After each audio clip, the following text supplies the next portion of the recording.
Welcome to the Planescape, where good and evil clash, where law and order maintain their delicate balance, the battleground for gods and monsters. Many heroes have written their legends in the stars of the astral sea, but these are not their stories. The Aspera and her crew, Kyana, Finbar, Virla, and Dani, may not be the stuff of legends yet, but they're definitely rolling with difficulty.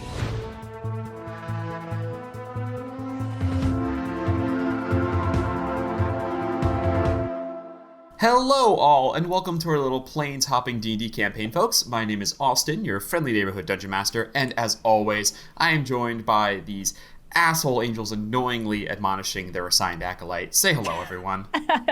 You called us angels. You called us assholes. That's well, take the good with the bad. There's a lot of whiplash in that one. Yeah. I like the attitude, yep. Hey.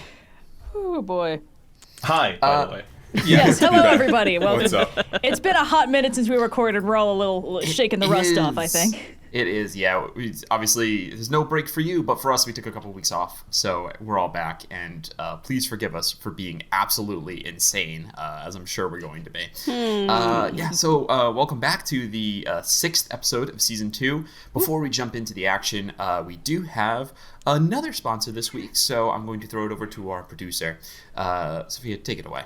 That's a pop fly up into the outfield, and she's running, and clutched by Sophia. Thank you so much. At least do something new. At least do something new. Come on, how many metaphors can there really be in the world? She's just going to catch it. Just let her have it. If he keeps saying he's going to throw it, I'm going to keep catching it. How many metaphors? I don't know. How many things are like other things? It's No, probably you a small really number. think about it. Everything's kind of like everything. Yeah. So.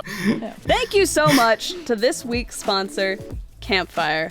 When you're in the middle of a game and a player does something unexpected, you don't want to waste time flipping through pages to find what you need. Campfire is a fun way to build and organize your tabletop campaign. Create characters, magic systems, items, anything your world needs. Nest maps to quickly move between locations, use species to build a custom bestiary, use the branching timeline to plan your campaign, or store your world's history, and so much more. Campfire's corkboard-style interface lets you create however you want, so you can build your world in a way that works for you, and looks good too. Collaborate with your players so you can manage character sheets and share world details. But don't worry, you get to choose what information your players get to see to keep the story spoiler-free. Campfire is your all-in-one place to build a world for your tabletop campaign. It's free to use with optional upgrades for larger projects. Make a free account today and build better worlds faster with Campfire. Thank you to Campfire for sponsoring today's adventure, and check out the link in the show notes and or description if you're listening on YouTube to get more of their stuff. See more of their world. Yeah. And now I will Thank you, Campfire. chuck that back over to Austin. No, you won't. Oh, and he let it roll right over the base. They're going to get so many runs on us. There are other I hope sports they that do. involve throwing. Sophia. But I've only played softball. At least I've only played baseball. And it went straight in the basket. Woo! That's not the same. No one catches it. Anyway. In basketball? Nobody catches the ball in basketball? When it goes through the hoop, that's the whole, it's got to bounce. Anyway, what are we here to do? Talk about sports. On a scale of 1 to me, how tired are you, Sophia? I feel like the fact that I'm not the end of that scale is already a problem in and of itself. Your measurement is off. Oh boy. I take boy. ideally 2 naps a day. I'm going to move past that. Thank you, Campfire. Thank you, Campfire. I guess with no further ado, we can jump right back into episode 6 of season 2 of Rolling with Difficulty, The Adventures of the Crew, the Aspera. Yeah. When last we left our heroes, you guys had stopped in Sigil following a horrible night of poor sleep. You picked up a passenger, Oh, God. how do I put this nicely? Cowardly cleric by the name of Hans. Who needed ferrying at the direction of his literal guardian angel to Mount Celestia, the plane of lawful good. You sailed there, had some adventures along the way, got to talk to this character from the Prime Material Plane, hang out, ended up neck deep in someone else's adventure as basically a different D&D campaign happening simultaneously as you faced off against a fiend that had camped out awaiting whatever servants were supposed to return to this abandoned citadel that Hans was on his way to repair. Excellent fight where Hans revealed being the chosen of a god is not too shabby. Some amazing rolls from everyone, and we pick up a little less than a day, but basically a day later. So those of you who need to take a short rest, for a long rest, can go ahead and mark that off. We pick up not in Mount Celestia under the starry sky and the nighttime clouds that obscure all of the silver sea there, the lowest layer of that plane. Instead, in the bright and fiery world of the Plane of Fire, the City of Brass, as the Aspera, after being forcibly earthbound, I don't know how you past tense spells, after being successfully earthbinded, is in need of some... Definitely wasn't Don't know how to do it, but that one's bad. Yeah. No, I think that was it. Let me check my DM book. It says, I'm always right. All right. Classic. Press That's what they all say. The ship is Insight check on that one? The ship is in desperate need of some buffing out some of those scratches, so to speak. So you find yourself making your way back to the heap, sailing along the lake of lava eternally pouring off of this flying city. And the Aspera, with its force field just gently shimmering around to keep it from bursting into flame from this hot bed of lava, pulls into dock, and the gangplank extends. You see to the four of you waiting to get off, to a waiting figure, a fire genasi, his long hair kind of pulled back, My boy. Crisp red jacket over messy coveralls. We see Otto looks up at the entire crew. Well. Oh boy. It's about time. Oh, that's right. He owns this ship. For now. I forgot about that. How long have we been skipping out on? You know what? It's fine. I'm gonna let Dani handle 8 this. months. It's You haven't since seen the him since. last season. Oh, hey, Otto. No, I don't. And I'll, poke my head over the side of the ship. Ah, there you are. The prodigal ship returns, it seems. How have things been going out there? Can I...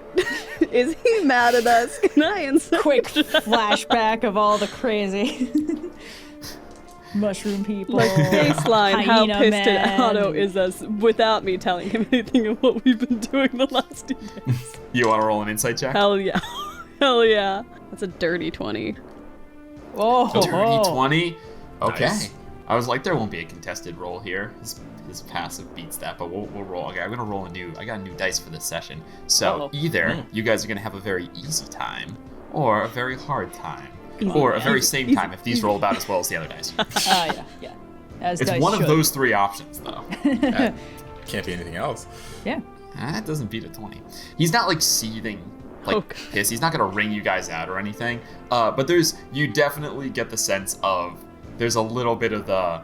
I don't want to say it's the I'm not mad, I'm disappointed. It's the I'm disappointed and a little mad, but we don't have to talk about it this moment kind of vibe. Oh, great. I mean, what's he gonna do? Send us to hell again? Come on. That's true. do you think this campaign is making us a little too blasé about campaign enders in D&D? Otto is the final big bad evil guy. Don't push your luck on that. At this Yeah. point, you're 1 for 2 on Bud's turning you. Hey, technically that was part of your backstory. Still your guy. How long has it been actually since we've been Yeah, that's a to good- How long has it been? It's been oh my goodness, how long has Tell us the time, Sorry, Austin. I'm doing the math on how long this season has taken place because it's a couple weeks at this point. We didn't go to the Feywild again, did we? Or wait, did No. Not since you've seen him last. You haven't been Okay. since you've seen him last. You've seen him in the 8 months. It hasn't been the full 8 months. You've seen him Good. intermittently since Yeah. then. But Okay. you're pushing 6 to 8 weeks on this one. Okay, sure. All right. Okay. So it's not the end of the world, but definitely this is a couple weeks longer than you've gone in the past. So there's a little bit of a stretch, and he usually has you doing jobs. Now they're not usually trained to Avernus. Usually it's just dropping stuff off somewhere, but he usually has you doing work in the interim. Yeah, we were doing one job and then it sort of spiraled. We were doing another job and all sorts of stuff. We managed so to that means pawn you must have some fines off on a different guild, so No parking fees coming at you from, Finbar, what was that place called? Arcadia? Arcade. The arcade, yeah. Arcadia. Oh, fuck those guys. Yeah, right? I agree. It's all right. Virla, you found common ground with him. I do not like being swindled. As I look at Otto. He's going to completely ignore you. He looks at Dani and goes, "Oh, lots of jobs, so must be a good percentage coming back to the owner of the ship for all that extra work you've taken on." I don't think we've been paid for, like, any of the jobs. I still have more than 1,000 gold, but that might just You guys be are getting I never paid? spend it. You did get paid for the hero job at the beginning of the season. Did we? Yeah, but that's it. And I they have- paid us well. Yeah, I got an guess it's object. not Cressida gold. paid us too. No, that's okay. All right. Cressida paid you, and What time? Is it around, like, lunchtime? Yeah, it's around Any time can be lunchtime, you know. All I know is that Otto's a little grumpy, and most people feel better after they've eaten, so... You're not you when you're hungry. alright. Have a Snickers Let's bar. defuse the situation. D&D Snickers. Even fire needs to eat. Wink. So, Anyway. Otto, It's the how guild's about, motto. Everybody's got to eat. we go ahead and talk business over lunch, okay? We'll all sit down, eat a couple sandwiches. I got something coming out the kitchen. We'll talk it over then. All right. It would be nice to inspect my ship in the meantime. Oh, You see, no. he walks up the gangplank. He's just he doesn't say anything, but he looks at so your ship basically was cruising, like going at cruising speed, and then these huge bands of energy just ripped it into the ground. So it's just got huge gouges. You know, we'll buff out those scratches Yeah, later, don't Captain. worry, Captain. We'll buff out those Yeah. scratches. It's a little bit of that situation going on. So you see, he looks at that. But, you know, for the most part, everything on the ship is holding together. So he starts walking around, passes by, gives a nod to Virla, looks at Kyana, does a double take, says, "Didn't you die?" Did I? Wait. I thought you were dead. Oh. No, I'm good. Mostly thanks Oh. to Dani. Yeah. Well, good for you then, I suppose. And just walks off. Haven't we seen each other since the kidnapping? Oh, yeah. Yeah. Okay. He saw you like 2 months ago. Okay. Well, you know Oof. what? It's an understandable mistake to make. Otherwise, yeah, he just kind of goes around inspecting he opens all of your doors and just looks into your rooms and stuff like He that. likes my spare hammock. Just open. I love the idea that doesn't do anything to diminish the idea that you might be dead. He just opens the door, looks in, it's just an empty room with one hand on the wall. What's he doing? Why is he being a narc? What's up with this? He hasn't seen the ship in a while. He's probably suspicious about how many trapdoors Dani saw in it. To be fair, Oh, yeah. he could have called us, so, you know. Something tells me he might have. By the way, her trapdoors are hidden, and he just, as he's walking, he just steps over where one is. Oh shit. So he's a rogue or something, is what you're saying. He knows. He's got that tasty detect traps. Finbar, you pull some sandwiches out? Yeah. So these are BLTs. Nice. These are basilisk bacon, lettuce, scream tomato sandwiches.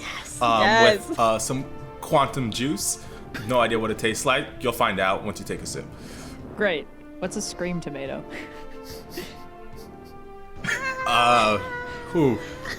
So, what's the plane they're from? They're technically from the Shadowfell, but you could find them in Hades as well. Classic. They're just fruits from there. Pulled it Great. from, Sounds fantastic.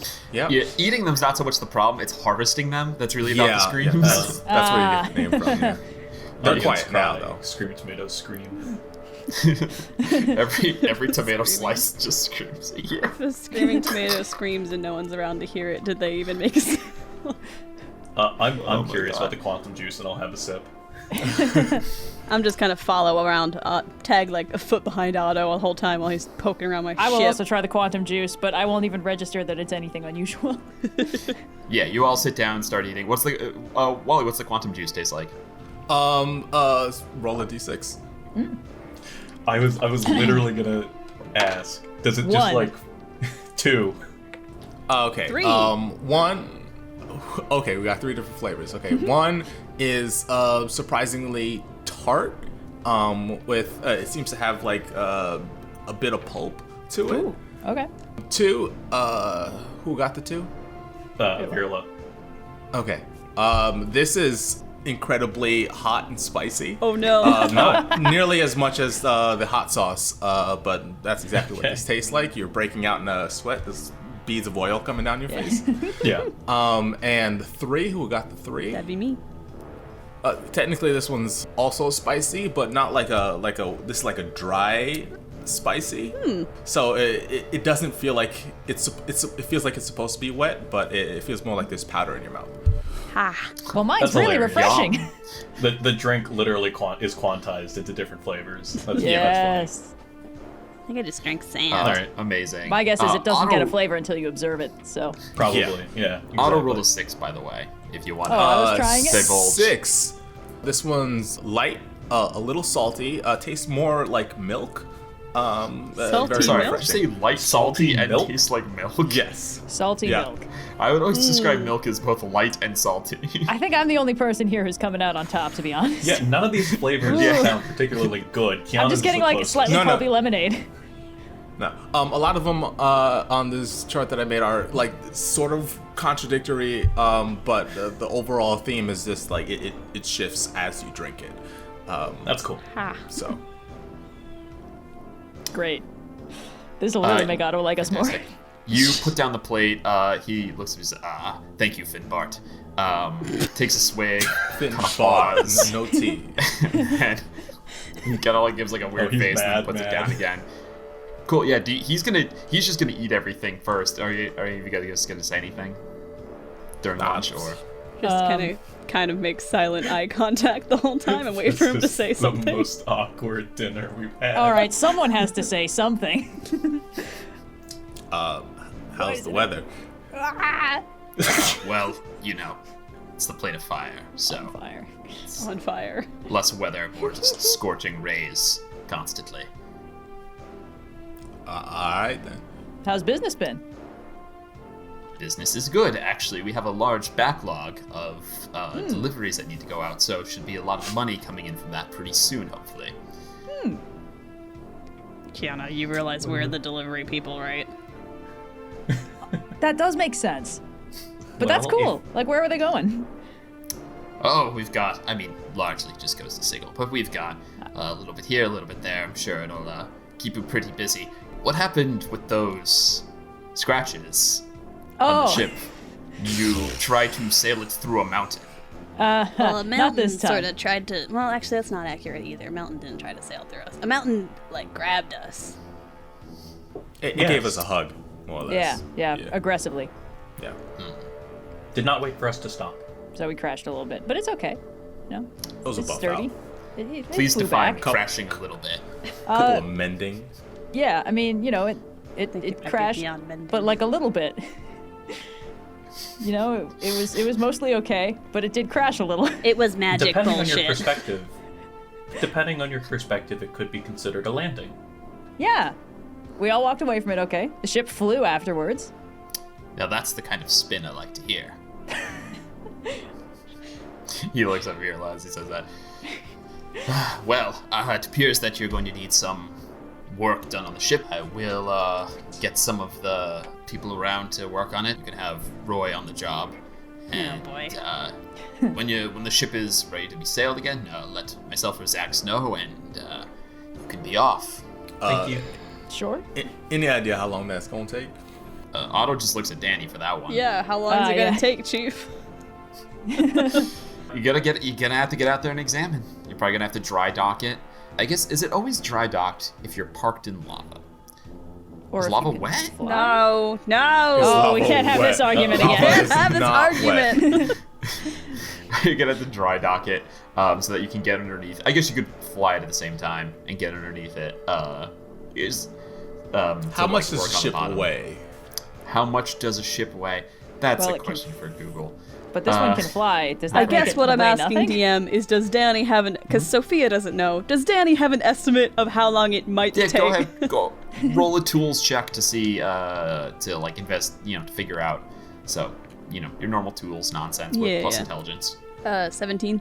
Ship is sailing okay. You can get the most important part done within a day, which is basically just getting the masts all situated and stuff.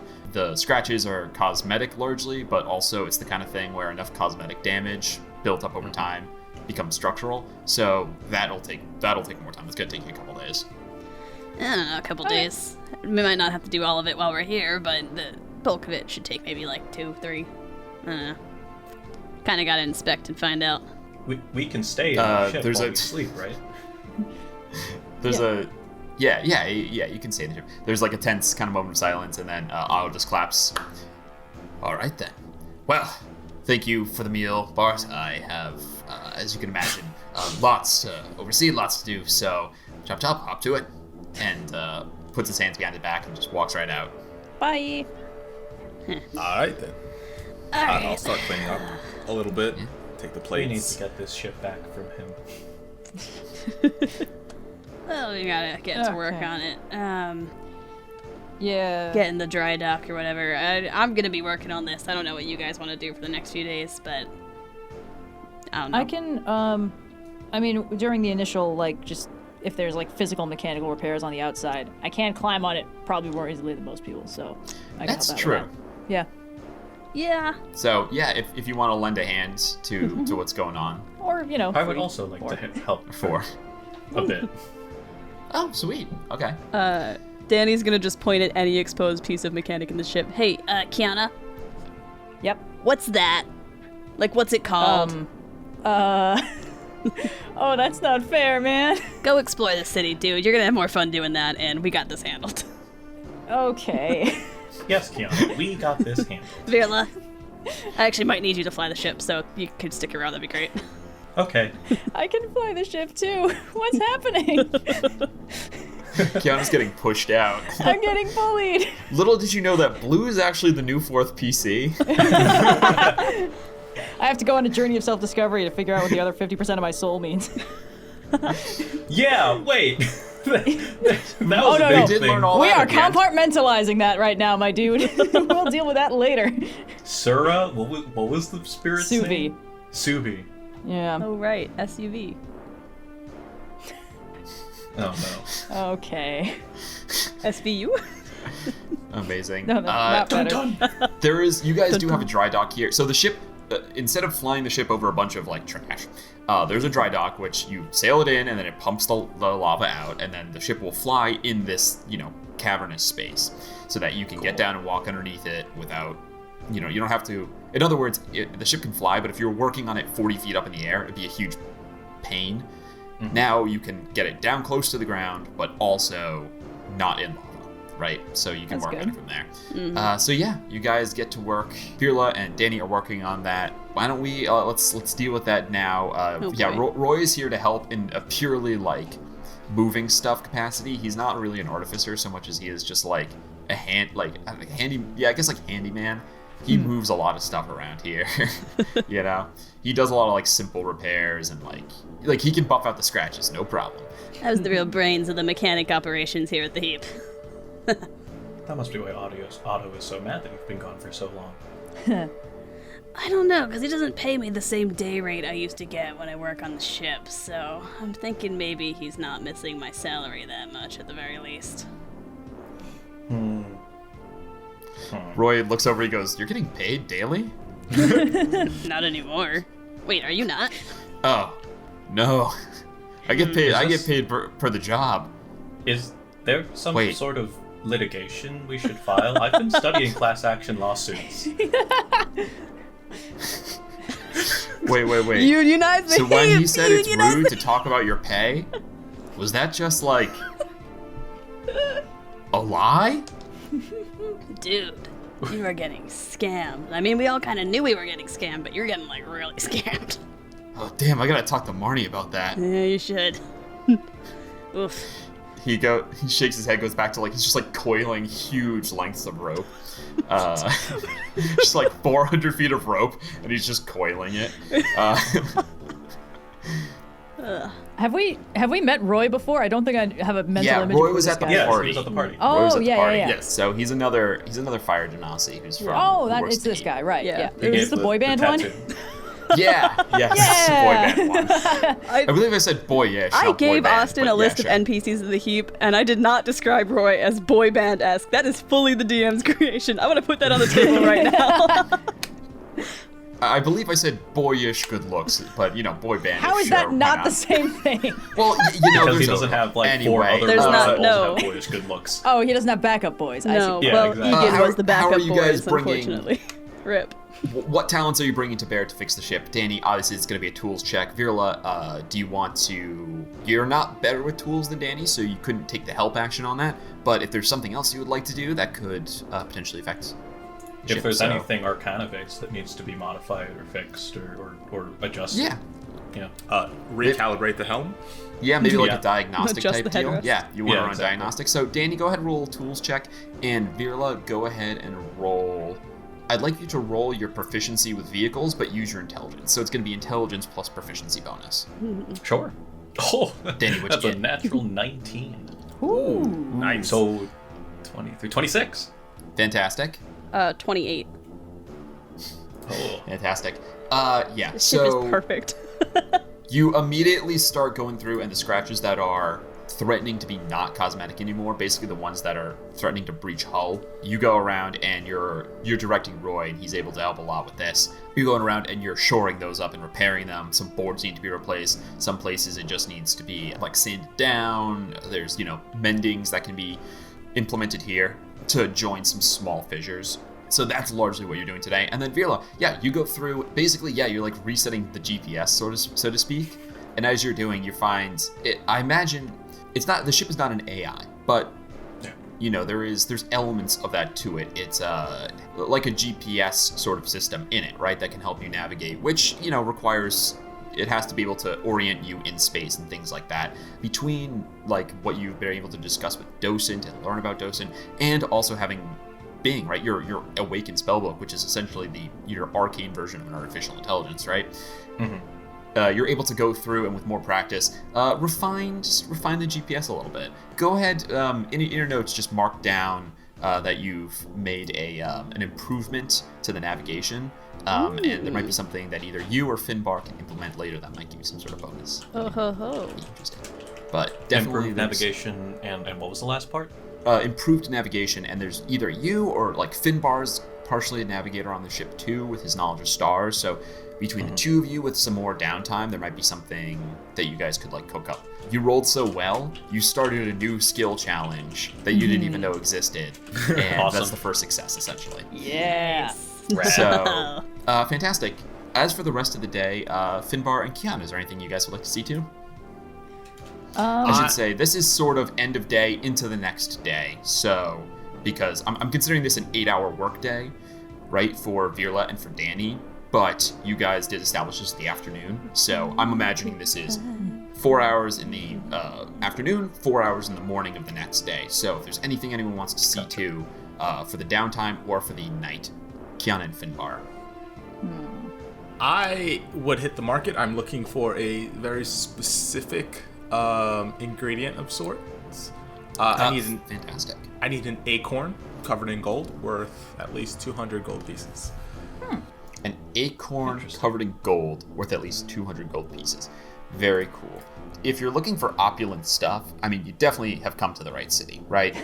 Go ahead and roll me, let's see, looking for something really so there's a plus and a minus to this, right? Specific means you know, you're not just going to be checking any stall.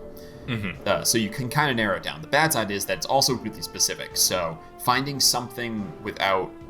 it without having to commission it is definitely kind of an odd request. So let's go ahead and roll me investigation, but you could use your wisdom to like kind of suss out the places. So in other words, this isn't just perception. It's not just looking. It's having to narrow things down, but using your wisdom to kind of navigate a big city instead of like, investigating a crime scene, so to speak. All right. Okay. That's 10 plus 4, 14 total. 14 total. Sweet. So it's a very specific ingredient. With a 14, you're not able to, over the course of this like afternoon, you're not able to locate it. But as like you spend a couple hours looking for this thing specifically, kind of come to the conclusion that you're either going to need to like cast a wider net or just commission it from someone. What route do you think that Finbar would take? Probably commission it. He's had success commissioning something from the city before. That's true. So yeah. Fantastic. Nice. So let's see if I can remember. Yeah. So if you want to head back to Broomthar. Yeah. Sure. Sure. Fantastic. So you head back to the Street of Craftsmen, which is kind of where you like the center of your search, and you head back to Broomthar. He's pretty open and friendly towards like other giant kin and stuff like that. The last time you were here, the shop was just him, so maybe it was like early morning or something like that, but it was just kind of him hanging around.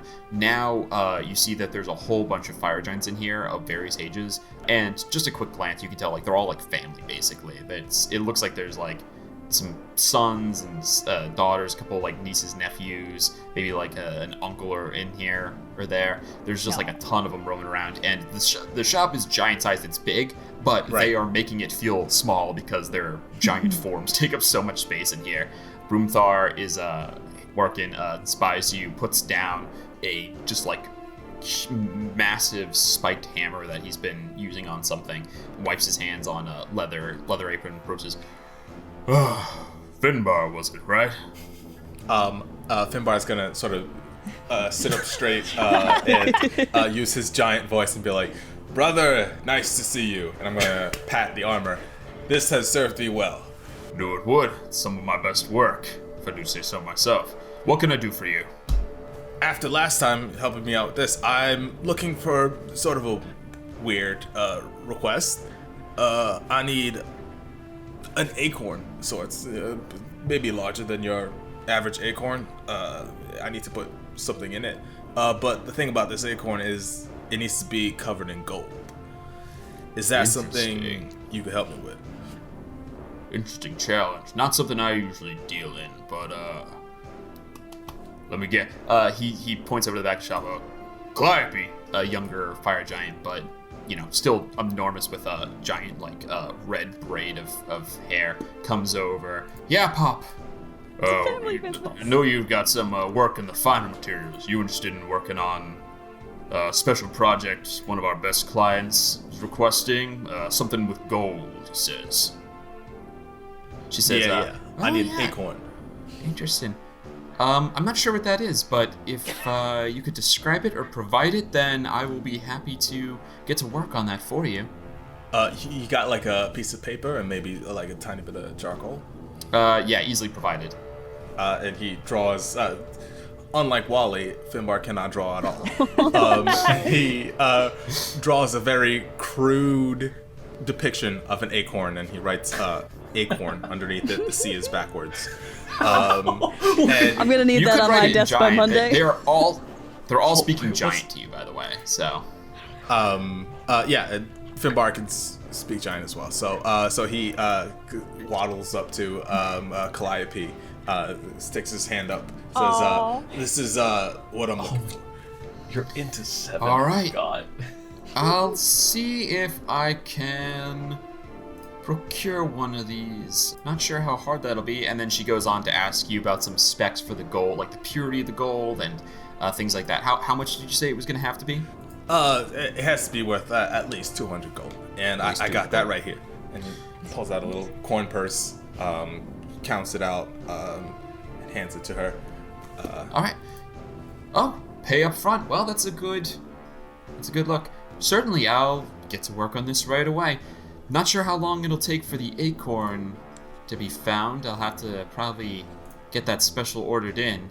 But definitely, if you give me a couple weeks, I'll have it done for you. You know what? Check back. Give it 1 week. Check back in 1 week. Yeah, sounds like a deal.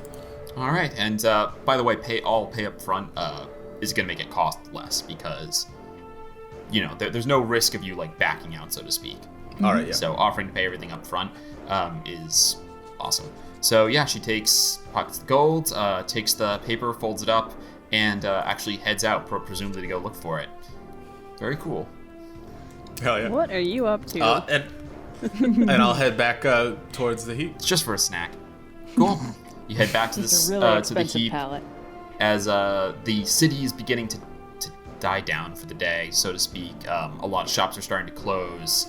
Restaurants, inns, and stuff are starting to open, and there's a lot of like rowdiness in the streets. It's a very it's a very nightlife kind of city. There's a lot of action that happens when the businesses close down. So that's kind of the transition that you're seeing as you head back.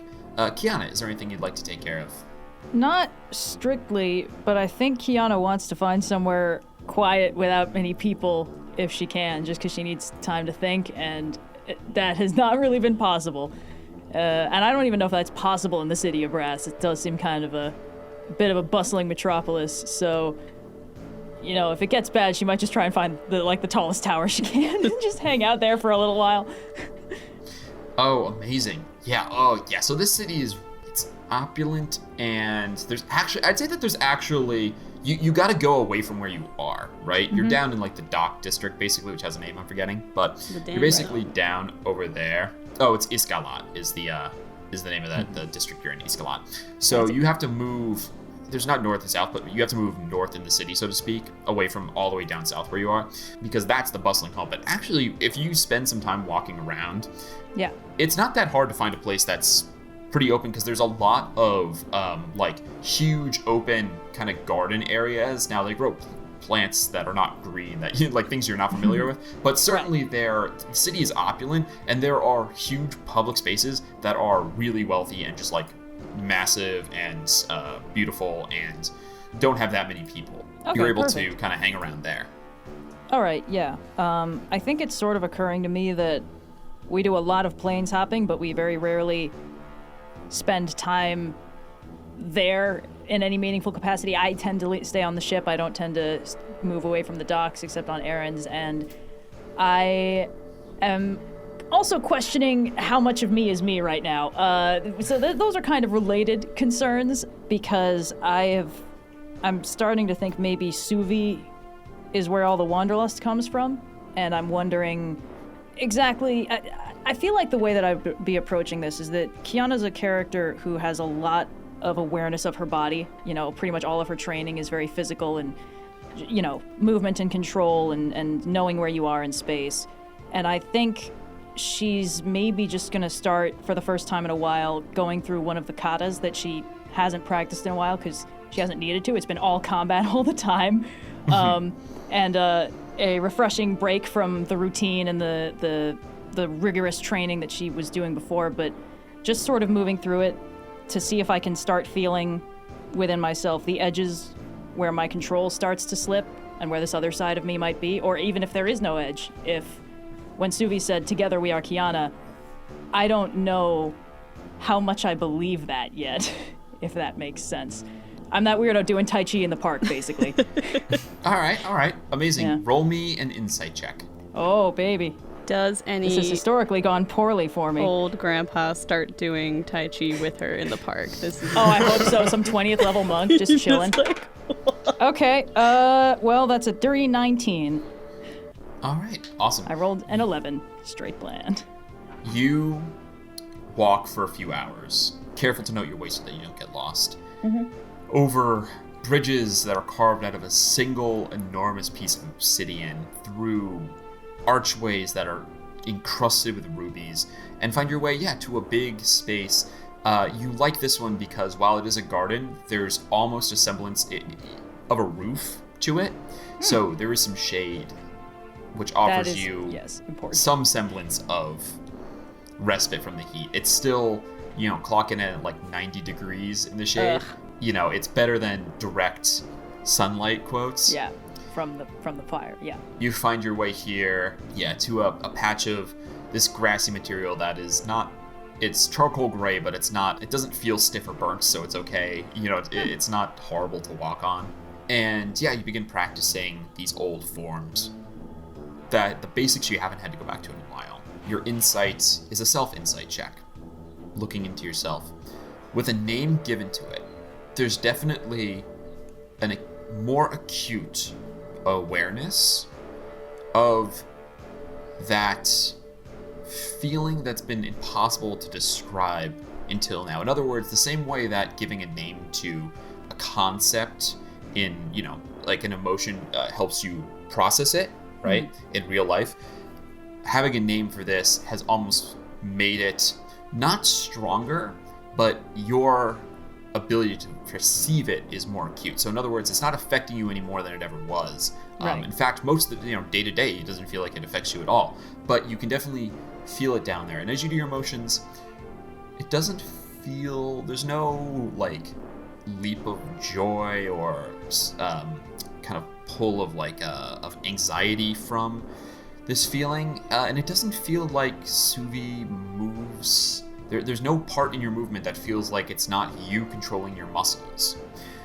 It's just an awareness that it's there, and while you can tell it's there, it still feels like you with that 19 insight check. Doesn't feel like anything has shifted in that sense. Okay, I think I'm gonna continue the form, but I'm also gonna bring out the astral arms just for that, and sort of continue the motion with this, because at this point I think I've put some pieces together on what exactly the astral form is and why it takes the shape it does, and just sort of like, I don't think that I don't think I'm freaking out about this as much as I perhaps expected myself to be, if that makes sense. I think it's like, okay, there's another entity in me, but I kind of already knew that. So I guess the question is, like, I've been dealing with a lot of weird mind reading and mind controlling stuff. This feels different than that, but I kind of just want to get a feel for it, literally. Like, muscle memory is kind of the only type of thinking I tend to do. So just as long as I have a feel for me in the astral form but also, like, this is a being that was its own being before, like I saw in the flashback. Mm-hmm. So I'm not going to say anything because I don't think that this being and I can really verbally communicate, because that's never happened before. But I think I'm a little bit curious about what they saw over the many generations of my unknown ancestors that it apparently surfed through before it got to me. So just, if I can like almost pick up in the muscle memory of the astral arm movements, like things it remembers doing before, things that I maybe didn't learn, that I don't really know what I'm looking for here, but I kind of need to do this, otherwise I'm going to stress about it, I think. Completely. That makes sense. You're working through it. Yeah, you bring out the arms, and I'd say with, continuing that 19, not knowing what you're looking for necessarily is a good first step. It leaves you open to searching all avenues rather than being stuck on one wrong answer.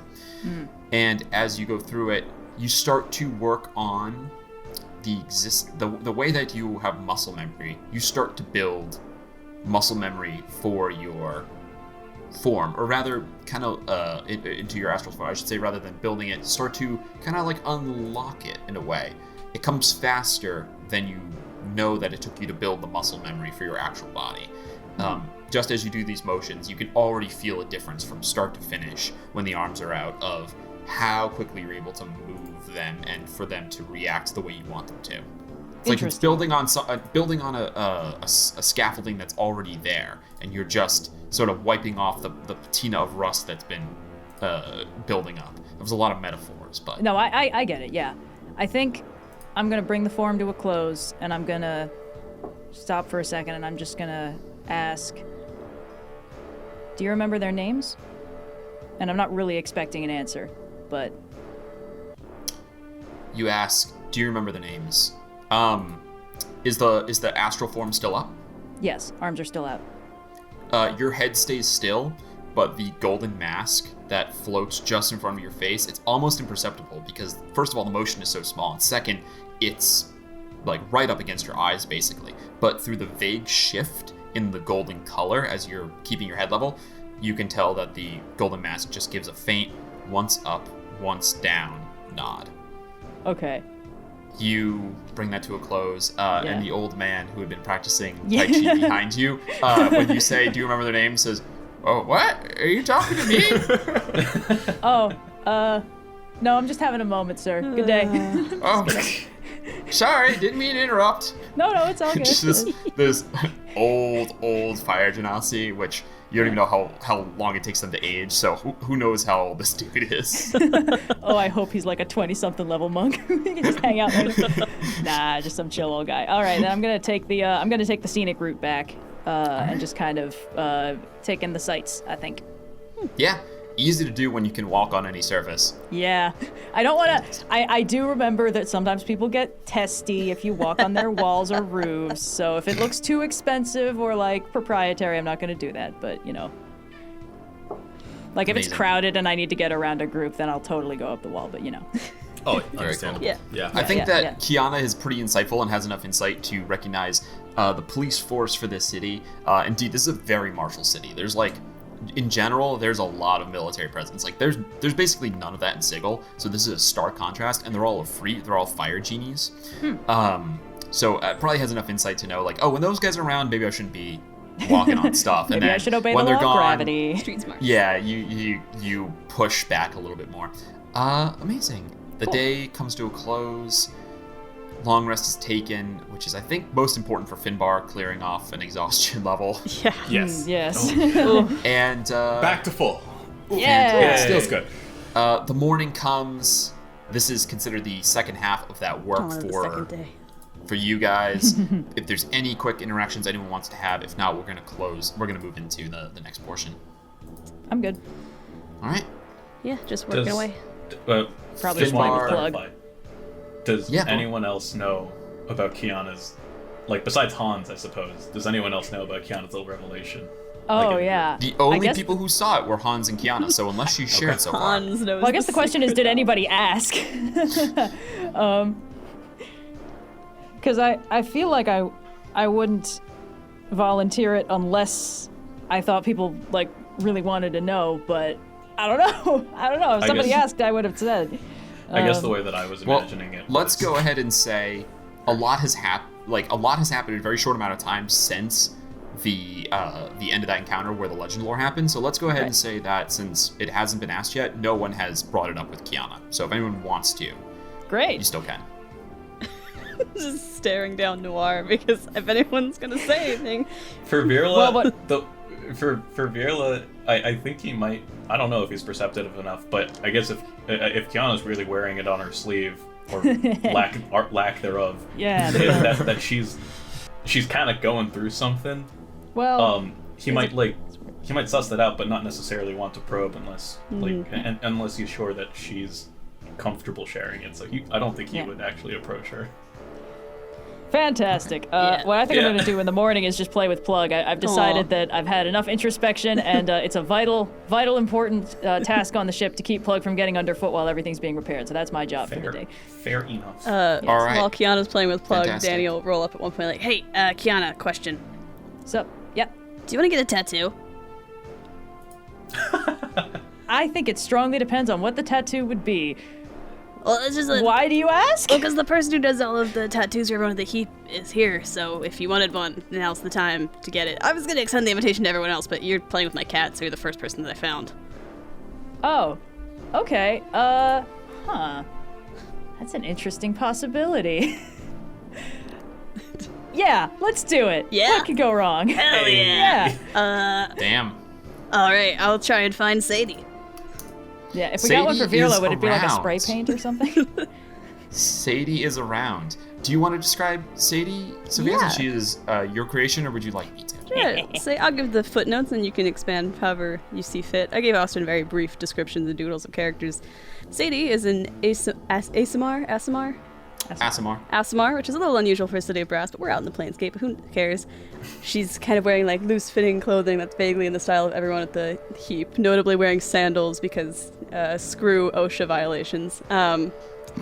And she's the decal specialist for the heap, so if you ever need like your ship painted or anything, she's the person you talk to. And most importantly, she is covered head to toe. She's completely shaved her head and just like geometric kind of tattoos in the style that Dani has in her arm. Very Sick. Avatar times 20 in terms of look. I don't know what she's up to right now, but we'll track her down. Yeah.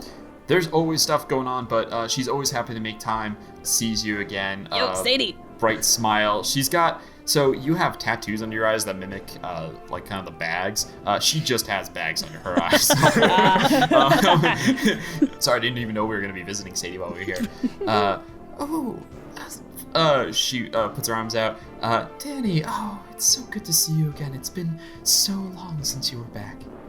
Yeah, thank you for the... Gives you a hug. I'll show her the tattoo I gave myself from the gun she gave me earlier. It's good to see you. This is cool, and this is Kyana, new crew member. Hi, nice to meet you. Yeah, she examines your tattoos. Oh, it's beautiful, and then immediately gets distracted. Kyana, brings you in for a hug. Oh, yes. Immediately. Awesome. Fantastic. It's nice to meet you. I've heard so much about you from Dani. Oh, thanks, I hope. I mean, it's short the time she's here visiting, but Right. she's spoken very highly of you. Aw. What can I do for all of you? Well, Kyana How here does this might work? be interested in getting a tattoo. And I told her that you're the person to talk to. Yeah. Oh, is this your first? Yeah. A lot of firsts in the last week or so. Well, you never forget. Do you have any idea of what you'd like? I'd be happy to provide anything if you. I'll be have- honest, I've if had you like have the 5 time minutes for to it. think about this. And I think, all right, here's the thing. I would definitely know this. There are constellations over the astral sea, right? Totally, yeah. Do they have like Some of meanings? them. I know Finbar has stuff about that. Like, Do they have meanings? Oh my goodness. Austin, consider the lore of Planescape I would- astrology. Planescape astrology. I'd say that they are myriad because there are famously the Gith Yankee are a culture that lives there, but famously there are not really any cultures that live there because you can't create a civilization because no one can be born there. Right. There are not constellations named by the people who live there. Instead, they are constellations named by basically prominent explorers from all walks of life, all over the planescape, that have named them for different reasons and purposes. And it's so expansive that there's like quite the laundry list. So I would say, for example, Kyana, is there some place you've been that perhaps there's a constellation that you associate with that one you might be interested in? I think the constellation that was probably the most prominent when we navigated to the Feywild and we had that Yubnub and there was that stuff about family. I think that's probably the one I currently have the fondest memories of. Fantastic. Yeah. Finbar, what would well, actually, you have navigated to the you walked to the Feywild the first time Right. because you were in Sigil, but since then have sailed there, so you do know. Finbar would know exactly where a portal is. Finbar, what sort of constellation would be Oh, no. appropriate and mark the way Pick to the Kiana's Feywild? tattoo. Bringing pop quizzes on everyone. Well, Wait, you think I'm the only one who does world building? so Finbar's star map was made in the Feywilds, and it has accurately mapped the stars above the Feywilds and the immediate portals in and out of the Feywilds that lead to the Astral Sea. So, Finbar, I do have an idea. If you think this would be appropriate, do you think that it's possible that to mark the Feywild, someone would have found a because constellations are abstract, so you kind of find what Right. you're looking for, right? Right. That someone would have found a displacer beast sort of shape, yeah. which is in fact a 6-legged beast. Oh, that's wow. Okay. Well, Six-legged Fey beast. I don't think I want just like a displacer beast just fully stamped on me. No, but I think like I an mean to say there was a abstract constellation. Yeah, like Yeah. you could get the Constellation. constellation, which That's what I was pointed thinking, at yeah. it's a series of stars and like a couple lines Yeah, that exactly. abstractly pictures out this displacer beast. Yeah, I think that would be cool. Hell yeah. That's very cool. Wow, All we right. found like 4 different layers of world building to get to that. You go through that. Sadie is very excited. It's pretty minimal. It's just stars, so Yep. it's not gonna hopefully take too long. Like Danny's are like big blocks, just filled in all the way. Yeah. So this one's pretty minimal compared to that. Where do you want it, and how big would you like it? I think just kind of like across the back from like one shoulder to the other. Okay, fantastic. She has you get ready. Roy hears about this and goes and spreads word across all of the heap. What? Zach shows up. It's kind of a rite of passage to get a tattoo from Sadie. Oh my gosh, So, Dani, am I in your friend group now? He goes. We and he literally gets, went to hell together like an hour after meeting each other. You know what? I hadn't considered that. He rounds everyone up. Sadie's wife, who's Marnie, is another fire dwarf, shows up. Roy is there. Kazar is busy. He can't come. But Firla and Finbar, you are, of course, also invited for Oh, free. yeah, I'm going. Virla, do you want a Fantastic. tattoo You guys too? all show up. Finbar, open And yeah, the invitation. process. I show off my little process goes Kintsugi pretty stars, smooth. and I'm like, this is Yeah, sufficient. Just make a Kyana. Just make a Constitution check for me. Con check. Alrighty. Just a DC 10. It's now. Okay, but my so I've saving never had throw a is only tattoo. +1. To people who know a lot about tattoos, I apologize, but I assume between the shoulder blades is not the most. It's the most painful place you can get it. I imagine it's like somewhere in the middle-ish.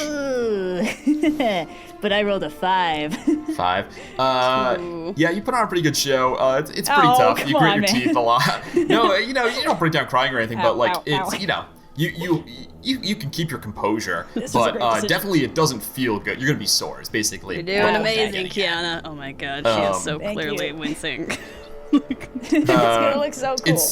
It's pretty minor. It's just like one eye going, but it's definitely going to be sore. You can tell. But yeah, okay. the process goes through. People cheer and like let you know it's looking good as it goes, and then Thanks. it seems ironically it seems to fly by rather than drag Yeah. on. And then before you know it, Sadie wipes on the back. She does like a little prestidigitation to like clean everything off, and fantastic. Looks beautiful. It's Thanks. perfect on you. Aw, I'll take your word for it until I can get a mirror. We'll find something. She points to Roy and like sends him off to go get something, a mirror. Were you gonna say something, Virla? Oh, I was just gonna say, I am always a fan of minimalist design. It Thank looks you. good on you. Thanks. What color is the ink, actually? I didn't think to ask. Up to you. Whatever you. I imagine black or blue or purple, like one of those. Oh, I was thinking the astral sea exact colors. opposite. Yes. Oh, what were you thinking? What'd you want? like white or gold. You know those. Ooh. In the real Okay. world, they're really high. I may or may not have looked into this. Sadie is an Aasimar and does specialize. She does mostly black tattoos for the people here because mostly they're Genasi with red skin. But she does specialize in doing the gold. So Cool. Fantastic. Nice. All right. Awesome. Oh, that was fun. Yep. Virla, were you gonna say something or no? I just commented on the design, but that was Yeah. Oh, yes, sorry. Fantastic. Yeah, everyone kind of like gives you congrats, and Roy's like got this big. It's a mirror, but it's not a finished mirror. It's just like a piece. It's like a shard of glass. He's wrapped like leather around it, so he doesn't cut his hands, but he's just dragging it closer. No. Thanks, Roy. Don't stress yourself, boy. Sit down, and I'll Yes. grab it. And By I'll the way, he's not a angle little it. guy. He's pretty. He's over 6 feet. He's like pretty tall. He's pretty like strong. It's just Everyone a is big a little piece. guy So if you want to help compared him, that's true. Everyone is a little guy compared to Finbar, certainly. Yeah. Finbar, you go and you pick it up, and as you do, you hear a sending comes through to your head from Elise. Ooh. Finn, listen. Only 3 sendings. Riggs is gone. Set up a message if she didn't return in time. Said to only tell Aspera crew. The first sending finishes, and immediately, a second before you can even respond, a second one comes in. Went to Yeoman by Topia. Said she had a lead on our old friend and the party crasher. She may be dead. Up to you guys. And that's where the second sending ends. Tell me you dropped the mirror in surprise. You see Finbar freeze, as he's like trying to get it the right angle. Roy's and feet go out from underneath him as the hands stay on. He stops, and he gently puts the glass into the ground, sets it there firmly so that it does not move. Says, "Otto, is the ship ready? We gotta go now." Otto's not there, but you can ask Dani if... Oh yeah, Danny. Danny, is the ship ready? We gotta go now. Yeah, we're locked and loaded. I'll explain on the way. Let's go. Nice Okay. tattoo. Oh, Good thanks. choice, Kyana. I slap her on the back. Ouch. Oh yeah, that's fresh I was already. waiting for someone to do it. Roy laughs. He's like, now she's part of the group. There you go. Yeah. Don't make fun of But him. You're used. Finbar already started towards the ship. Oh, All right, okay. we gotta All right, we gotta let's follow go. him. Tell Otto. Thanks, everybody. Actually, don't tell Otto anything, because the longer it Don't- takes him to realize we're on, the better. So I'll call you guys. I don't know. Bye.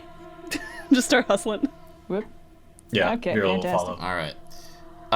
You guys go, and the ship is dry docked, but you start getting Virla heads to like gas it up. Danny, you know how to unlock the gates so that it can Actually, you can just fly over, I guess. You just fly out. So you prepare to get everything ready. So you're trying to leave without letting Otto know. Yeah. I would like everyone to make a stealth check.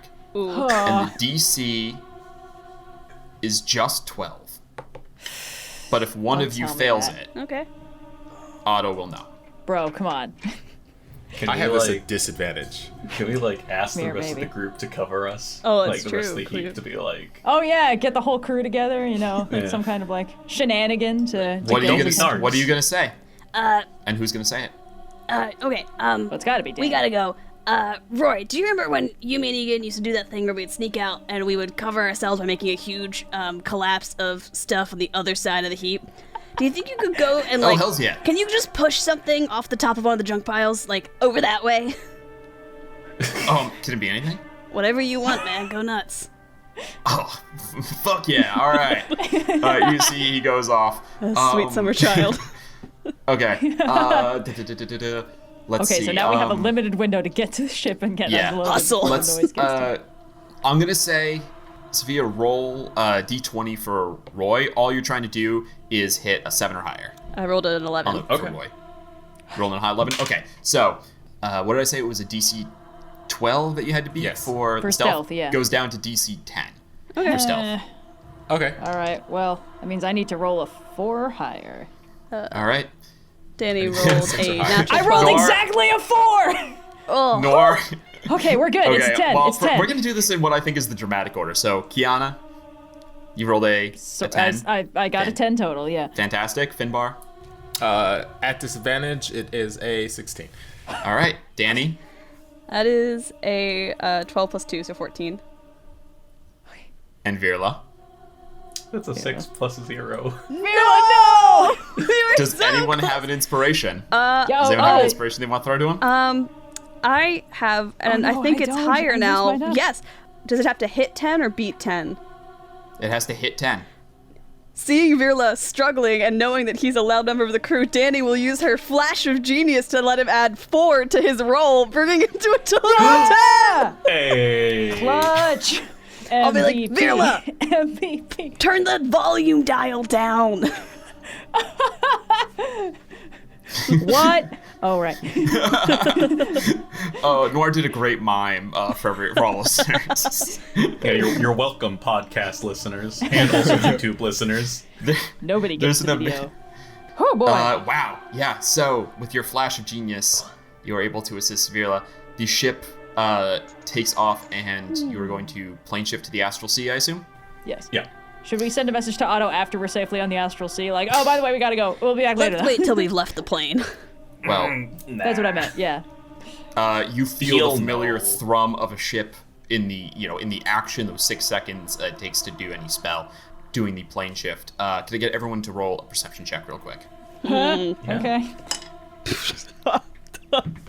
Oh, buddy. Not great. Better. Oh my god, what's happening? Well, it's a 10, but I rolled a 5. These dice are in timeout. All right. That's a natural 20 natural 20. Nice. That's a for a total Layla. of 30. Oh my god! 30. 19. Does- Level okay, 8, we're 19. basically gods now. 5 minus You're 1, basically so gods. 4. 4, and then you roll a 10. 10, yeah. Virla, you clock this, but largely this is Finbar. With as you're walking, you're not quite below deck. Everyone else has like jobs they're doing. You're just standing on the deck, thinking over the message you just had and what it means. And you look down and you see Otto standing in the heat, looking up at the ship. Before the whole thing plane shifts. God damn it. I'm gonna have to make this up to him.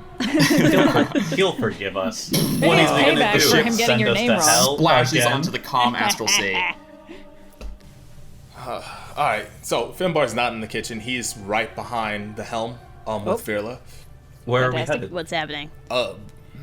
Bitopia, and he Bitopia. puts his star map on the console, and puts his hand on the intercom, and he says, "All right, y'all. So here's the situation. Got a message from Elise. I got 2 messages. She's going all out with her magic. So Riggs is gone. Oh. Last known location was Joheim, Yeoman. Jotunheim? Joheim in Yeoman. Yeoman in Biotopia. Normally, they'd send some sort of formal correspondence if something like this were to go down, but like sending is not. You see, Finbar is kind of panicking just a little bit. It's Riggs, y'all. Nothing happens to Riggs. So whatever this is serious. Well, then we better Okay. get to At least call Biotopia the right- quickly. Right, we have At our least heading. Called the right people. We'll investigate, see if we can find everybody. Okay, great, awesome. So this definitely has something to do with that mushroom stuff, right? Like, that's I'm the just going vibe. to assume that anything searing tongue related That's what bad I'm thinking, happens. yeah. All right, where is where is Biotopia? Have we Biotopia? been there before? Yeah. This feels new to me. Actually, I feel like so the good news of all of this is that Yeoman, which is I believe that's how it's pronounced. I looked it up. But it's Yeoman is the name of the city. Yeoman. Is a big trading city. Biotopia is just one tick past Mount Celestia, actually. So it's between lawful good and neutral good. So it's the lawful / neutral good world, and it is the world. If Arcadia is the world of law and civilized structure, right? It's all about the kingdoms that exist there and their relationships to each other and the rules that govern them in both internally and externally across the plane. And then Mount Celestia is the world of personal enlightenment, right? There's not a lot of civilization there, but there's a lot of introspection that goes on with the travelers who go there. This is the world of basically like hard workers. Like this is the world of it's called the Twin Paradises of Biotopia, which is where it gets its name from. And they are two planes that are parallel to each other and face each other. So you can look up into the sky and see the other world.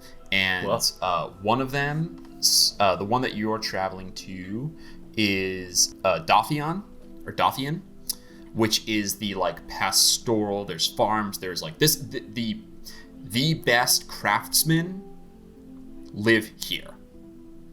That's so cool. Like, Brass has some of the best mechanics, and Sigil is the best melting pot.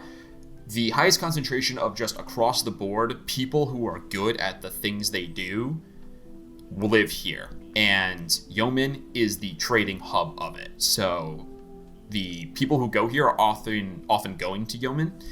And so it's the good news, to bring this full circle, the good news is that the portal you know of does bring you pretty close to your destination in Biotopia. Fantastic. All right. Awesome. And these guys are probably going to be less annoying than the Arcadia people, so we might be able to actually ask them, like, hey, any members of the Searing Tongue come through here lately? I try not to get my It's hopes up. Dani and Finbar would be super familiar because it's like the world of guilds. Like everyone there is like a worker, and if you work, you belong to a guild, which protects you and your craft and things like that. So if you're the part of union any episode. guild, you've dealt with someone. It's kind of the union. It's kind of the world Yeah. of unions. We are pro I did say it was babes. halfway between lawful good and neutral good. Workers of the Planescape unite! Ooh. It is if you're in any guild, you've dealt with someone from Biotopia at some point. It's a few hours away, but if you take kind of not pedal to the metal it, but keep some forward momentum, don't take any breaks or anything, you should be able to reach there pretty quickly. Yeah, we can swap out to gun it without taking levels of exhaustion. That's true. Yep. I'll Now we're level 8. We can go agreeable faster. with Ooh. You can Yeah. go faster Ooh. with if you didn't listen to the level up episode, everyone's level 8 now. Yeah. Yes. Yeah. Yeah. That's on my Go We all back, got it was fun. feats and ability We all score got improvements. feats. Everyone's got feet now. least With two. Finbar navigating and the rest of you, and the two of you at the helm, Dani making sure that nothing blows apart on the motive force generator. I'm doing my The engines best. cannot take them order, Captain. But already way, it's warp 8. I mean, I don't know is there any communication you want to try to establish with Elise in the meantime? Yeah, You do you did have miss sending? those 2 sendings happened, Yes. but there is possible I have sending, so Finbar, for if you sending want me if that's to relay anything. Yeah. Finbar will ask Virla to send a message to Elise, telling her we're on our way. We're gonna go find Riggs, or what happened to Riggs. Hopefully both. we'll let you know as soon as we know. So I'll just summarize that. Hello, Elise. This is Virla speaking on behalf of Finbar. Second sending required. Yeah. Going to Bitopia. We'll investigate. We'll update you as things progress. Do not worry. You hear back a sigh to begin with, which I'll not include in the word count. And then she says, too late for worrying. Be careful. Nothing happens to Riggs. Must be important. She said only to tell you. I won't. Keep Finn safe. Oh, yes, we will. Do you think she read our report? I think maybe she read our report. Must have, yeah. Yeah. I'll relay basically those sentiments back. I won't say keep Finbar safe out loud, but I'll just... That's just implied. Yes. Yes. Maybe just like me. a stay safe. If she said specifically only us, do we think something's rotten in the guild itself? Ooh, that's how I heard that pun. Thank you. Potentially. Or we were in this pretty deep at this point. I would like The best to... person to ask that would be Riggs. Yeah. Well, hopefully we find her okay and not goopified. Fingers crossed. I would like to use the sending stone to just spit a little message out to Otto real quick. Be like, Okay. We're gonna be a little late on the dock. Got a pit stop in Bitopia. You need any parts? I'm just gonna put you on hold anyway, and I'll hang up. You hear, Dani, where's my ship, Dan? And then you One of these days, we're gonna have the scene between you two that was always meant to be, which is the, damn it, you're a loose cannon, but you do good work, and that's why I put up with you. He's just too reserved for that so far. We really need to push him to the brink. I'm just gonna pick back up. In my mind, that scene happened a long time ago. We're in the past that. Oh, yeah. He's like, don't make me break out the Dani's loose been cannon working speech for again. Otto since she was like, I don't know, 12 or so. Like, this is a long-running relationship. I'm gonna pick the stone back up and be like, whatever you're mad about, it's Roy's fault, and then hang back up. Oh, our boy! Your boy Roy. I love Roy. Roy, our boy. He's roastable. That's an important factor of all NPCs. And fireproof, even better. You can roast him more than once. It's the fault of this guy named Davian. You don't know him, but Actually, yeah. He's not in the City of Brass, actually, but you know. He's not there, but I promise he kidnapped us. Yeah. You hang up the phone and then go back to like releasing pressure and then putting pressure back on where it needs to be. I feel like sending stones don't have a hang up feature, so there's probably just like a drawer like swaddled full of like steel wool. Yes, exactly. Just mush. Chuck it in a bucket. Slide it in there. Yeah, it's not a hook so much as a box that you've made as soundproof as you can. Where's my ship? What are you doing? What's that? You're breaking up. Permanently enchanted with the silence spell. Yep. You guys chug forward with urgency, and before long, an amber ring comes into view, which those of you who've been there know to be a gateway, a colored pool leading to Bitopia. All right, y'all, this is it. All right, let's do it. Yeah. Out of curiosity, how long does this trip take us? Just a few hours. Okay. We're talking in the order of like 3 or 4. All right. Never mind then. Again, that's the beauty of going from a popular brass portal to a popular, I should say popular fire plane because it's close to brass, and a popular destination in Bitopia is that people have like mapped this out pretty well. You're cutting down on some time by going to an important place, unlike when you had to travel to like Arcadia and you're like, yeah, can you go to this forest, this like little like garden that exists? Can you just get there? Middle of nowhere with delusions of grandeur. Or hell, where it's like no one, decent people don't sail to hell. No. So you needed a special portal there. So that's the beauty of going to a well-trod place. As we approach, Finbar is going to. Normally, he has the Searing Ton like badge inside of his breastplate, but he kind of pulls it out and sort of pins it on the outside. Okay. And yeah, he's ready to go. Whew. All right. You pin your badge as the ship crests over and then down, stomach dropping out, feeling as you fall into nothing, and then emerge from a enormous river. Unlike when the astral sea, you emerge and there's a splash, but there's no waves on the astral sea. It's just flat. The body of water you're emerging into it's not white water, but it's a big river and it's moving quickly. There's noise, there's the rushing of the water is immediately like coming to all your ears, and if you want to communicate, you kind of have to raise your voices. And as the ship kind of rises out of it, you see that it's actually just past where two rivers, or a river and a large tributary, depending on how you look at it, are meeting and is forming this kind of nexus point where then it becomes one large river. As you kind of, your eyes adjust to the sunlight. Sunlight's a poor word. There's no sky here to speak of because as you look ahead, you see like you're upside down in a ship looking down at the ground.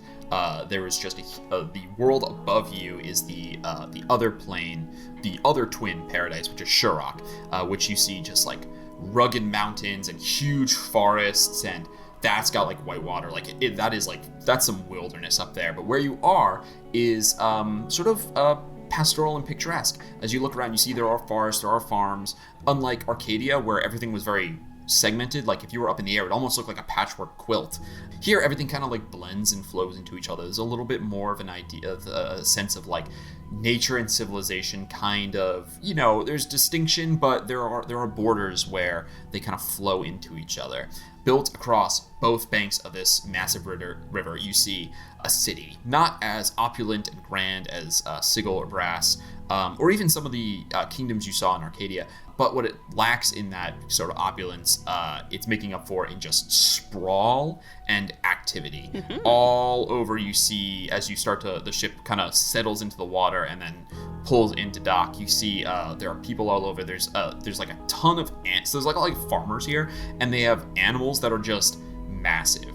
There's like a sheep the size of a bull, and there's like ox that are like big enough to pull like 3 carts behind them. And they all have, besides being giant, they all have kind of like a little, not super intimidating, but kind of like bony protrusions, which Finbar at the very least knows to be the sign of a dire animal.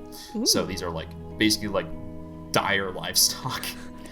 Dire cow. There are cool. stalls and stands in these open storefronts. This is to give like the dock ward of Sigil a run for its money, where the Planescape travelers, in Sigil people are often minding their own business. There's a lot of shouting going about, but like people kind of keep their heads open. Here you can see people are like being very friendly. They're all conversing and like everyone waves to everyone else. This is a busy place that you find yourself having to conduct your investigation in. Welcome to the Twin Paradises of Bytopia. Ooh. Does anything seem off? Like, Finbar has been to a dozen or so of these markets, obviously not of this magnitude, but does anything seem off about this particular? No, everything's reading the square right now.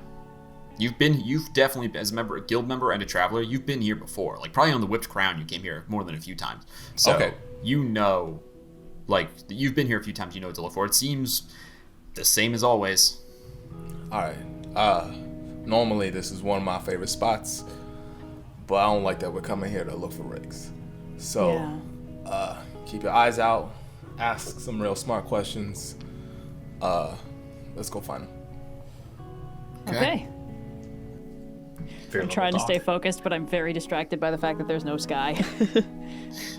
Yeah, it's just miles and miles of open space. It's about, I believe, about 20 miles of space, and then just the other world. And you can see, actually, there are mountains whose peaks kind of jut up, and there's one mountain kind of off in the distance where 2 peaks meet. So it's kind of like a stalagmite, stalactite that have grown together. Sick. Looks so cool. Okay, focus. Finding rigs. All right. Crew of the Prospero, what would you like to do? Well, do we have any idea what... I guess we don't really know what Riggs was doing here, so... If we're gonna find someone in a city... Yeah. Normally there's like a customs office for people like coming in and for like exporting or importing goods. So like usually like that's where like ships would like dock and say, hey, came here certain day, certain time, and left here at a certain day, certain time. Is there like an office like that anywhere near? Oh yeah, totally. As you pull into the dock, there's actually a mark where they take down your name, and there's by the way, there's a 5 gold. 5 gold? That's a lot. There's like a 5 silver docking fee that if you keep the boat there for a long time, you might have to follow up with. For now, it's just that small fee, and there's a dwarf who takes that from you, and if you want, can point you to the direction of the customs office. Basically, motions you over, and you see, indeed, it's not very far away at all, right? It's right on the dock. There's this big building, lots of tall windows that are all open to the outside, and if you guys go in, you make your way through this crowd, like pushing. It's like always going upstream, no matter which way you're going. There's people going the other way, but they're all very nice, and there's a lot of like, oh, excuse me, oh, I'm sorry about that, kind of going on. And then you guys enter into, it's just kind of a plain. Almost think of I'm trying to think of a good example. You know, you're in basically like a civic records hall, kind of, but you're in the front office there where people would find stuff for you. So behind the desk, you see there's a halfling who's like standing on a stool, has a big bushel of curly hair that's being kept down with a rag tied over the head, and sees you guys come in. Well, what can I do for all of you? Howdy. We're looking for somebody, a friend of mine. The roundsman Riggs of the Searing Tongue. I was wondering if they've been through here. Guild. He notes your badge, says, guild business. Excellent. Mind if I just inspect that real quick? Oh, yeah, go ahead.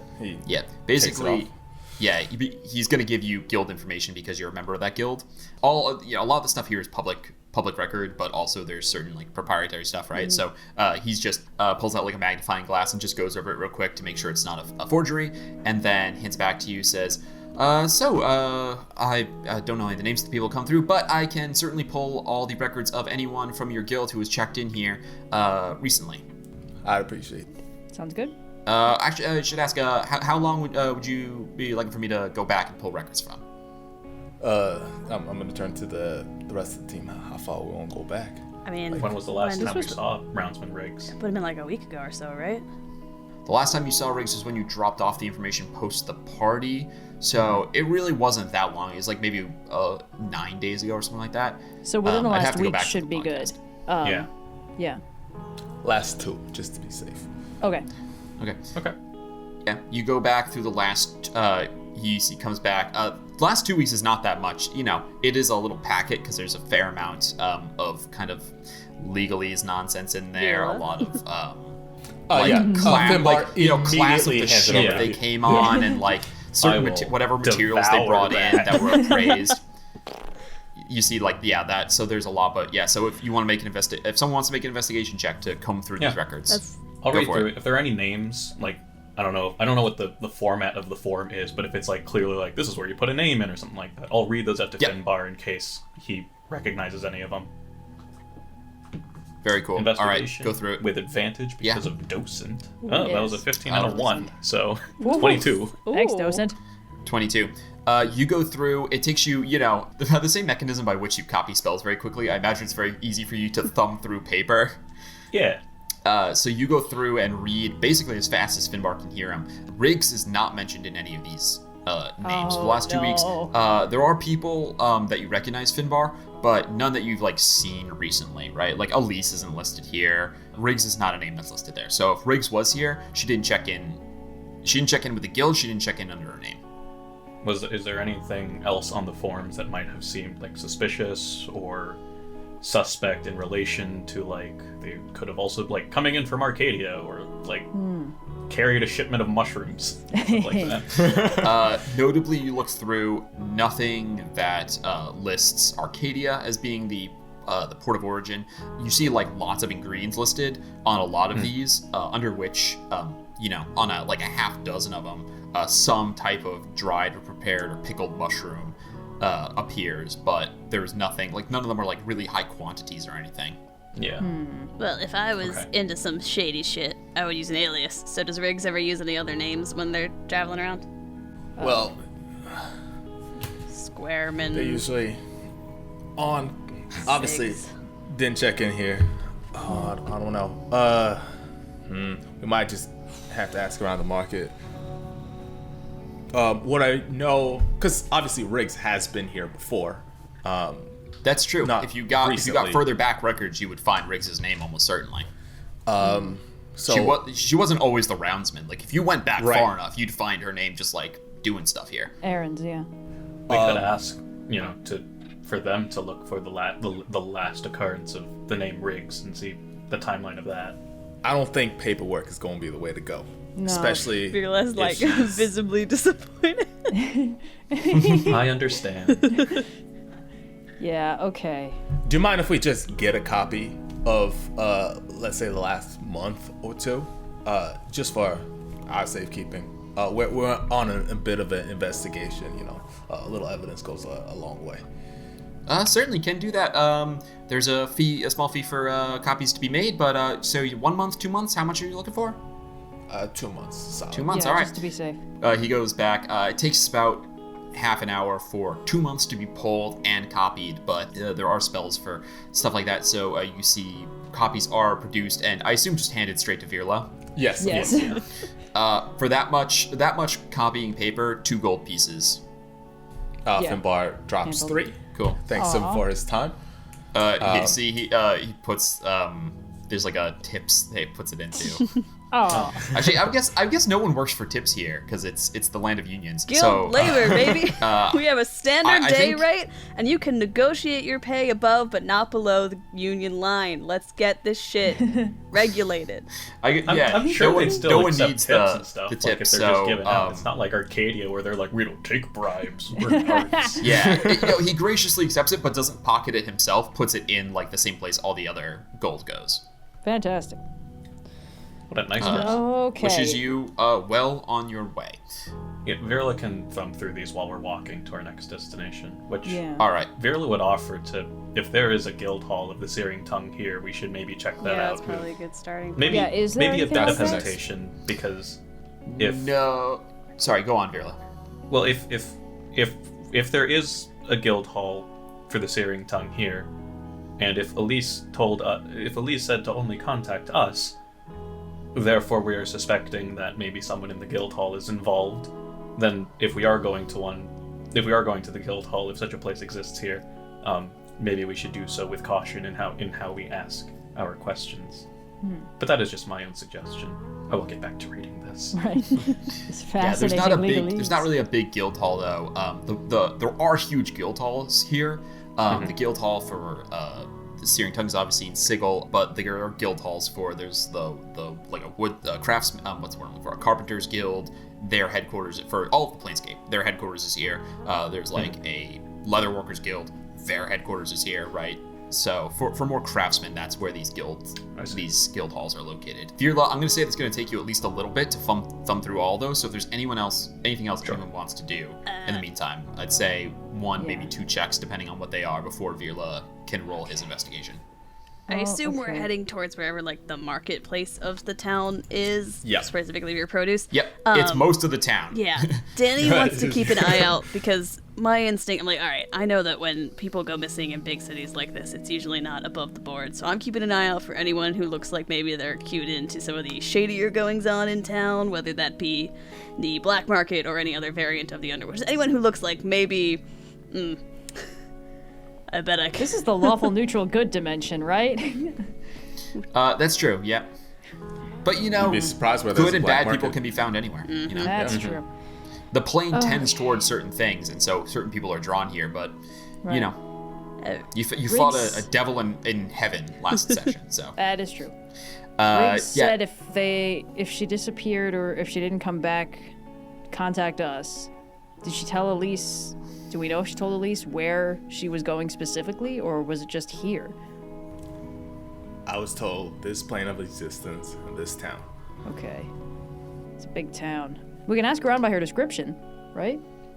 Like, she's short. That's true. There's a lot of gnomes here, but she is a Sverfniblin, so she doesn't necessarily look like. There's definitely other Sverfniblin here. Like if you want to look around, she wouldn't be the only one, but certainly she would stand out more than a human or a dwarf or a halfling or a gnome, which is like most of the people here, just Right. like hanging out.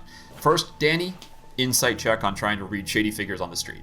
I actually have a positive modifier to insight because I took proficiency in it when I made the character. Not too shabby. 17. You see that there is a like a clock. There's a guy who's like selling clocks.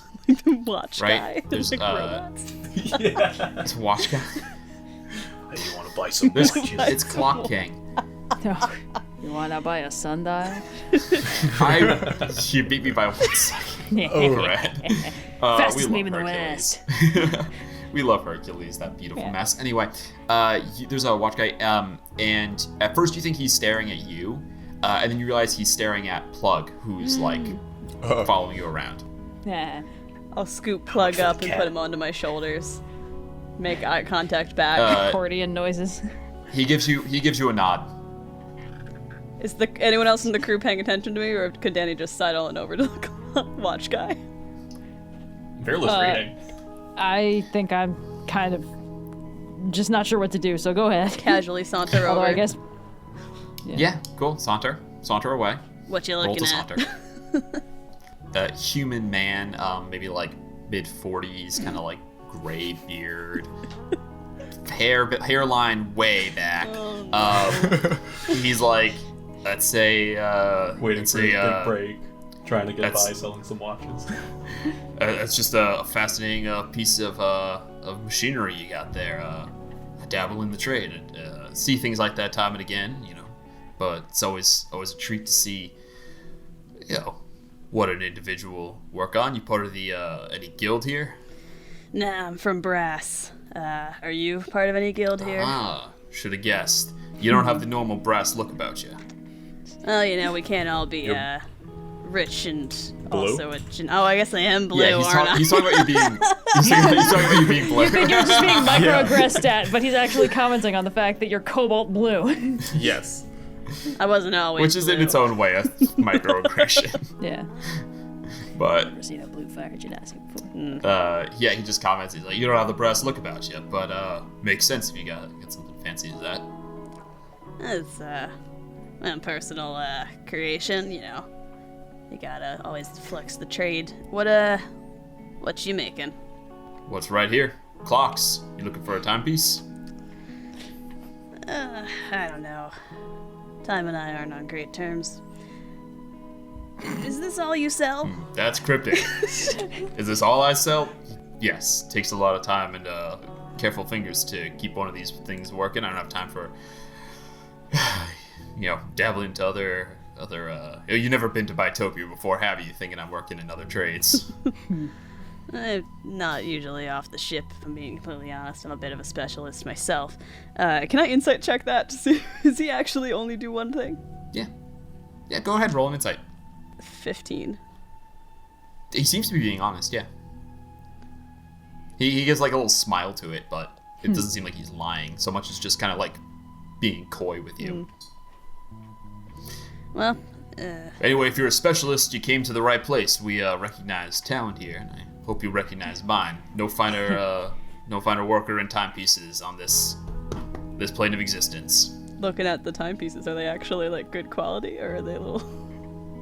Oh yeah, yeah. I mean, I don't even have you roll with Dani's eye. Like, yeah, these are nice as they come, and they go all the way from like big clocks to like, I mean, essentially a watch. Like a small timepiece that you could strap to. It's like a leather cuff, but it has the mechanical workings on one side. All right, at what point do the rest of us notice that Dani's just fully fucked off and is looking at watches? Oh, immediately, I imagine. Oh, yeah. I think I'm good on keeping time, but I'm here with a chef friend of mine, and we're probably gonna be looking to pick up some ingredients. You got any recommendations from a local on where you go for like mushrooms? Mushrooms? Definitely not the Farmers Guild. You're probably looking for, I guess, I don't know, just solely mushrooms. Maybe one of the Trapper Guild. They've run across all sorts of weird stuff up on Shurok, so possible they bring back mushrooms along with furs from time to time. All right, well, okay. You got some nice watches. Good luck with the sales, and I'll give you a good price. One craftsman to another. He starts he pushes like a few, like instead of like 3 towards you, like this is like my good ones kind of vibe. Sorry, Plug is allergic to watches, and I'll just walk away. It might be You true. could've We just don't said know. no. All right. For all I know, it's true. Yeah. Could have said no. Said no. Well, best of luck to this guy. Yeah. So Fear- mushrooms, Trapper Guild is probably the place to go to if we want to find those. Firla, investigation check. Sure. Yes. There's no mushroom guild. There's no like gardeners guild or something like that. Farmers, Gardeners? sure. Foragers. There's farmer. Well, I don't know if there might be a horticulturalist. As guild. I There's understand definitely it, a farmer's farming guild. mushrooms is really hard. Like, Yeah, there's a you reason kinda truffles are gather. so rare. Yeah. Yeah. Like a foragers guild or something like that. Anyway, 26. 26. 26. Natty 19. You go from most recent to the end of the 2 months. Ones you've already gone through, you recognize, you double check. No sign of rigs, nothing suspicious. You go through first month, no sign of rigs, nothing suspicious. Month 2, you're you're a little more than a week in, maybe like week and a half-ish. And you see a name you recognize on an outgoing form. Someone declaring stuff they're taking with them. Crore Carnifex. I was gonna ask yeah. about that too. Yeah. Okay. Let's see Crore's name. There's a laundry list of things being taken. A lot of it is stuff that's been traded for from farmers here. A lot of it, there are a couple furs and things. Among it, a sizable portion of mushrooms to be taken back to Signal. Does it say where he got the mushrooms from? It does not. But on a 25, as you read, you do see, or 26, sorry. That changes everything. Okay. It's important to be specific. I rolled real well for that one extra point. Yeah. On a 26, from what Dani just said, you know what you're looking for now. You do see a name listed under the Trapper Guild. Junie Junie is the name. Jones. It's Junie B. Jones. Oh, You see grader exchanges of lots of stuff. The mushrooms weren't exchanged. In other words, he didn't get the mushrooms from Junie, but you see like basically everything he got, like in terms of like furs and stuff. Like he you see like, you know, a name appear here for wheat and like, or you know, a name here like, you know, Bram for wheat, and you see like Ada for barley, and then you see Junie's name like 7 times for 7 different things. Yeah. Okay. Okay. So we Junie need to did find not sell the mushrooms, but Junie did interact with Crore, so we can ask Junie about Crore. I relay what I found to the rest of the group, obviously. we can also Whoa. ask Junie about rigs because, or That too. Sverf Niblin came by. I think. Yes. I think yes. Let's go with Crore first, because Yes. Yeah. if Riggs was here and she didn't want anybody to find her, you know, we might have to. And he takes the badge off, slides it back underneath the breastplate. We might have to be a little more sneaky with how we go about this. I'm gonna So, think back on the last conversation I had where the man was like, "You don't look like you're from grass," and kind of just like, We're gonna need to try really hard to be sneaky around here. Finbar. Oh, I have actually never done this, but this is the thing Furbolgs Oh, can do. He's going to shrink considerably what is it? He has disguise self once per day. Yes. I can see him up to 3 feet shorter. Oh my god, what? All right. Very nice. Are you Fearbulg still, or disguise self will make you look like anything? I'm going to appear. Fearbulgs are just special about it because they can appear smaller and bigger, more so Right. than other races. Like you can usually only change your height a little bit, but Fearbulgs can really do it. Wow. Yeah. So yeah, no, he's going to shrink to about like 5'8". "Oh, So about on par with Dani and Kyana. oh, I'm Oh, much you're shorter." 7 inches taller than me still. Oh God. But you're the tallest now, from my Yeah. understanding. Yeah. He's going to. So we're going to head towards Junie. She's with the trappers, you say, right? That's where Yes. we're going. We might need to ask around to find her, but yeah. I'll just turn to anyone who's No, walking by trap- us on the street like, "Hey, Where's the Trappers Guild at? I know where they at. You there, Yeah, boy. Keep walking. It's easy enough. It's easy enough. There are all manner of storefronts around that are selling. Like, there's a lot of like tanning hides and a lot of like drying venison kind of stuff going around here. So as you approach, if you want to ask around for Junie. Yeah. Cool. Anyone who's going to ask around, go ahead and make me an investigation check, but use your charisma. Oh, I'm doing. I'm gonna So do if it. you're proficient, you can still add your proficiency bonus, but you can use your charisma instead of Can or have to use your charisma instead of your investigation. Actually rolled pretty good. Well, I still rolled better. Mine is a 14 total. 14. I rolled a Mine was an 11. natural 17. How'd you do, Gayla? Oh. 11 minus 2 is a 9, I think. And well, you're proficient in investigation though, so you get to add your proficiency bonus for that. Yeah, it was 8. Oh, Plus 3. okay. Danny, sorry, what'd you say? Danny? Natural 17 plus my proficiency, so dirty 20 plus 1 now, thanks to the level up. So 21. Hey! Oh. How do you? So this is gonna get you. This is gonna get you right to Junie. What do you do, Danny? Describe your brilliant success in finally interacting with someone. Danny slips straight In a back positive way. into In a positive manner. Oh, positive? Well, successful is the way. I mean, however Danny would succeed at it, go about that. Yeah, That's Danny what I'll say. slips It's a back success. into her, How like, does Danny succeed? Not quite salt of the earth is the wrong word, but like Danny has never been like a upper crust person, so she's just trying to talk like guildsman to guildsman, but a little bit gruff around the edges and kind of the way that the like guildsmen she talked to in the City of Brass would be. So she's talking like, hey, nice stuff. You ever heard of asking around? And just looking, honestly, probably looking a little shady, but for some reason it's working.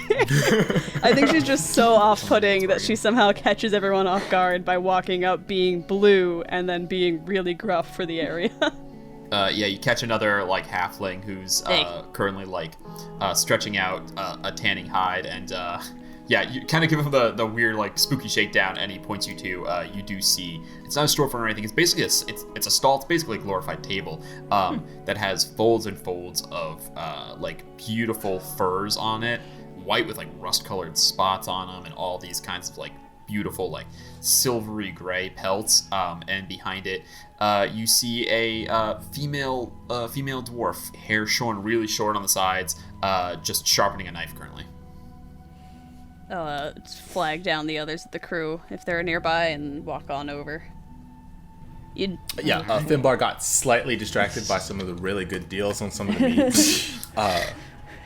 And then when you point her out, you're like, actually, I should point out, things you buy here are more expensive than usual, and that's like, depending on what it is, it could cost like double, and that's a combination of quality and like paying the people who are working here well enough.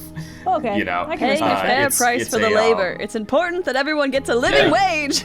That's exactly there's no correct. middleman here. They're not shipping it out anywhere. Like, Yeah, it's it all straight goes from right the back source. into the guild, which takes care of its members, because like when you're Oh, yeah. injured and stuff like that, then you continue to receive guild pay. I should send Roy And here. you've got dental. It's They do have fantastic. dental. Dental is really good. There's a dentist on every corner, actually. Wow. Yeah, you see Junie, like, sharpening a knife. Hey, How are you going to approach this? are you Junie? You just walk up to Junie, you go, hey? Oh no! Oh no! You What can I call help her you out with? by name. Yeah, you deal with the Chef's Guild at all from Sigil? Hey, frequently. Who's asking? Hi, I'm Dani. Oh, it's a pleasure to meet you, Dani. You part of a guild from here? No, I haven't seen your face before. no, I'm not from the guild. I'm friends with the guild, though.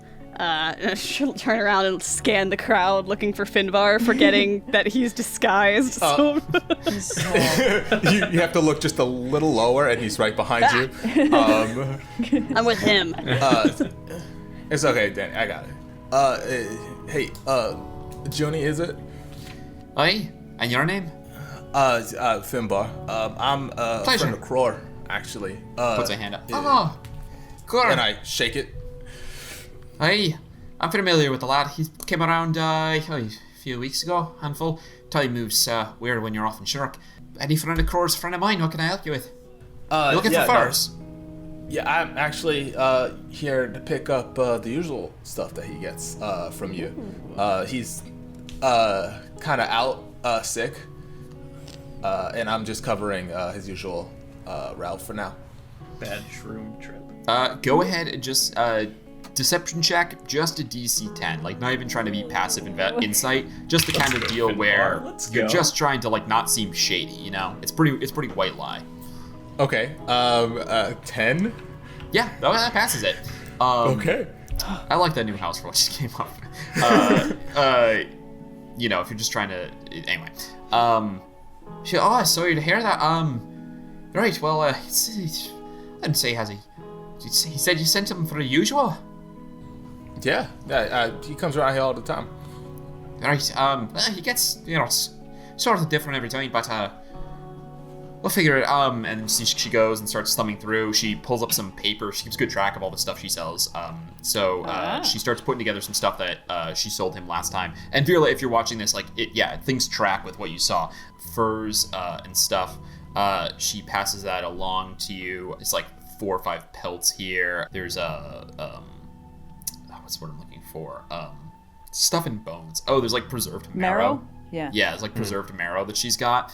Then she turns to you, kind of like does a little tally, says, so this is what I sold him last time, but if you're looking, if he's looking for the usual what he picked up himself, I'm afraid I can't really help with that other than, I don't know what he gathered other than I pointed him in the right direction, so I'm not sure if you're looking to pick up more of what he brought back or more of what he just bought from me.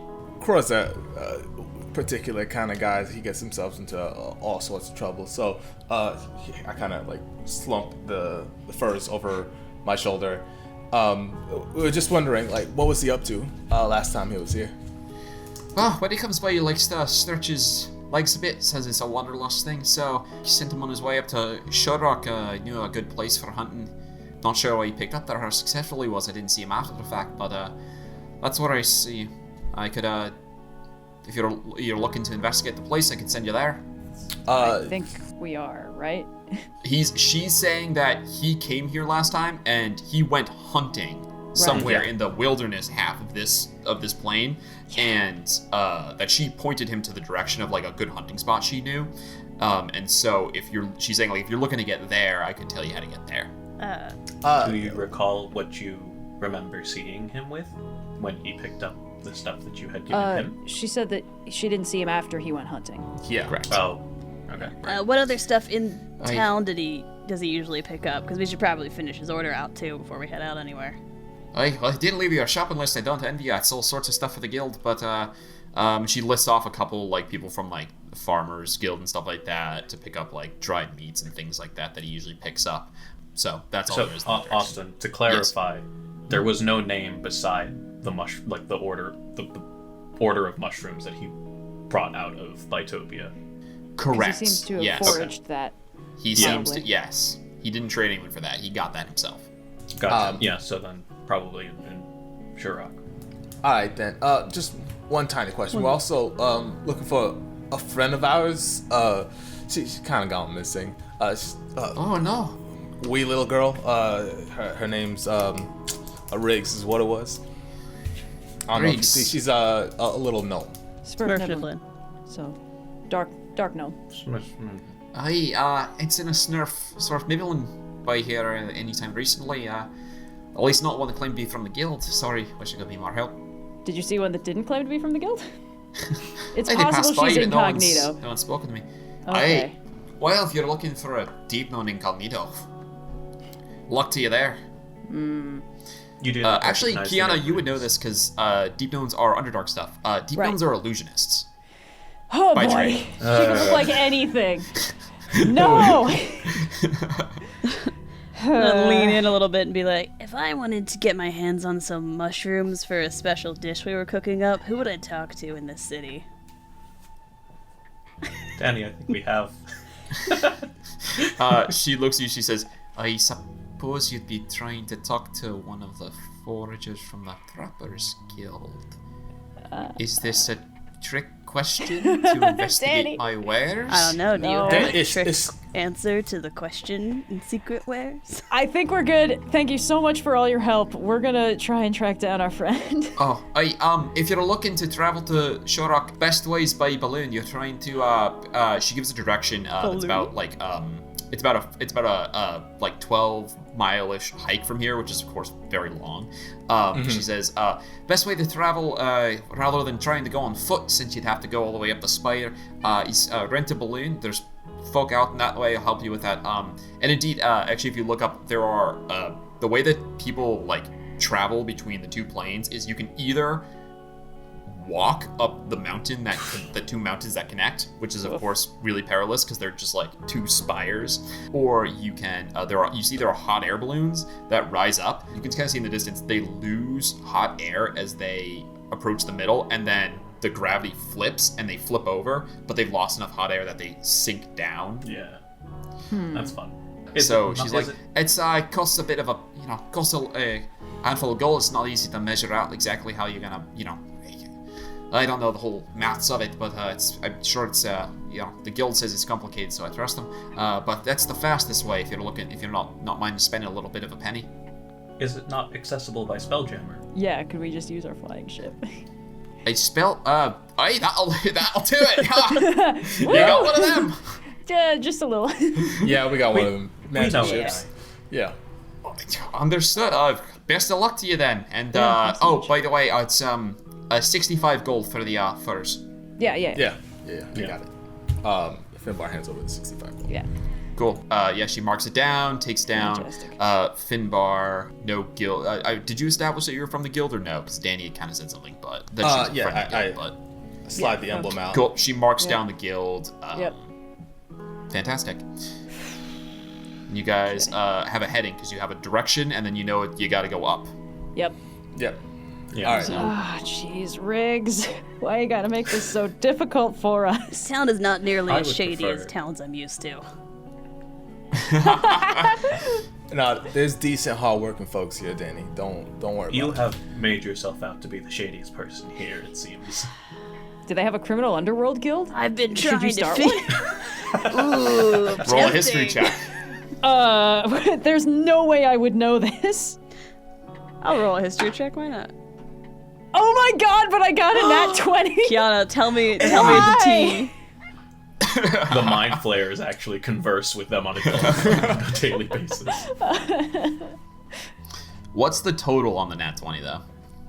20. I have a +0 to history. I'd say this is almost think of this as more of an intuition check, an insight check on Kiana's part. Well, you've never in that heard of case- it with a history. Well, no. Okay, This is your okay, history, okay. but think of this as a history, not because you've learned history, but because you're being smart, you're being insightful about this. Okay. This much money moving through anywhere, doesn't matter how well everything's kept track of. Something shady is going down here. There's too much infrastructure here for someone to not be pulling something, even if it's not Okay. the kind of crime you would have met, you might see in brass or something like that. There's someone pulling something. White collar crime. They're all just white collar, Yeah. tax robber. Yeah. Fantastic. Some embezzlement here. Yeah, and yeah. There's just one skyscraper that's all stockbrokers. They do that thing where they run a really nice restaurant, but it's like a front, so. I'm just saying, there's the legal ways to track people who come in and out of the city, and then there's always a criminal underworld. And if anyone's gonna know how to find somebody, it's the Okay, people who good. keep Yes. tabs of everyone. Okay, so if Riggs came through disguised, which she probably would have, can we do another pass on the records? See if there's anything there that looks suspicious, coming, going? Did any of the names that I read out not seem familiar to you, Finbar? Well, No one he knows from the guild besides Core popped up. So No, there Finbar's are a gonna bunch be- of names you recognize from people you went Yeah. to school with or passed with, but there's no one you're close with, and there are some Yeah. names you don't recognize, but you don't recognize them. It's impossible to say, yeah. Okay.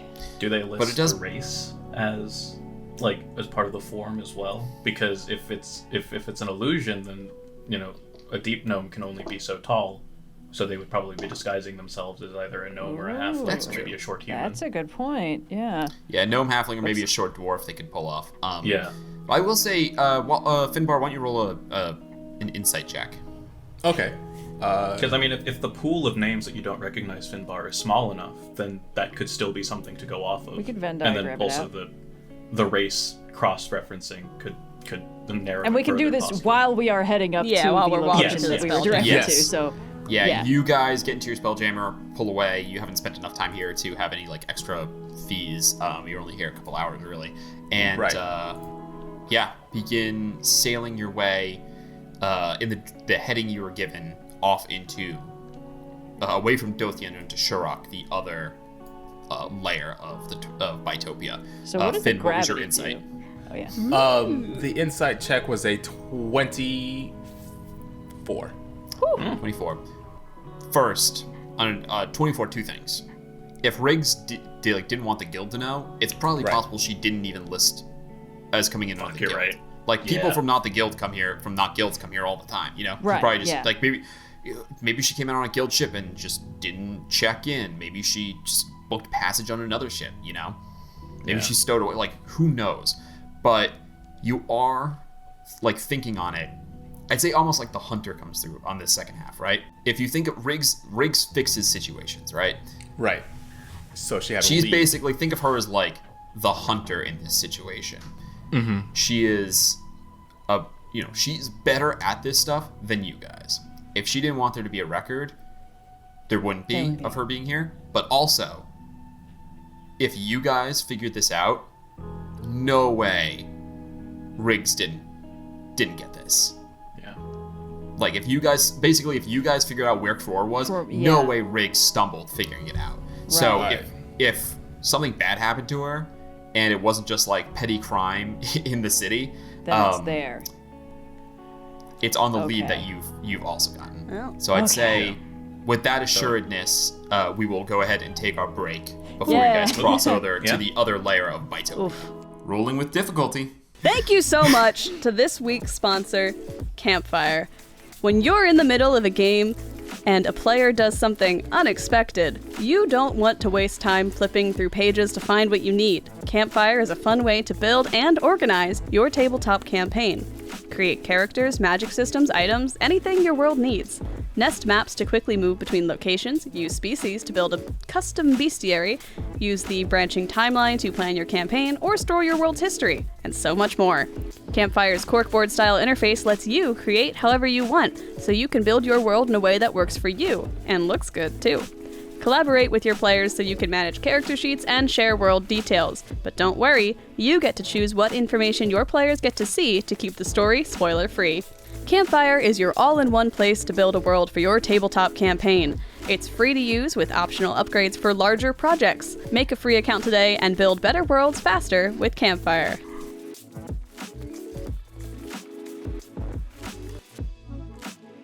Rolling with difficulty. And welcome back. The flight from Dothian to Shurok is a relatively peaceful one. It's an interesting phenomenon of seeing two horizons stretching off to the point where basically they meet, but you can still see a little sliver of light coming from like the distance. The old ima- iTunes auto-generated swirly things you could watch when your music plays. No, it's like if you look at the horizon, it just becomes John? I know what you're flat. talking about. These Yes. guys, Noir, don't look so it's confused. stretching so far that eventually they start to kind of come close to Yeah. each other, but they never fully meet because you can still see a strip of light way out there. Parallel. How does the day-night cycle work here? It doesn't. It just Does gets it? brighter and darker, kind of like Yeah. Mechanist, but everything's kind of emits light in Mechanist, right? It's equal parts light and dark at all Right. times. Here, it's just there's an ambient light, and I'm sure if you asked Hans, he would have something to say about the nature of the sun here. Yes, of course. It's just sort of a physical effect. You fly through some clouds. You do see hot air balloons that have, most of them aren't carrying people. They're mostly carrying crates and parcels and stuff. So presumably You there's guys don't trade become happening. pirates. No, Just Danny, no. Joking, Start joking. amazing. we don't want to upset whatever implied mafia runs this place. Well, we'd find out which mafia runs this place if we stole something from them, which I think would be to our benefit. That's the new campaign. that's I'm something. throwing everything else out. Yeah, next adventure. Yeah, stop Dani from stealing time things. you're here, when you get about halfway there, there is an interesting moment where gravity just flips. None of you have ever been in a reverse gravity spell, but it's basically the same thing. Let's have Virla. Bro. Virla, are you piloting? Yeah, I'll do that. Yeah, just make a ship handling check. So that's gonna be your intelligence plus your proficiency for ship's proficiency. Okay. That's a 10 plus 7 makes 17. Ooh. Okay, yeah, 17 is high enough to prevent any of the rest of you having to grab on. You flip the ship as the gravity flips, and it is definitely a little awkward for everyone aboard, but no one has to make any deck saves to hold on. Just grab plug. As Even he's, with the floating gravity the midair. ship generates, it's still a little wonky, but a 17 is more than enough Right. to prevent anyone from just, falling off the side. Wow. You flip and float gently down. Finbar, with your enormous passive perception, you don't even have to roll this. You know you're in about the right place of what Jamie suggested, but looking down across, you see like these mountains and ravines, beautiful like giant lakes. These trees that they're not quite redwood, but the trees here are massive, and they're all like these like spruces and just lots of these evergreens. And even as an expert hunter, it doesn't take an expert hunter to notice when something's wrong with this forest, especially in an area so big. You spot a whole portion of forest that is just like blackened. Oh, well, About That in the ain't area right. where you should be heading. okay. That's gotta be it, y'all. Maybe it's a coincidence. You, I assume, let Virla know, and Article Yeah. Virla, you take the ship down a change in trajectory and begin heading towards that area. Actually, also, one of you, let's have Finbar just roll me a d20. Oh. Oh. All right, here we go. It's a 1. As you set down, there's no snow anywhere, but as you begin to get closer, you notice there's frost on the trees, and indeed, it is cold here. It's not Frostvale cold, it's not Freeze a Body cold, but it is like below freezing here. And in fact, Shurrock is part of the balance of the nature here is that can be like really unpredictable weather swings. So you're setting down into, it doesn't matter what time of year, it can be like really hot, it can be really cold. The season, there is seasonality for the crops, but in terms of climate on this layer, doesn't follow those rules. It can swing wildly. So you guys are currently dropping down into a really cold climb. Okay, that could be worse. I Good thing we hate bought all this. those furs. Well, we still have the coats from when we got that salamander, right? Dani can bundle That's up. true. Danny's like pulling a coat around her, just like, Actually, I should ask. I mean, you guys didn't plan to spend that much time in the Frostfell, and the ship when you're traveling on the ship protects you from the worst of it. So, did you guys spend? It would be about 10 gold apiece to buy like real winter clothes. Did you guys spend that money, or did you just kind of like be like, oh, we don't need that. We're just gonna like grab this thing and go. But Yeah, I which probably either did. one seems reasonable. I to didn't me, need so. to. That's Yeah. true. I didn't need Finbar to doesn't because need to, my actually, armor. because it resists cold. I probably have just kept trying to furs. keep using my existing coat, even though it is not made for particularly cold weather. So Danny would stubbornly refuse to purchase any additional clothing. I almost certainly Amazing. got some kind of overwear just because. You have to catch this thing. That means you're going to need to get off the ship to punch it. Okay, yeah. That's true. So if you want to go ahead and mark off 10 gold for... I did. Okay, and then Virla, what are you thinking? I think he's all right. All right, I cool. think he still feels cold, but I think he'll be okay. Yeah. Okay, cool. You guys set down, and as you sit down, barely hovering off the ground, you let out the rope ladder so that you can climb down. There's no dock here, obviously. The ship is just floating over the ground, and you let down a rope ladder to Yep. go down. As you each one by one climb down, your boots hit the ground. The blackened, it might have looked like a forest fire from a distance. but it's not a forest fire. Nothing here is burned, although it might be hard to judge that at a distance.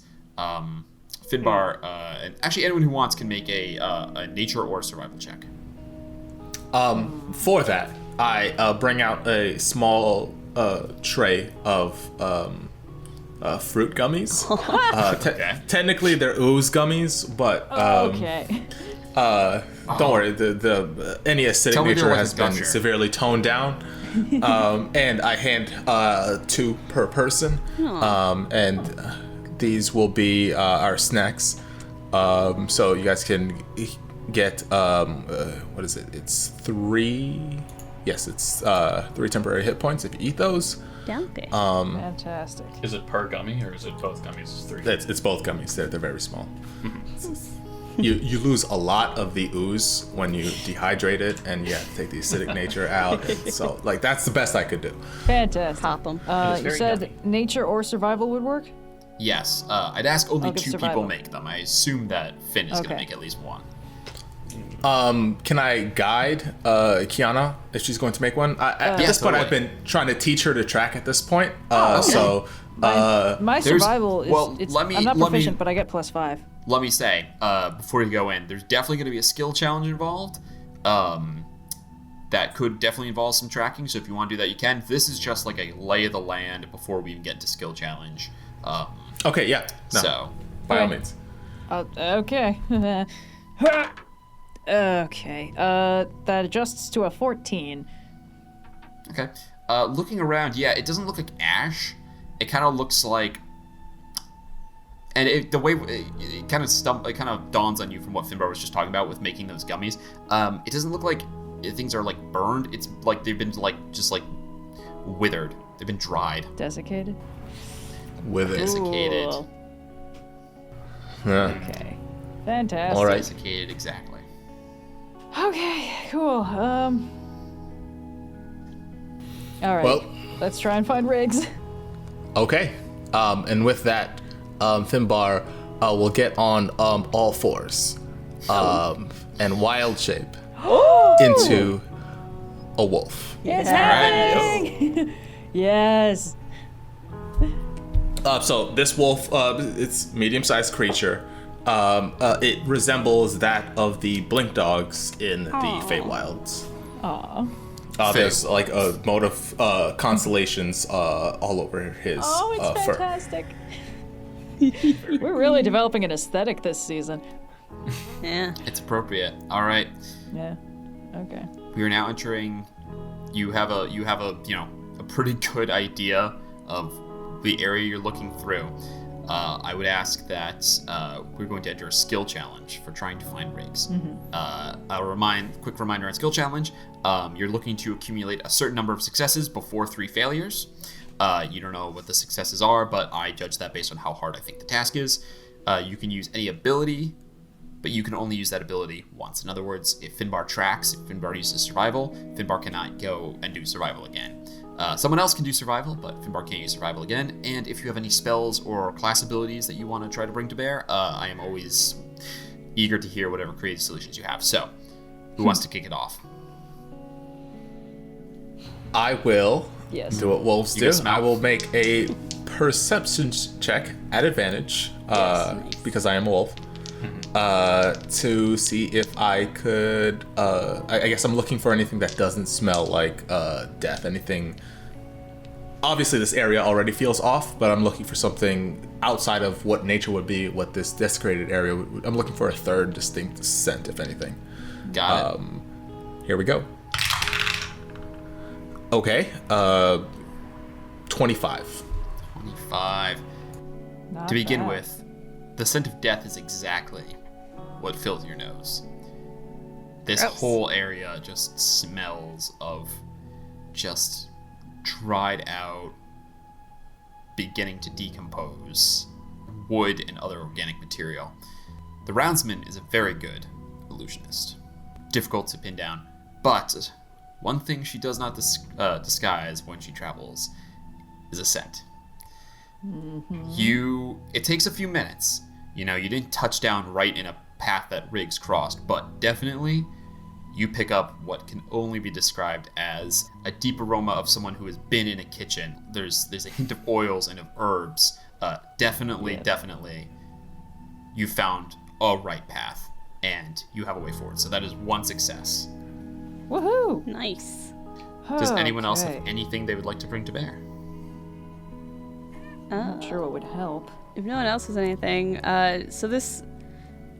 Dani is familiar with area of effect spells and similar types of damage that affect large swaths of spaces, so I'm wondering if I can make some sort of arcana check to look at the surroundings and see if I can identify like a point of origin or an origin direction for the damage around us.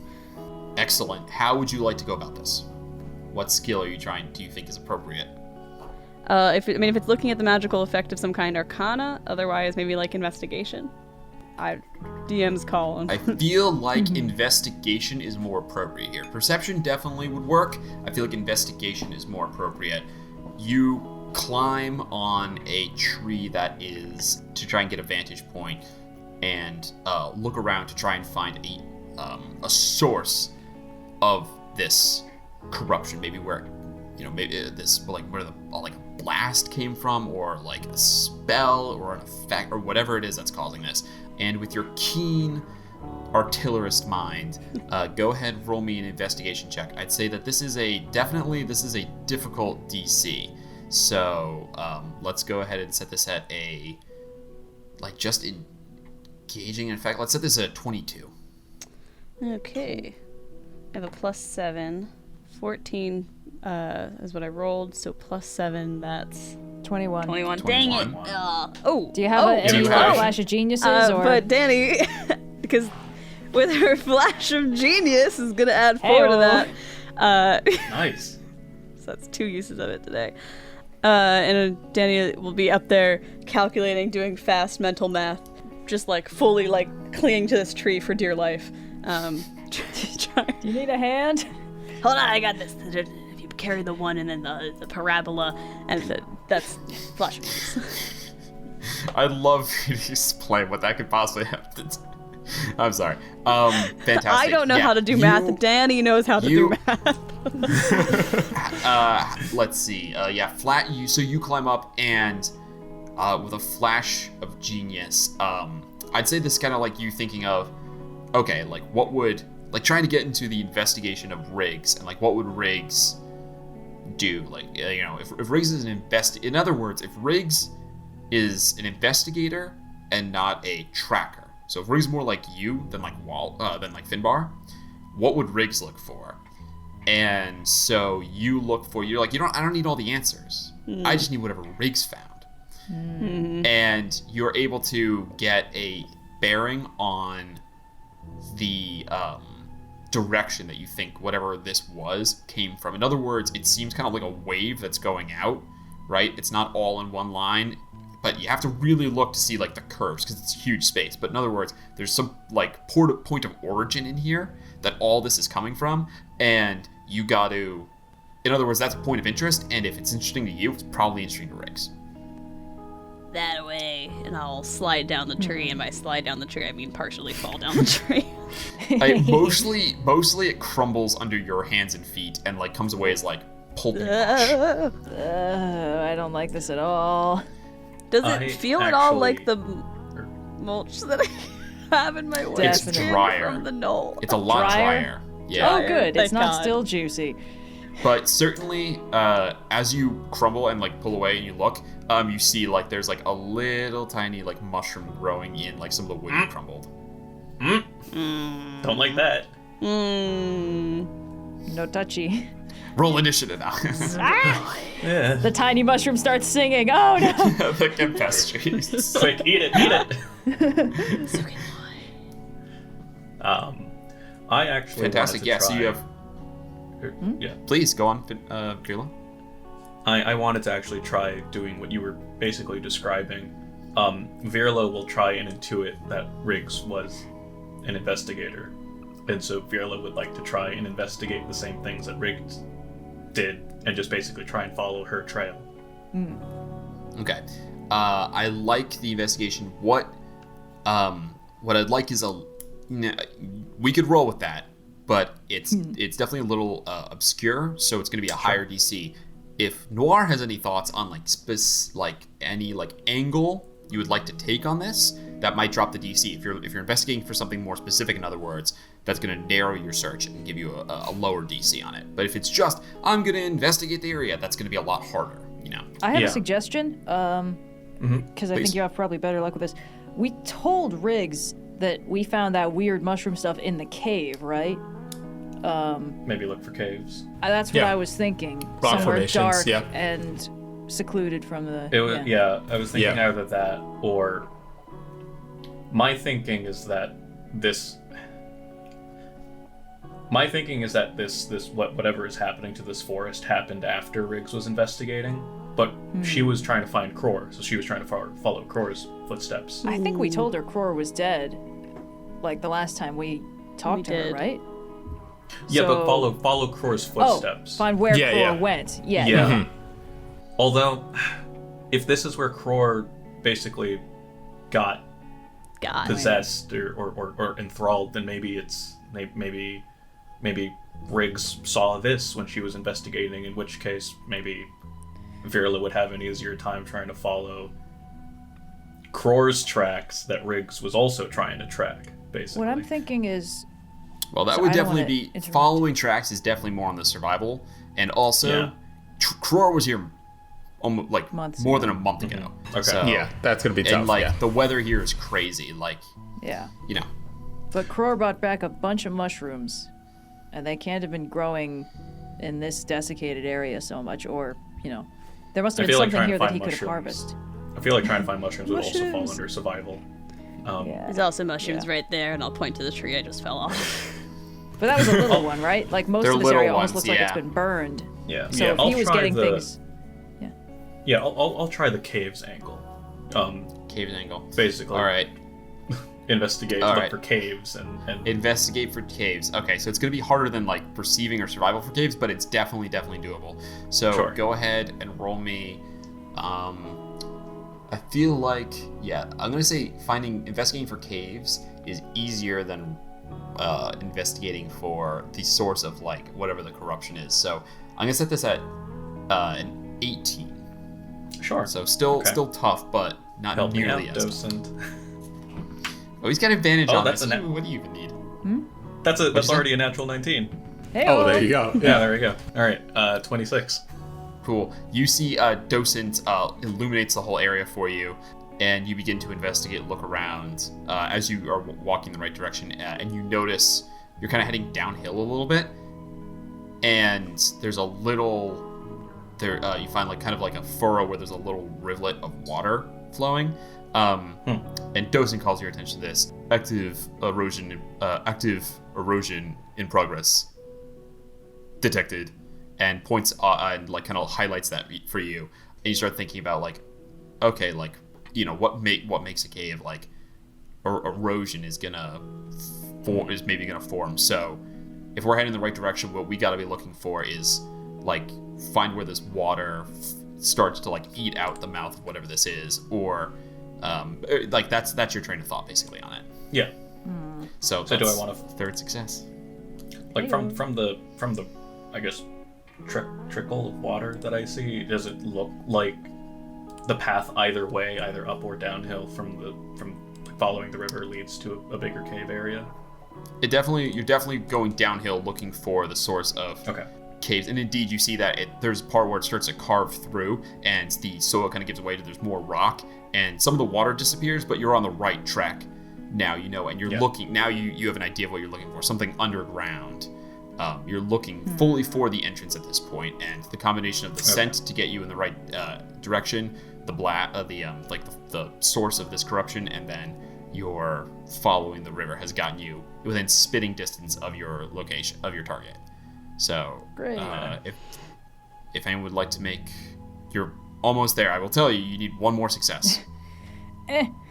So, if anyone would like to make a different kind of check, feel free. I think. Well, my thinking is there's not a whole lot I can do helpful here, but I can pop on the Visage of the Astral Self, which will give me dark vision, if we're dealing with caves. That sounds Sure, like a good that's a good idea. point. And it will also give me advantage on insight checks, which I like a lot for a skill challenge. That's Just true. spend a key Definitely point. there's something insightful here, but you'd have to describe to me how you'd want to use insight. Well, I think if Virla's directing us to, like, okay, there's water flowing, we think there's a cave in this general area. I have spent a lot of my life underground. That's I think a good perhaps I would like to just kind of be like, all right, when does this start turning into something I'm a little more familiar with? Like, it's mostly like, you know, on the surface, it's like grass and trees and some kind of horrible fungal infection or whatever. But, like, at some point, this is gonna turn into a cave. Fair enough. All right. Yeah. You want to try to insight that? I do, and I want to. Okay. I want to get my tasty advantage, and I really don't want to beef this. You're gonna so get this is my advantage? just so this chat is- knows. This die it's like white and gray speckled, and it's got the most unreadable red numbers on it, but it rolls really well. So I only Fantastic. use it when I'm desperate. We Yeah, stand a die that's totally a impossible to 20. read. Okay, roll number 1 was a 12. Roll. Okay, but I I haven't wanna adjusted set it yet. I want to set I the haven't- I want to set the DC for drama, Yes. which is insight. So this is definitely typically more of a survival check. So insight, I'm gonna set this all the way at. Let's do another 22. Bro. Okay. Well, roll number 1 was a 12. 12, okay. Plus my 8 would bring it to 20. That's true. But roll number 2, is that still 8? Hold on, let me check my skills real quick. I'm so nervous about this now. Plus 8. Okay, number 2. Nope, it's just a 20. We got anything we can sling at this, or because I'm out of inspiration? I don't have inspiration. Nope. I Okay. do have 2 more flashes of genius, though. So You do? What else are Sophia, you using them didn't you have for? inspiration? why not? You know, Dani or you could loaded you know, today. You could also, it's just the first failure. You still got a lot more failures to go. Yeah. Yeah, 2. Nah. So what do Kyana, you're put the mask up, and Daddy's like, spooky. Have you considered looking over there? And I'll give you a flash of genius, and you get to add 4 to your roll, bringing it to 24. Thank you. Very tasty. Okay. Dani draws your attention. You bring up the mask. There's a pull of instinct. And I think up until now, you guys have been, like, really meticulous about this, right? Yeah. There's been, let's not leave anything behind. You've got a series of investigators and hunters. I should say a hunter and 2 investigators on the job. But maybe what you need is is spirit, and as you bring up and you make that connection with your astral self, I think there's a sense of, like, we're close enough on the right track. What we need now is to, like, pick up the pace. That's what we need to do. And so you quicken your steps, and with Dani as a flash of genius to keep you going in the right direction, you take the lead and indeed circle around a trickle of water falling off a ledge. You find an entrance to a cave.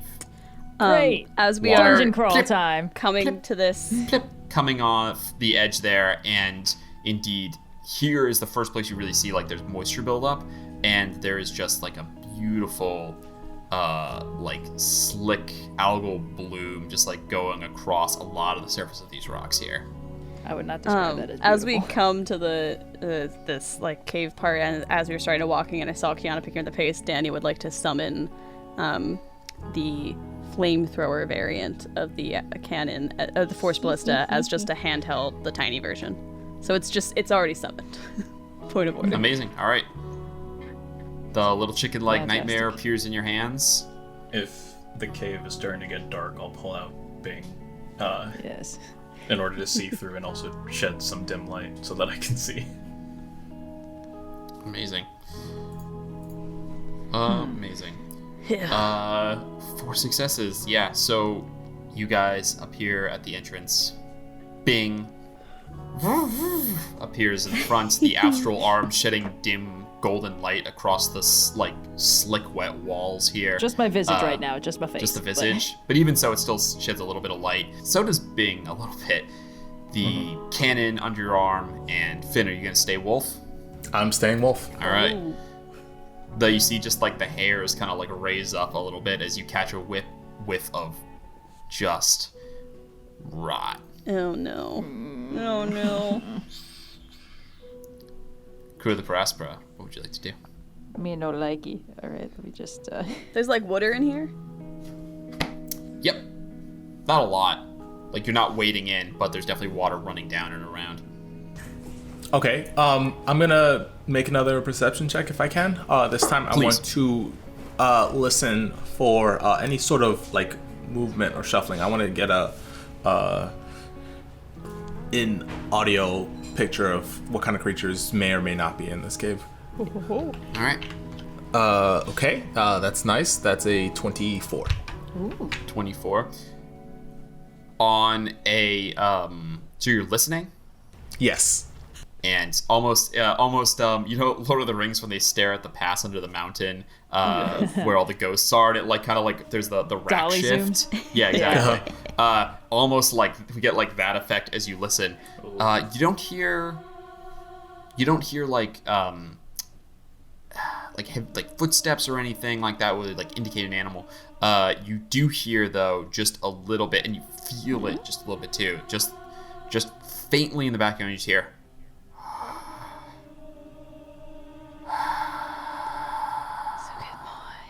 Like there's wind, but almost like breath. Like something's moving in and out, and you can kind of feel a little on your fur, on your whiskers. The just like gentle push, and then gentle pull. It's like so slight. A 24 is what you needed to detect this, basically. Okay. I can't speak while in. No. Oh, do you want a mind link? What is it, boy? Is Virla trapped in the well? I'm like Briggs fell down the calling well. at everyone. I'm pointing. I'm trying to make some sort of indication. Yeah, I'm gonna point from up. I'll just I'll just mind link with Finbar the wolf. What's up, man? Yeah. How's it going, Kyana? Good. All right, yeah. So spooky cave. I think there's some sort of like wind. It might be breathing. It might be Riggs. I don't know, but it's somewhere in that direction. Okay, if it's Riggs, I think she's probably gotten a lot bigger since we last saw her. All right. Okay. Well, DM, I do have dark vision out to 120 feet right now, so. It is not really lit in this cave, so. Great. It's about to be lit when we. Okay. I don't know. Do we want to bring like just regular torches? Yeah, you want to crack on some torches? I mean, I feel like that's probably smarter. Please don't insult me, and Dani will use produce flame in my hand so that I am a walking torch. Oh, exquisite. Oh man, that's a Dimitri move right there. I love produce flame. Yeah, blue flame. All right, I guess we should go into the cave. Oh, blue Lights up. flame. Oh, Yeah. it's even better. Nice. Mood lighting. And dances across the wet walls, which all have like slime kind of on them. You guys walk in. Could I grab marching order? Okay. I can't really see, so I can't really be up front. Okay, I'll go up front. I'll be right behind I also her can't be 'cause surprised I have while the I'm light. conscious, so. Oh, We have Kyana. I'm right behind Kyana. and All right, then we have Finbar, I'll be right behind him because I do have the light source. Finbalto, then I guess Dani, we'll take up the rear. and Virla in the rear with, I assume Bing just like at your feet. Yeah. Bing! Fantastic. Bing has dark vision, right? We discussed this. Bing Yes. can see in the dark, yeah. Yes. Right, yeah. So we discussed the possibility of you like going full Mysterio helmet, right? Just like putting him over your head. Yeah, basically. Yeah. I mean, Yeah. why not, honestly? That's Yeah. pretty cool. Yes. We just hacked dark vision for free. It's free dark vision. Laugh while you we're, can. we're laughing now, but okay. Oh God. You carefully make your way down wet stone, basically like slabs. Like, you know, it's not steps or anything down here. It's all uneven and just like slick, and you make your way down carefully, especially with Kyana leading the way. You're pretty sure-footed, so. And then a wolf. It's pretty easy for you guys to find the best path forward, but Right. definitely this isn't the kind of thing you could sprint easily. You make your way through. The walls are sometimes, 5 feet apart. Sometimes they come down close to a squeeze. Mostly for the wolf. It's I'm size medium, so yeah. I'm But fine. even so, like you get kind of like wide shoulders. You know. Medium has range. Yeah. Yeah, exactly. You push your way through, the drip being the only thing that accompanies you until all of you start to feel that slight breeze and hear the kind of sound. Can rocks You breathe? emerge. I don't know. It's the planescape. Anything's possible. Rocks can fly. No, not like rocks can cacao rocks, like, clunk rocks. Oh. You see up ahead, Kyana first. There is a faint light Elf eyes see. as you're entering into a larger space. There's like a final squeeze, and then it enters into a more cavernous space. Oh, great. A light If at the I- end of the tunnel. If it could be smelt or heard, my passive perception for those two senses are 25 right now. Oh my Smells god. are heard. Yep. You definitely smell the. You smell rot and mold. It's like overwhelming in here, and the sound is what you've already detected. Your incredible perception check before is picking up what there is to pick up here. Is there any chance of smelling any of Riggs in this? Like if she came this way?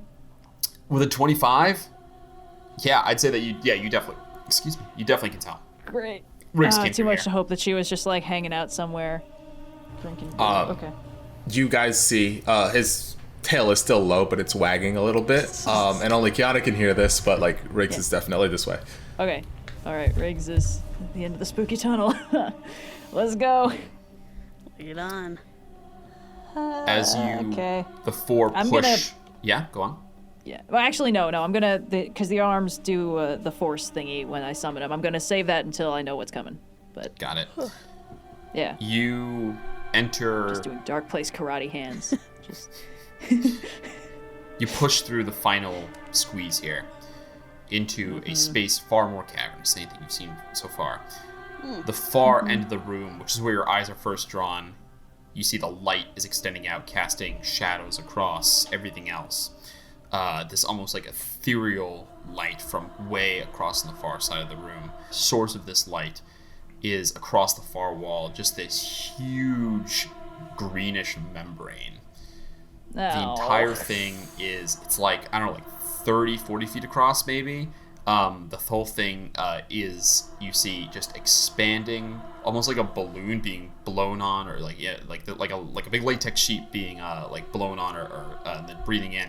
It's expanding and then contracting ever so slightly, like it's breathing. And you can feel that movement of the air now, and see it as there's actually all these spores suspended in the air that get gently pushed and then pulled back as the air moves.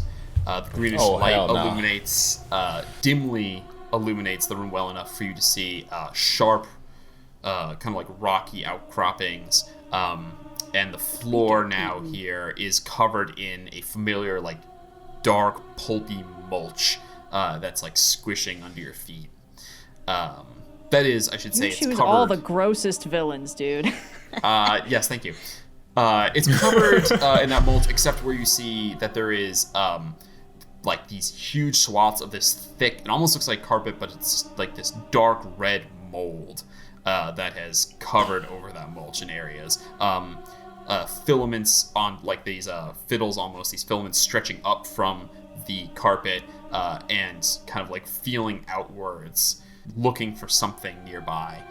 Across the room, cast into darkness by the shadow of this light, you see there is a stone pillar suspended on which you see a unconscious Sverfnebelin form, Riggs. Her body adhered to the rock by like white fungal strands, almost like spider webs. Oh, yeah. But they've grown Of up course. and are holding her there.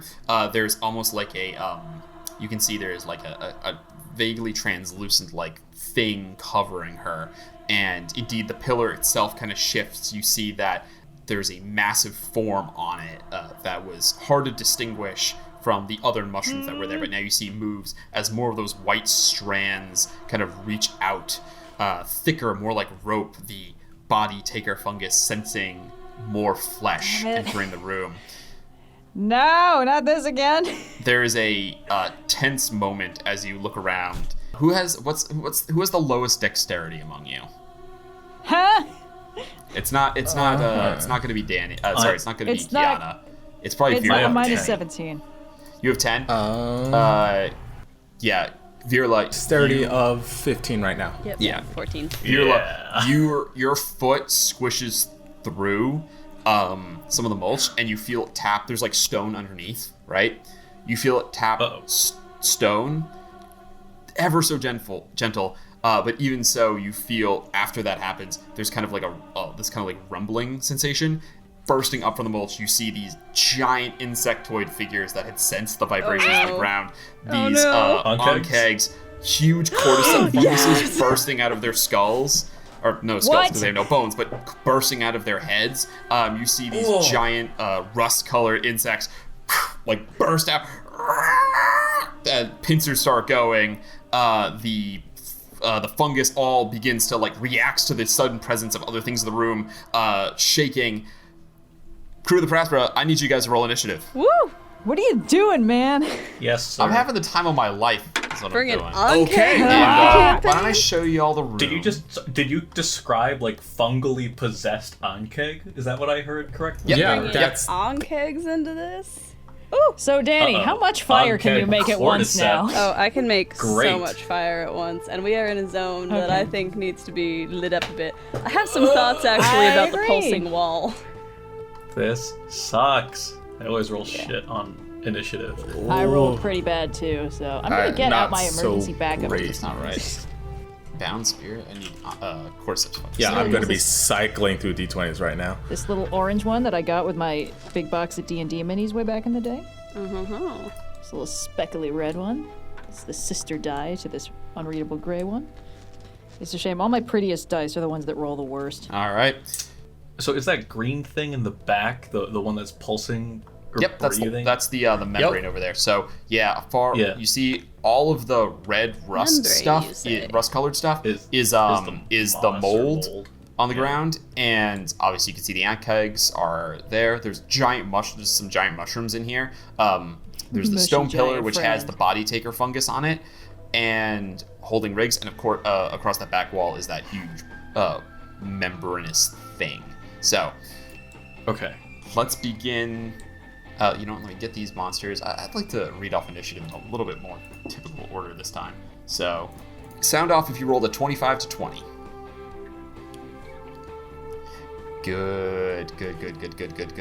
So the onkegs are going at initiative 20. Oh, great. Fun. Oof.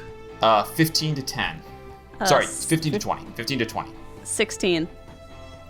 16 for Dani. Who bets that Oh, the no. cave has an initiative? Awesome. 10 to 15. 14 for Wolf Bar. 12. 14 for Wolf I Bar. rolled a 4. 12 for Kyana. Virla, what did you so roll? Many bonuses to it. 6. Ooh. 6? Well, Yeah. lucky for you. I don't need that page anymore. Lucky for Excuse you. me. This guy has a -1 initiative, so you are still going before the body taker fungus, who rolled in at a colossal 4. Oh. All right.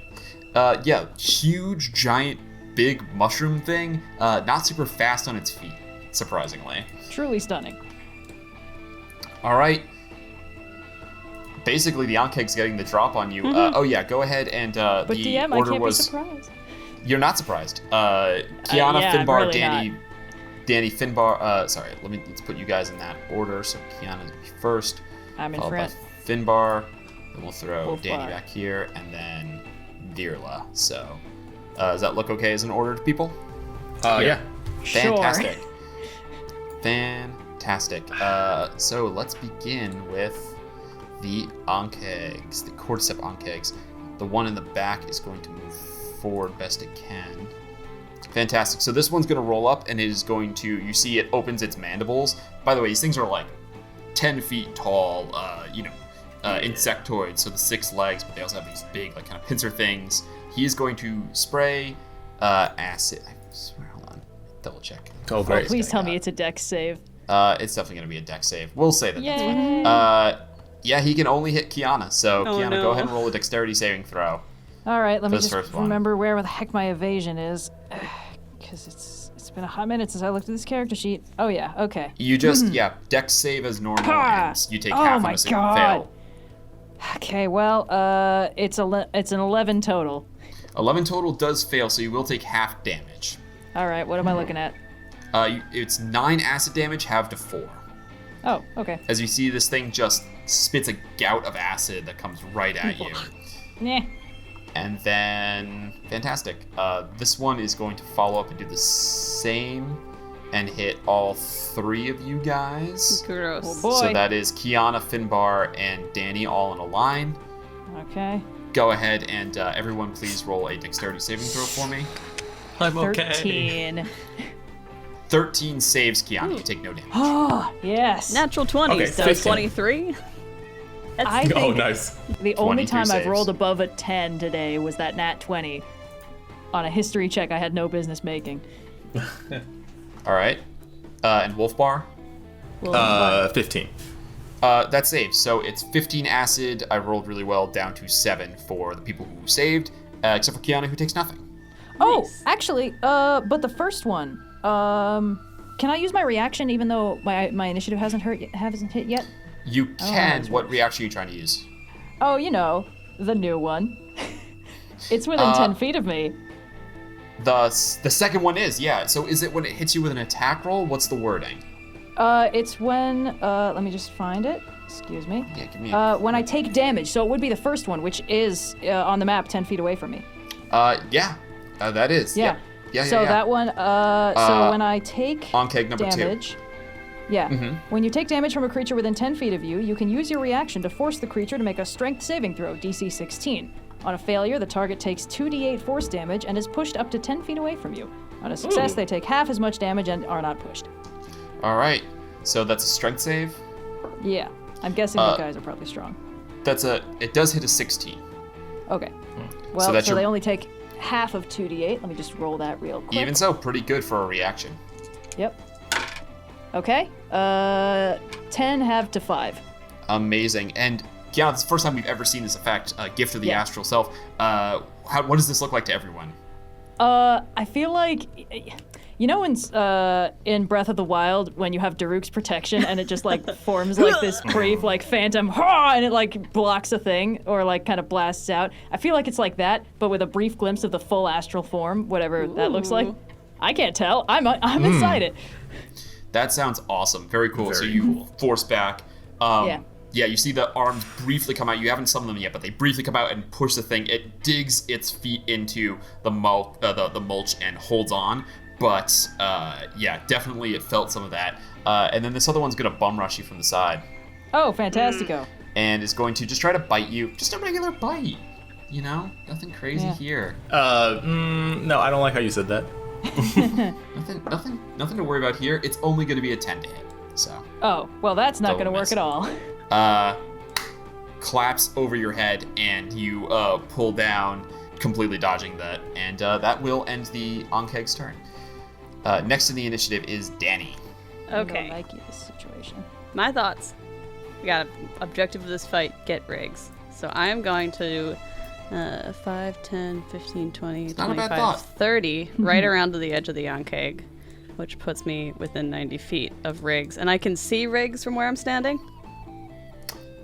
Yeah, you can totally see Riggs there. So Riggs is kind of covered partially by this monster. In other words, you couldn't just walk up and take Riggs. In a sense, Riggs is somehow grappled by this. Okay, I'm going to cast Vortex Warp on Riggs, because she is a creature I can see within range. She's either got to succeed on a Constitution saving throw, which she can choose to fail, or get teleported to another spot I choose within range. Okay, so that's really good. So here's what I'm going to do. Riggs is unconscious, which means that she has no conscious will. She cannot choose to fail this. Gotcha. So it is going to be a roll. Basically her constitution, her physical form is just going to try to innately resist this. Okay, it's a but DC 16. She is Justice Sverfniblin. So let me go ahead and double check the con on that. I'm going to assume it's not crazy high. Ooh, please less than 16. I can almost guarantee you she's probably only got a +1 or +2, but I want to do my due diligence on this if D&D Beyond will ever load. Now, Austin, if you use campfire, you'd be able to quickly access around the rigs and all of your other enemies and players all there right now on your cork I board. wanted to try my new spell out. I'm just gonna say I'm glad It's a that we good know spell. an 11th level cleric now, just in case this is some hinky greater restoration nonsense. Yeah. All right, page 164, the Monster Manual. Write that one down, my friends. Constitution +2. So I'm gonna go ahead and roll a Okay. d20 +2 on this. I'm gonna roll it in front of the group because it's such a big roll. We're gonna box of doom this. Ready? Please be low. Do it. Roll. Do it. 1d20 +2. Oh, I'm beaming my will +2. into the computer. Dang it! Natural 20. No way. Hell! You see, Rigs! you see the vortex. What does your vortex warp look like? Because first of all, that's dope as hell. Very cool spell choice, Dani.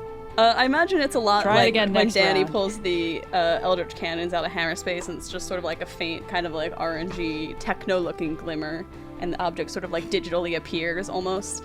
So it starts to be that, and then it dissipates because Riggs overwhelmingly succeeds with the natural 20 to resist being saved from mortal peril.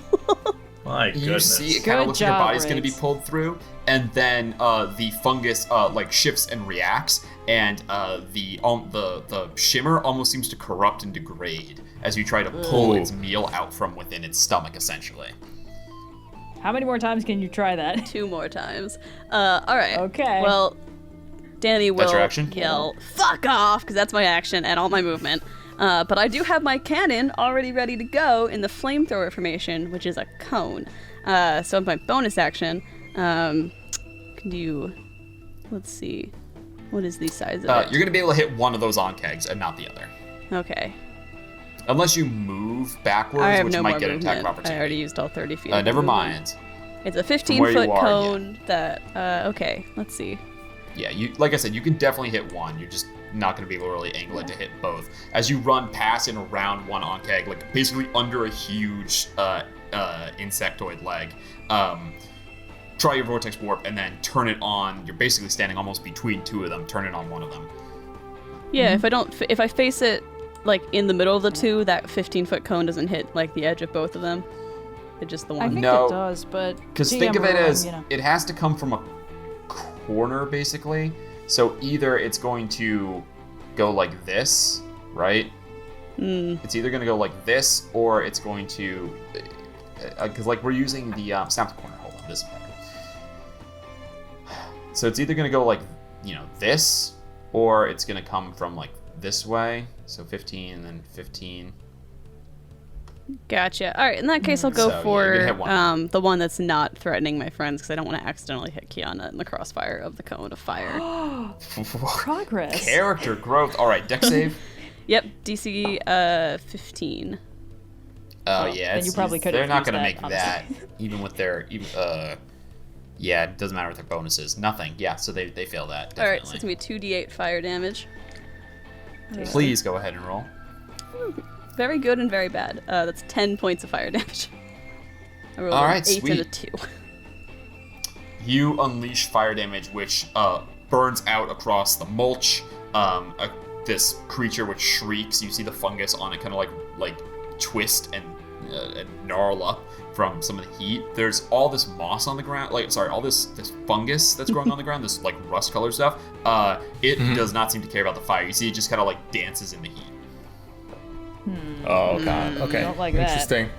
Why are you not getting burned up by me? But Dani will. That's the end of my turn. Actually, as I say that, I will say it was very narrow, but the Ankeg who's all the way back here, who only was able to hit Kyana at that space, there is a little piece where the acid spit, that line, that jet, hit the fungus.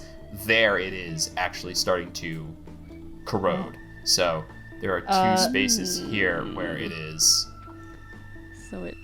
burning away. Okay. Austin, I think we maybe goofed on my astral self thingy because the second one didn't actually damage me at all. I thought that Ankeg number 3 was actually Ankeg number 1 that was like to our left and was within 10 feet of me. I thought that was the one No, that damaged me. So, no, you're good. I promise. Onkeg 2 is the one that hit. It did damage you because of evasion. That correct? one I evaded. Yeah. So I took damage from the first one, but that one. So that's also on me. But so I'm gonna let that one go right past. Okay. And we'll keep that in mind going forward. Sorry. Thank you for the catching that though. All right, Dani, does that end your turn? Yes, that's my turn. Finn. All Finn right. Wolfhard, how are you doing? What's up?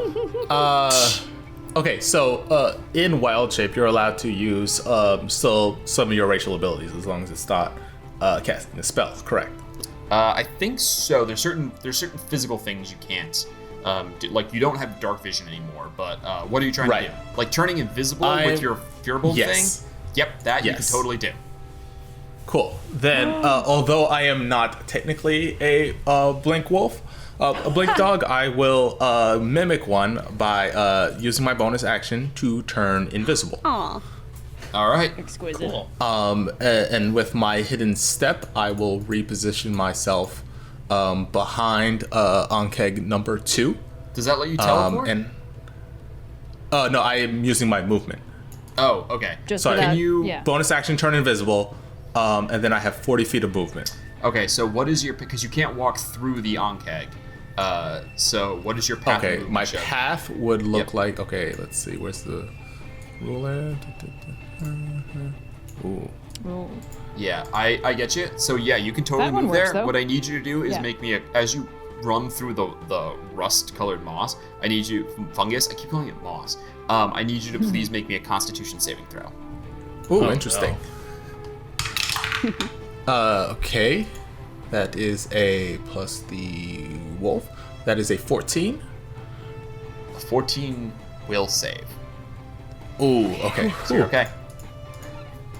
Then I will reappear as I make a bite attack against the Onkeg number 2. Fantastic. So you're over there. Go ahead and roll an advantage because you were invisible. Correct. I Okay. would be really concerned putting my mouth on any of these things. It's okay, I'm in wolf. Just don't swallow. Yeah. Yeah.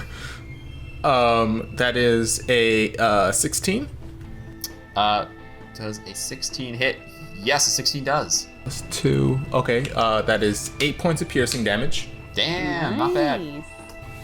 I needed to make a strength saving throw, DC 11. It does make a DC 11. Okay, of course. But I can still use my Gathered Swarm on this, correct? Yeah, you don't need to activate Gather. It says- So yeah. Yeah, no. You can. It doesn't have to be a weapon attack, it has to be an attack. And attack. There we go. Yeah, exquisite. so there you go. So like from my fur, the pixies will sort of like plop out. They're used to being in the coat. They're a little confused, but they kind of get the gist. And that's an extra D6 piercing. D6. All right. So 3. Another 3 piercing. Sweet. Every little bit counts. All right. Finn, does that end your turn? I believe that is all. Yes. All right, Kyana. Reaction, shove this thing back. Another one bears down on you, and you duck underneath the mandibles. Take your turn. Yeah, all right. I'm summoning my Arms of the Astral Self as my bonus action, which is good because that means I can still use my action to attack with advantage because we're flanking them. Let me just mark off. So that's everyone in Key 10 point. feet? Let me just, sorry. Okay. Character sheet, you'd think Dex that'd be better save. at this I by now. believe it's dex save for everyone in 10 feet. Arms of the Astral Self summon, yes. Each creature of my choice that I can see within 10 feet of me must succeed on a Dex saving throw DC 16 or take They both 2d6 fail. force damage. Perfect. Let me just roll those tasty 2d6. I'll just roll Actually, the same I d6 think twice, I guess. your wisdom went up, which means your save went up, which means it was That's a why it 16, says 16, I think. but it should be a 17 because the belt never works on your character sheet. Oh, that's right. DC 17. So they still fail. They do right? fail, Okay. and in fact, 2d6. that equals out because my other guy should have failed the strength save. Ah. He met a 16, I good. believe, if I remember correctly. So Oh it evens my out that we God. messed up on that. But anyway, yeah, okay. what's your roll? They New both- level, new I abilities. rolled a 4. I'm rolling 4s all the time today, Oh, and I no. dropped my die. All right, it's so staying down there in the shame 4 zone. damage to each of them? Yeah, that's 4 force damage to each of them. Okay. Doesn't say anything about a knockback effect, so Nope. There isn't But one now for I that ability. have my arms out, and I'm going to punch this one that we're flanking. That's bearing down on me that Dani helpfully got behind, and I'm doing it with advantage because of the flanking. And I also get to attack twice in this one attack. So, attack number 1, advantage. Okay. 22. Definitely hits. To Go hit. ahead and roll your second attack, and then we'll do damage at the end. Okay. Whew. Okay. Come on, brain. 25. So, yes, it hits. Yeah. The other one was a 3. Yeah. Okay. D6 plus 5, and then a second D6 plus 5. Okay. So you have a 20 wisdom Okay. now? That's crazy. I do, yeah. Ooh. 7, 9, 16 total force damage. 16 on this guy. Damn. Yeah, you took this guy down a good amount. Please describe what this flurry of astral arms looks like. I think they like snap out, or maybe like when the gift of the astral self thing, like the rest of the form dissipated, but the arms kind of like stayed in this like little extra burst of power, and then it's just like 2 big strikes that like, these things look pretty crunchy. I feel like they probably crack on impact a little bit. Yeah. It helps that they're kind of yeah. pretty dry. Ugh. So yeah, just a little chitinous, just like, yeah. Hopefully next round I can actually take one of these things out, because I don't like how nonchalant you were about the bite attack. So, but that's my bonus action, my action. I'm not How dare moving. you call me I'm nonchalant. comfy here, and yeah, okay, so I'm just gonna save my reaction for the next time something horrible happens. Amazing. Let's go. Also, I've never been anything but chalant, so Firla, you're up. Okay. Don't you dare. Okay. You mentioned that there is light in this cave, like coming Yep, from. it's dimly lit from the membrane. Membrane thing. Okay. It's like a the, friend, the don't be so entire mean. cave is dimly lit, Oh, not yeah. just Yeah. like it's dimly lit in like the immediate area of the. Yeah, Okay. I can't be bothered to track the exact position of dim light to darkness. That would what an incredible waste of my time as a DM. Yeah. Okay. Well, that's good because I can use Bing to move 30 feet up. So I'm basically trying to get him to the body taker fungus. So he'll just scurry along 30 feet. Yeah, I gotta get it like here-ish. Oop. And Virla, for his part, will move up. I'm assuming that the location of the mold on the map is accurate. So Correct. I'm trying not to step Right. on the mold, because Bad Yeah. things happened. Yeah, the last time we you're stepped on the definitely mold. on the Virla's definitely standing on that mold. So if you wanted to avoid it, you'd have to stand Okay. back a little. okay. But I gotta be here to cast lightning bolt at the fungus. Well, you know, it's just a Constitution saving throw against. Yeah, it's just a You Constitution can move saving one throw. square to the left, and I think you'll be okay. You will that be in square- melee with the one that's on me. Square on the No, left is there's- definitely there's- also mold. There's also That mold one- on But it. there's such a small amount on it. What are you doing? Just a little Nah, bit. Technically, it's within yeah. 5 feet. I've made it any square Yeah. with mold just to simplify the math on us here. But No, that's fair. I'll wanna- take that exchange. Sure. all right, con save. I believe you do have advantage against poison because you are a I warforged. do. Yes. So you will roll this. Okay. It will poison you. So yeah, I'd say definitely this is at advantage.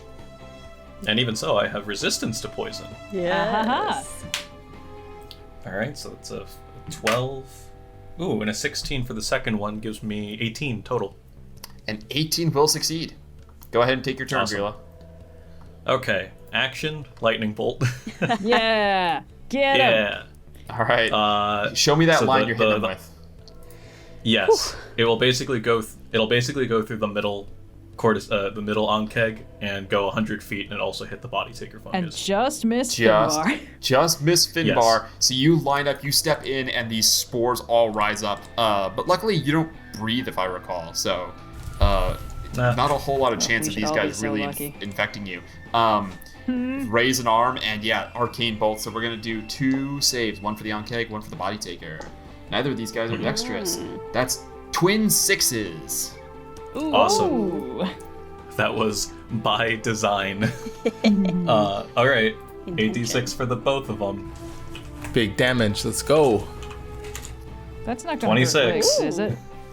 26. No, he did avoid where Oh, Riggs wait. is. Yep. Plus 2, because 2 of those dice are 1s. And so because of my 28. elemental adept. Elemental So adept. 28. Oh my god. Okay, so 28 damage. You see the lightning bolt streaks off, hits the fungus, which shrieks, and like these whip-like tendrils of these like white, strands like freak out. The pod with Riggs in it shudders, but Riggs doesn't actually get hit with any lightning. You fully kill this Onkeg cordyceps too. That's right there. Yeah. And it falls down to the ground. And as it does, the cordyceps fungus that was erupting. So Google it if you haven't seen it. That's erupting from its head. Google it with dolls. your own, yeah. I mean, Yeah. if you're fine with fungus stuff, be good to yourself. Just play The Last of Us, you'll get the vibe. You play The Last of Us. You see it shudders and erupts, and spores go everywhere. Could I get everyone who's within 20 feet, which is... Oh, look at that. Oh no, everyone, I'm sorry. to please make a Constitution saving throw. Constitution! Is this against being poisoned again? This is against being poisoned. Okay. Hold on, So, do I have Virla, a you have bonus? advantage. You guys catch up. Oh, great. That's another 18. You save. 14? 14 is a fail. Oh! Oh boy, it's That's happening. So sorry, I didn't I have a realize that. +1 to Constitution. Let's see what I get. Finbar, what'd you get?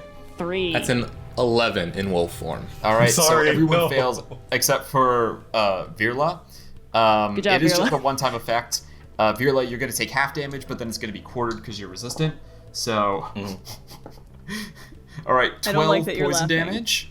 Oh boy. I rolled a Okay. 5d6 on the first 2d6, so that's 11. First sorry, 2d6. Yeah, it's 12 poison damage altogether. So for Virla, that goes to 6, and then 3. For everyone else, it's just 12 flat, unless you have some way to deal with poison. I do not. Goodbye, gummy hit points. You still had gummy hit points. My wolf form drops as the last of the hit points from that dissipate back to regular old Finbar, and I take 8 points from the rest of that. So All right. Virla, will that end your turn? It will. That takes us to the bottom of initiative. As the first Ankite slumps to the ground and those white spores settle. You see the body taker fungus. There's no shriek or anything. It's silent. How would it? It has no mouth, though it must scream. And it must scream. But the tendrils do whip out, and you see they kind of like stretch, reaching. You're far too far away. This thing is across the room, far too far away to actually pull it in. But you see Riggs in her little pod thing begins to like squirm and twist a little bit. No, Something's no. happening. No! Try and And get then her it's out the of I'm Undead. working on it! Taking the So we dodge are going to action, but I see, did. Just- see if her? this one. What's happening? Steroid. Yes, this one gets its acid spray back. Let's see. It's going to hit 2 people. Intelligence, I'm going to assume really low. It's probably too stupid to try and go for anyone, like to not just hit Kyana, who's right in front of it. Intelligence 1, That's good. -5. Yeah, so it's just going to do the same thing it just did. I need Finbar Alright, and come Kyana to at me. both make. It's going to roll up into melee with Finbar because it's going to want to eat him later, and then it's going to spit its acid. So Finbar and Kyana, dexterity saving throws, please. Yeehaw. Come on, gang. Oh my god. Oh, 11. God. This friggin' die. Oh. It's so pretty, but it rolls So you're so going to take bad. half damage. I that's will. a 9. Oh my god. I'm rolling these. Oh man. I ordered new dice. And these I don't D6s like are these hot. dice. It's 15 Brag about acid it. damage on a 15 acid wow. damage on a fail. Okay, so half to 7 for me. Have to 7 for you, 15 for Finbar. Okay, that's not great. Hold up. And it doesn't I hit can. Doesn't hit any Get it new absorbed. any I new will roll. absorb elements. That. Yeah. do Does it. that work? So, Oh, worse on only- acid. Yeah, totally. Yes. So that is 7 damage only, and I get a d6 acid on my next attack. That is true. Fantastic. And then the last one is going to it's not even smart enough to go for the one that's punching it. We're just gonna roll a d6 odds Dani evens Kyana. Like, it's not even, they're so stupid they don't have any tactics. Right. What did I say? Odds Dani? Yeah. So 3, it's Yes. gonna attack Dani. It just has 1 bite. So here we go. 1 bite. Bad on the bite, only a 12. Oh, doesn't hit. Does not hit. Okay, so that ends both of their turns and actually brings us to Dani. Dani, as it just brings 2 praying mantis-like claws into the mulch, you just sidestep. This thing is, you're getting the sense that this thing being it's being almost mech'd by the fungus. So think of how bad this thing is at being a big predator bug in general. Like how bad this thing would be trying to hit you in general, because it's a big stupid insect. Imagine now there's a whole layer of it being piloted by something else that's just limiting it. You know? It's just no good at hitting you. It's like in the Young Justice season 1 finale where they're like, oh yeah, the only reason we're winning is because these guys have to be puppeted by someone else, so they're not used. They can't be as good as they normally are. Fantastic. Yeah, yep. Dani, it's your turn. All right, Riggs is in a real tight spot, and so while I hate doing the same thing twice, I'm gonna try and vortex warp her out again, since I'm still within 90 feet. So she's got to do that. What is your? Remind me of your spell save. What is the DC we're DC trying 16 to hit? Constitution throw. All right. So we're hoping for. I'm rolling a D20 plus 2, so we're hoping for. If they roll 14 or lower. If they roll 14, they need a 13 or lower. They roll 14 saves. Here we go. Yes! That's a 5. 5! Easy. There we go. That's what I'm talking about. Okay. Amazing. Dani, please describe what happens. Yeah, Dani sidesteps the Ankeg and like, hey, watch it. And then reaches back out with the baronium fluctuator, points at Riggs, and get over here. Tries to vortex warper out of the mouth of the fungus. And I picked a location I want to put her right next to Finbar. Okay. How far can you? Oh, that's on the mold. How far can you move her? Anywhere in range, so anywhere within the 90 feet that I can see. Don't put her on the con save mold. Okay, next, is this out of the mold? Yes. That looks okay. I put her out of the mold. Okay. All right, Cool. perfect. So Finbar, gift there's for nothing- ya! And then Riggs just materializes next to you. yeah, you see. Oh, wow, okay, yeah. Star Trek transporter sound effects. Beam me up, Dani! I'm just fully. Oh, boy. I guess Scotty never actually got to operate the anyway, that's a different conversation. So the vortex warp action, and then I will turn to the Ankeg that just tried to step on me, and angling the cone so that I don't hit Kyana, I will fire off the flaming eldritch cannon. So it's got to make a DC 15 dex save, or else. Big old fail on that dex save. Sweet, so that's going to be 2d8 fire damage. Sweet. Okay. 12 points fire damage. Toasty fried. Minus 12. A scorch mark across the chitinous exoskeleton. Amazing. Does that end your turn, Dani? I don't want to move because I don't want an opportunity attack, so I guess I will continue to stand here. Aww. Alright, Finn. Oof. A flash of color and Roundsman Riggs appears at your feet, completely unconscious. Bits of white restraining fungus still stuck to her skin in places, but out of the maw pod of the fungus. Okay, I'm gonna send a quick message to Kyana. It says, a little busy here, but when you're done, can you come grab the roundsman? Yeah, I got it. And then I'm going to pull out Leyland and quick slash at the Ankeg. Alright. Oh man, we haven't seen Leyland in a while. Show me. Here we go. It's only a +6, but natural 16 is all I need. That's more than you need. It's D4 plus D6 acid. Does it resist acid at all? It does not. Okay. So I will just So give these this to guys, you the straight. poison thing doesn't work on these guys, but like they're not like they can't be hurt by their own like poison spores because that's how they got corrupted in the first place. But the acid absolutely works on them. Okay, huge. Okay, so it's only 9 points of slashing damage. It's only 9 points total. It's 6 slashing, 3 acid. Okay, you gonna throw any swarm on there? I will. That will be a strength save from the Ankeg. All right, he's decent at these. DC 16. He did roll a 19. Of course. Okay. So I can't push him back. Yeah, these guys are sturdy and like they've got 6 legs. You know. They're pretty hard to move.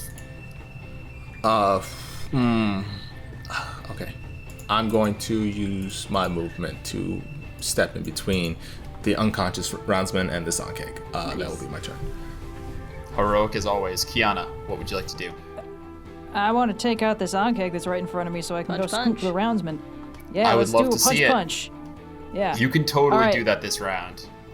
Yeah, first punch with advantage. Ha! Wow, okay. Total of... Damn it, why didn't I have this loaded up? I think that's a total of a dirty 20. But for the record, the other one was a natty 1. Okay, well, fortunately, we don't live in that universe. Garbage. Yeah, thank goodness. Sorry, all right, I don't mean to bring up a uh, multiverse in front of Red. I know it's a Should I roll a sensitive second subject. attack and then do the Please damage roll together? you know what? Yes, because you can't roll high Excellent. enough on the first attack to kill it, so go ahead and roll a second. Second attack with advantage. Okay, all right, that's a lot better. You're starting to win me over dice. I mean, it's a 26 to hit, so it's gonna hit. It's gonna basically total 2d6 plus 10. So first d6, second d6. All right, 15 points of damage total. 15. This guy's on his last legs. If you got a flurry of blows Come in you. on. I got a Which, by the flurry way, of blows in me, but I will remind you that a grapple is an attack. So if you flurry of blows and you kill him, I can't grab the roundsman. You can, because it's one Ooh. attack. Like a punch could be a grab. So if you use one flurry blow to kill this Ankeg, your second, if you can get over to the roundsman, your second could be to grab the roundsman. Okay, well, first flurry of blows at advantage. Okay, yep, all right, 27 to hit. All right, it's I getting think up that's there. gonna hit. And that's 8 total force damage. Boom! You crack He's dead? through Okay. exoskeleton, and the burst of spores comes out. I need Dani, Virla, and you, Kyana, to please make that save. I'm almost certain that Finbar's too far away. Oh, Yeah. what is it? Con It's save. being weird. There we go. Snap. I fail. It's an 8. I also fail with a natural 1. Ooh. Oh, 16. God. So that's 2 fails, and Virla at advantage. Con save. 16. 16 does indeed save. So, All right, what are we looking at? sorry, I'm looking at the wrong thing. Sorry, there's so many poison mold effects in this combat that I have to keep going back and forth between which one is supposed to be, I'm supposed to be reading. Right. Cool, so that is 15, yeah, so you save, and that is 12 poison damage to those who failed. Success for Virla brings 12 down to 6, and then down to an additional 3. Yep. All right, that stung. I'm going to navigate on the map in a way where I do not touch any of the mold that makes me make additional con saves, because I can't afford that right now. Amazing, yeah. There's... But I have enough movement. I have 45 feet, so... just gonna... There's... Yeah, so there is... I'll tell you right here, there's a path you can take, which is up 5 feet, over this way, and then up to Riggs. So that's your one narrow little 1, 2, space. 3, 4, 5, 6, so that's 30 feet, and I'll grab the roundsman. Do we count as flanking because Finbar's right behind her? You don't have to roll Sorry. an attack. She's unconscious, and I'll just say that you can pick her up. Great, I'll scoop her, and I guess I'll take her closer to the door, as far away from the... Well, I mean, I can't get her that far. You're at half movement, yeah, carrying... Or wait, Don't she's you? smaller. You also have a 10-foot reach, don't you? I do have a 10-foot reach. You do I have a can 10 snag foot her reach, from- yeah. You could stagger from 5 Yeah, feet I back, could and also snag her from- she is a size small creature, so you're actually not at reduced movement carrying her. All right, perfect. So that was 1, 2, 3, 4, 5. So that's only 25 feet. So I can grab her, and then I can go 20 more feet back the way we came. 5, 10, 15, 20. Literally where I started, basically. Amazing. Okay, so I'm gonna consider Riggs is in your space and just move Riggs off to the side for now. But unless something Great. happens, Kyana, you are carrying Riggs. What I really do need to know though is, are you carrying her in your human arms or in your astral arms? If Kyana carries Riggs, I would you snagged carry her them with like this? I snagged her with my 10-foot reach, so right now she's in my astral arms. Got it. Okay. And she's a little goopy, so I don't think I want to touch her right now. Probably She's smart. really goopy. Yeah. I'll probably put her down out of danger when that giant mushroom starts coming to be a problem. All right, Virla, it's your turn. Okay. What an 30 feet amazing move. sequence of events, by the way, or some real teamwork, I have to say.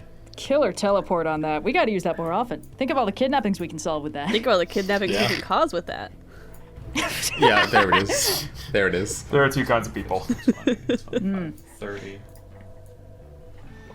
You do speaking- walk. just- You're gonna walk through more of it if you go that way, so you'll have to make another con save. Yeah, well, no, I'm not moving. I'm moving Bing. For whatever reason, I can't move just the Oh, marker. gotcha. So the hack was I highlighted myself and the marker, and then used myself to move the marker. Amazing. Smart. Bing just I rolling will- through without disturbing any of these, because he's intangible basically, just without disturbing any of the fungus. Yes. Okay.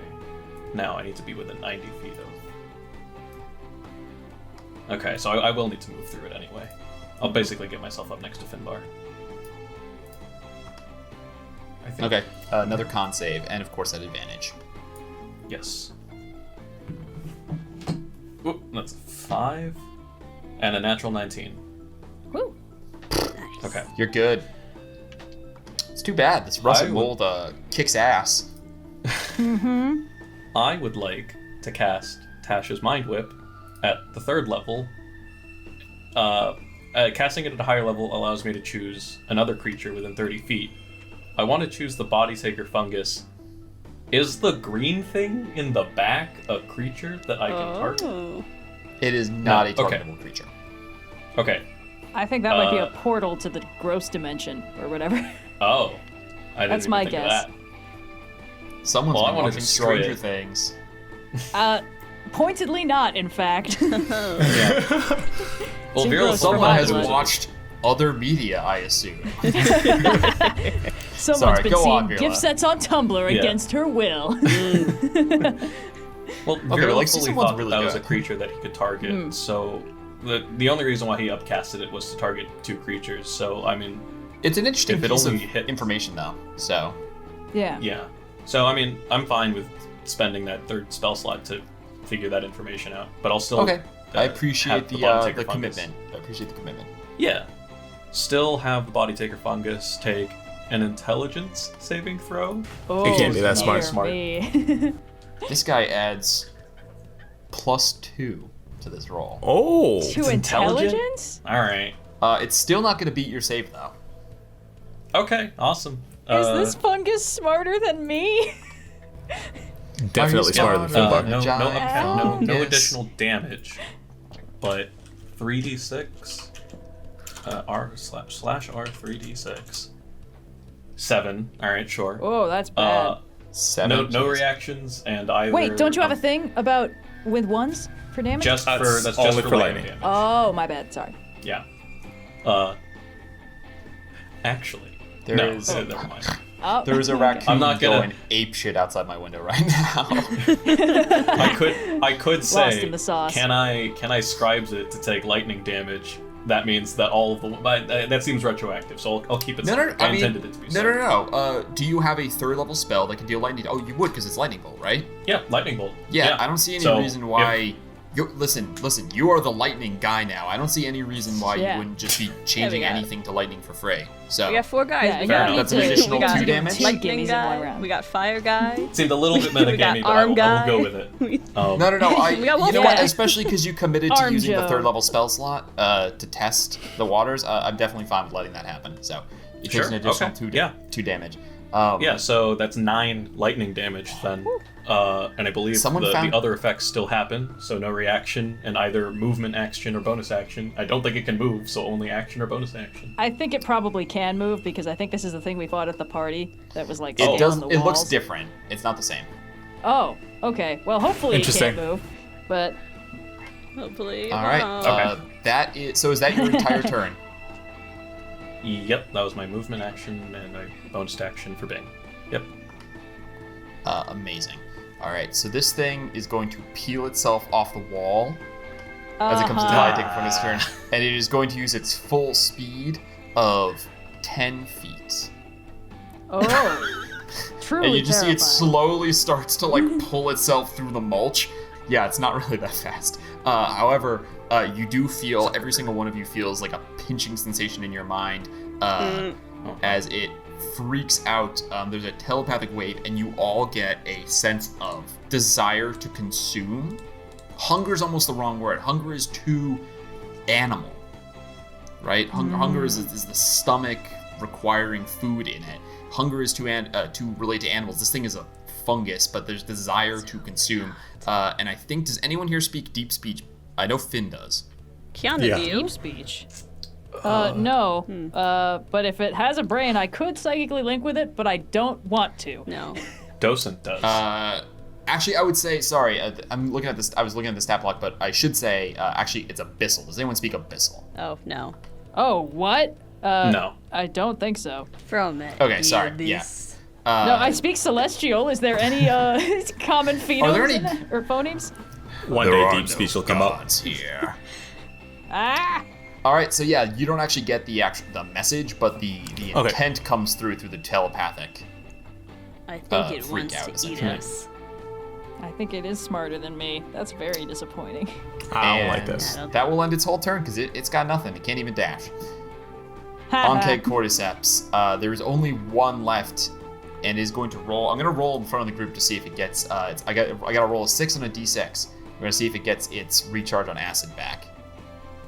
It does not, so it will a simply two. take Tough luck, one old bean. attack. One attack on Finbar. I'll roll this on the group. 2. Come on, please hit, please hit, please hit. Come on, dude. We can Nope. settle about it. Oh, Sucks to suck. shame for you. That is a shame. Yeah, that's the Onkeg. That's the Onkeg's go. Unfortunately, they're more of a pack thing than they are anything else. So, Tragic. Dani, what would you like to do as we come back to Is- the top of the initiative on round 3? Is the green, like, thing in the wall like a flat kind of looking sack, or does it have the hole in it that it looks like it maybe has in the art on the map? So it's flat, but keep in mind it's like almost like putting a plastic sheet over a window. As air pressure changes, it's being pulled in and pushed out. The edges stay taut, but the middle's pulled in. So in the picture, what you're seeing is the middle almost being pulled in. Does that make sense? So there's no hole, but it's Concave. being pulled in and pushed out. So this flat and it's going like this, and what you're seeing it is like this right now. I have I kind of want to try and break You it. have a thought? I kind of, Vera wants to send Bing through it. What? but Okay. I'd worry that if this is not. Dani would have no way of knowing this is Sophia rendering in real time my thought process. I worry if I break it, we are fucked. So I'm trying to decide. I'm doing the over/under in my head right now of whether it's worth fucking I around figure and we gotta finding stop out. this thing somehow, and so Virla was gonna send Bing up there to like burning hands it or something. I don't know. That's a good idea, maybe? I feel like giving us a big gross thing and then saying don't hit What it if- would be pretty what if- cruel. Yeah. What if it's just slime on the other end, and the entire cavern gets flooded with like this weird But fungus what if it just slime? auto kills all the bad guys? What if it's like the brain, you know, like the Ah. mothership? Yeah.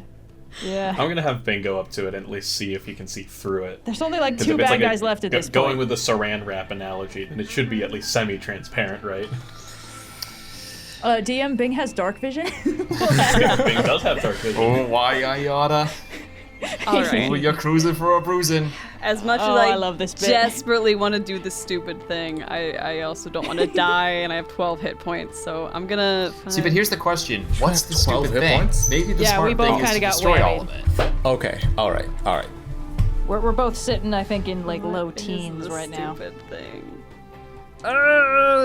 Austin, why would you tempt me with a big squishy target? I didn't tempt Dani, you with please anything. This is prioritize. part of the cavern. I just show you what's Please there. focus. This spot is out I, of the for one, am fungus, surprised. right? The like evil damaging goop. Hold on, I'm looking at other rules. That is definitely in the I fungus. think that's in the goop. Oh, is the orange Yeah. the goop and the Yep. The orange is the oh, goop, yeah. Yes. okay. The orange is the russet mold. But you can get nearly there. Yeah, if I go like and not be in the here, goop. not in the goop. Gotcha. I thought Yeah, that I'd say that's is just on the edge. okay. So sorry. Yeah. So the goop is the brown. That's the mulch. But you're just like wading through dirt basically.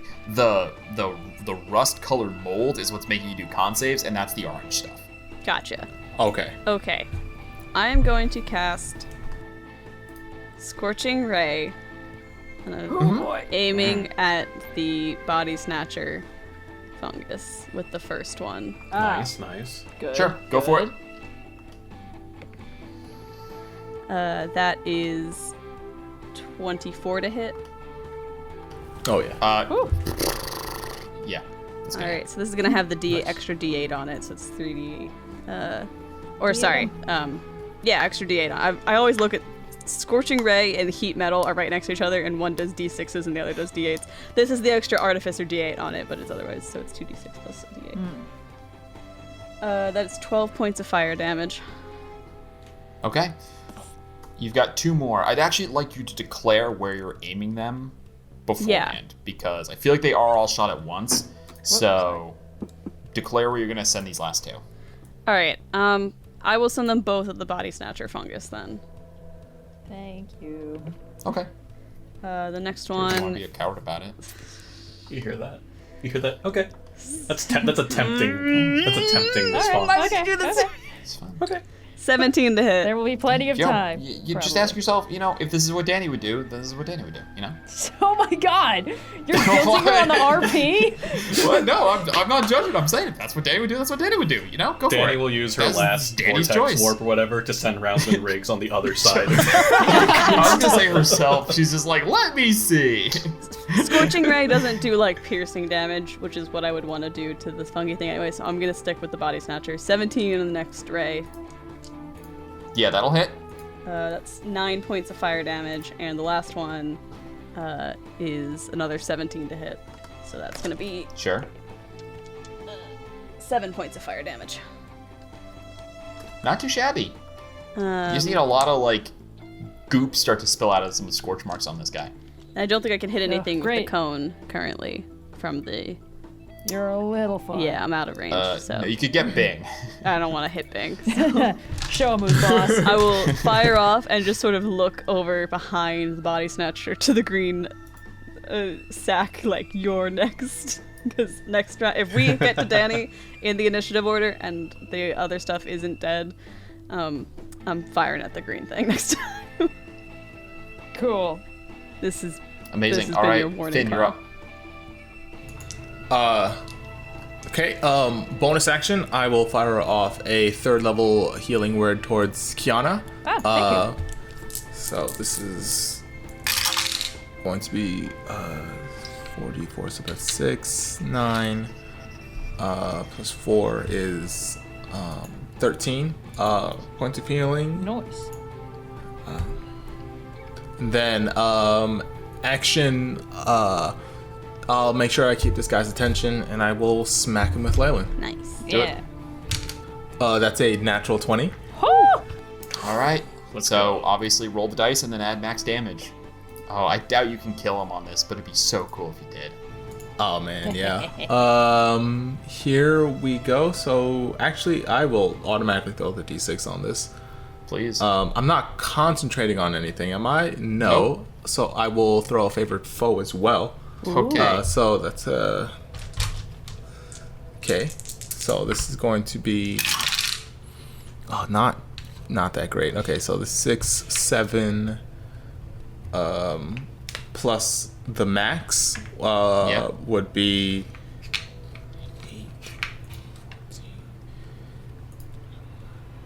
24. 24 is good. It's not enough, but 24 is huge. Ooh. Okay. A lot more than half of what he had left. Okay. Yeah.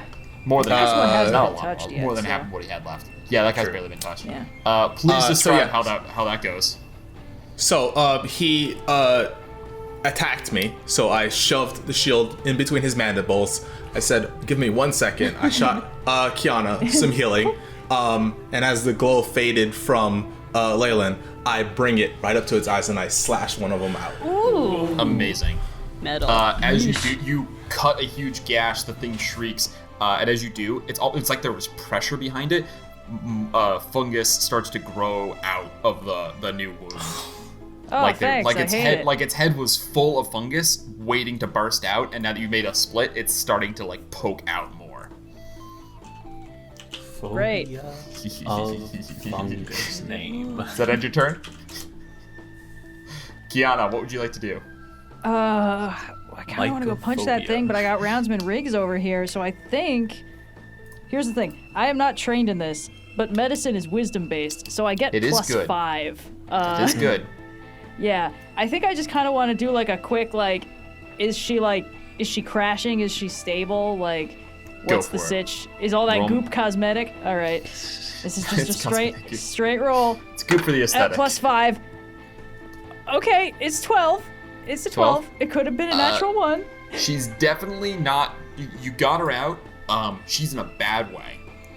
She is not dying though. She's not hitting death saves. She's not making death saves? Whatever that thing was doing, it wasn't like. It's not like she's bleeding out to death, right? She's at 0 hit points, but she's not doing death saves. So that's okay. And for a That's 12, that's what you get. Good. All right. Well, that's better than I could have expected. I think I'm gonna move her basically closer to the bottom left corner of the map. Just get her out of range of just as far away as possible from the slow gross thing, so that when we deal with the slow gross thing, it has less time to catch up to her. Amazing. Because I got to get back in the fight, but I can't do that just yet, I think. So, just 5, 10, 15, 20, and I guess just drop her. Okay, gently you lean her on up the against knot. I'll say we lean her up against the wall there. Kind of sit her up. Yeah. And then Hopefully you that's still okay. you still have some movement and a bonus action. Yeah. Oh boy. There's not a. I can't close the distance to really either of these guys. Well, you have a bonus Right action now. dash. I could. I think I'm on a. I don't feel comfortable trying to run up to punch any of these things right now, especially since I wouldn't be able to get flanking on the Onkeg that's by Finbar. And I also don't really feel comfortable leaving Riggs alone right now, at least until, I have to. So I actually think I'm gonna like stay here and I'm gonna sort of assess. Okay. I guess A hold bonus an action action in case assess. something hinky starts happening. You used your action for the medicine check, but you could do a bonus action dodge if you wanted to. That's probably smart, just in case that thing slings Cool. acid farther than expected. May as well. Amazing. All right, Okay. Thirla. Kyana gets Riggs out of the fight pretty successfully. What would you like to do? Yeah. Gonna move Bing another 30 feet. It's just motoring. Okay. Bing. 20, 25, Moving 30. right I along. am trying to get it towards the green, whatever it is. I will Okay. move Virla 30 feet here. And I'm trying to get closer to the body taker. What can I do as an action? As an action, I want to try this. Through Bing, I'm gonna cast Burning Hands at the first level and just Okay. aim for the mold that's in front of Bing. So the So wait, the green thingy? so just No, like a he's aiming 15 for the foot. russet mold. Oh, I Yeah, see. so like that's not right. Cool. So like a 15-foot cone of like like a Cool. Are triangle. you just gonna use? basically. You're gonna use fire damage? Yeah. All right. Go ahead and mark off the spell. You see the fire rips out across these, and it does not shrivel or die away. If anything, it kind of bolsters itself. Not terribly Yeah. noticeably, Oh, but yeah, okay. definitely I kind don't of like like kind of like it's dancing in the heat a little bit, actually. I think we saw this earlier in the fight. It did react poorly to acid, though. It was acid. Okay, that's what it was. I don't have acid. Ooh. All right. That's an action. Yep. And a bonus action, right? Yep, that's it. All right. We get to the body taker fungus. That mental assault continues on, and it will dash towards Virla. 5, 10, 15, 20. End of its turn. Yeah. Come on, bitch. We've got one. I believe. Well, Yep. Mind Whip ends after the first round. After its turn. Yeah, so it used its movement and action here. And Okay. we move to the Ankeg. It's got one more shot against Finbar. Let's see if it recharges that acid. D6. Oh, so close, but no. Nope. It will simply Bite. bite. All right, I'm gonna roll the. No, I don't want to think I'm doing anything hinky here. I'm just gonna roll right in front of the group. That's another No. 7. I think Shame I've for rolled you. 7 on almost all of these now. Yeah, these guys. Something about trying to having like one eye and trying to bite a big armored dude. It's not easy for these dudes. Dani, you're up.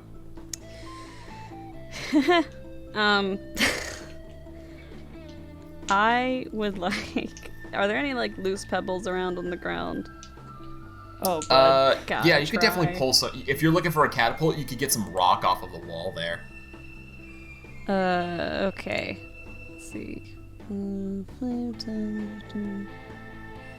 don't know if it'll let me stay in range though. It isn't. Wait, catapult is.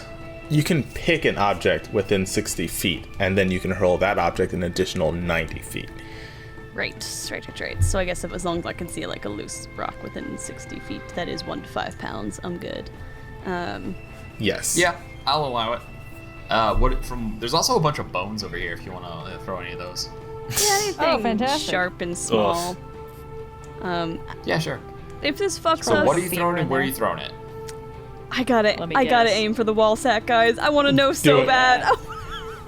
Do it. Yeah. All right. I'm curious too. That's where Bing's headed. A mold-covered bone, nothing too big, maybe like a scapula, is shot forward. Go ahead and roll. It's an attack roll, I believe, or a dex save. It's an attack roll, right? Dex save. Dex save. Dex save? Well, if the object would strike a creature, that creature must make a dexterity saving throw. And if it fails, the Okay. object strikes the target and stops moving. But when the object strikes something, the object and what it strikes each take 3d8 bludgeoning damage. So the question is that a creature? It is not a creature. So it's just gonna take the bludgeoning damage when the object strikes it. Okay, so there's no even roll. Yep. So go ahead and roll your 3d8. It's 48 because it's my artificer spell through my artificer spell device. Of course. Amazing. Get ready for slime to pour out like the Shining. If I kill us all, I will fully take the L on this one, but also, that's 22 points of bludgeoning damage. Oh, buddy. 22 points of bludgeoning damage. The bone flies through and almost splinters as it hits the surface. The whole thing shakes, less like it was a big thing of cellophane, boy. and more like it was a big thing of jello. And it embeds, and you see there is a hole, and like a little bit of like sappy material starts to leak through. And that oppressive pinch that you felt in your mind from the body taker trying to like communicate with you guys telepathically, Dani, it feels like that times a million. Oh no. Like your your mind is being buried alive. Can I get you to please make a wisdom saving throw? Yeah, you can. Wisdom. Oh God. Oh no. Left the big curtain alone. Never. 8. This was started by something. We should end the thing, right? 8. You guys, sounds like you guys think you're gods. Can I get you to please roll a D100, Dani? Oh Madness. my God. Madness. Let's Madness. What are you Turns doing, into man? Yes. Yes. Somebody call Wizards of the Coast. 17. Is low I have good? no idea. Usually you want the middle. All right. I am going to text you something real quick, Sophia. Oh, this is so good. Gonna text you something real quick. Give me I love all hate of this. everything. I hate everything This is that's happening. all right now. amazing. I'm glad It's you guys just a are message having that fun. says, "Don't poke the green thing." Love Austin. I wish it was me. Just a dumbass. Roll up your backup character, baby. Yeah. It's just It's a just good like thing you Austin's know an just 11th level texting. cleric now. You know, Austin's just This texting is- Sophia, "Do you want to reveal your secret fungal origins now?"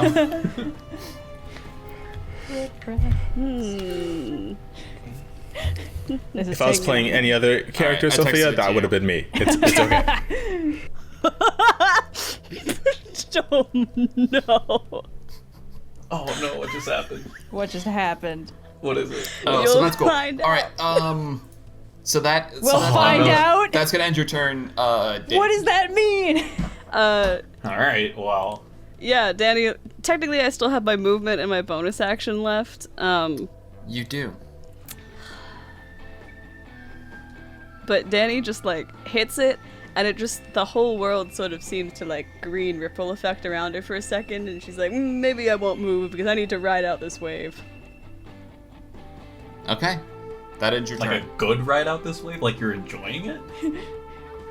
Finbar, It's a you're real up. like gentle She just high, gave me you a know? knowing look, audience. She just like Is tilted it her a, head is like, it a you knowing know. look or a look of concern? You decide. I don't know. You're smiling, and that I don't concerns me. trust you So- at this point, Nobody else felt anything when Dani hit that thing. right? No. But there is a Okay. puncture You like now, saw right? it react. You saw like Yeah. you saw the physical effect, but no one else felt the I felt thought, any you of that know, psychic because like nonsense. fungi is like the one base system that everything else sprouts from, so maybe that's the. You never know. Anyway, Okay. I had a logic. What? I'll deal with that once I get this onkeg out of my face. Yeah, I'm gonna hit it again. One more time. Come on. Where's my... That's not it. Okay, here we go. Okay, that might not hit. 15? 15 will hit the onkeg. Ooh. Okay. All right. It's D4, D6, and another D4, I believe, from the Lawlin plus the concentrating Favored foe. on favored foe plus swarm. swarm. Yeah, there you go. Okay. Lots of little damage. Okay. 8, 12 plus 3 is a 15 total. Finish him, Finn. Yeah. Okay. Yeah. So he comes back in again, and I lock the shield in the exact same place, and then be like, "Don't you know what happened last time?" But instead of slashing for the other eye, I'm just gonna bonk him on the forehead. Amazing. Explodes. The skull crushes inwards, and I need you to make a con save. Fortunately, no one else is within 20 feet, I don't think. Oh, right, I forgot about that. Oh, Danny's thank just God. outside. Fearla's just outside. Danny's Oh. Kiana's way outside. That's I'm only so a 13. outside. Oh no. You're gonna take 8 points of poison damage. Okay. All right, that's fine. That's fine. I can take 8. Okay. You're a giant. You're tougher than this shit. Amazing. What else you got, Finn? I have some movement. You got all your movement. Yeah. And It's there only is a- 30 feet though. There is a path out that's been carved by the acid if you're trying to get around the mold. Those blue Okay. squares that I put down represent where the acid stream burned it away. Okay. I was wondering about that. Yep. Sorry, I mentioned that before, but it was in the middle of something Ah. else. So Gotcha. Okay. I'm going to move Yeah, go on. here first, right? And that's not quite. I gotta get a little closer to Dani to heal her first. Yeah, okay. So I will move here first, and bonus action, healing word. Get her at the 3rd level. Just to get her a we little... love it. We love to see it. Okay, better than last time. 7, 10, 12, 16 points of healing. Jeez. Thanks, That's Finbar. nice.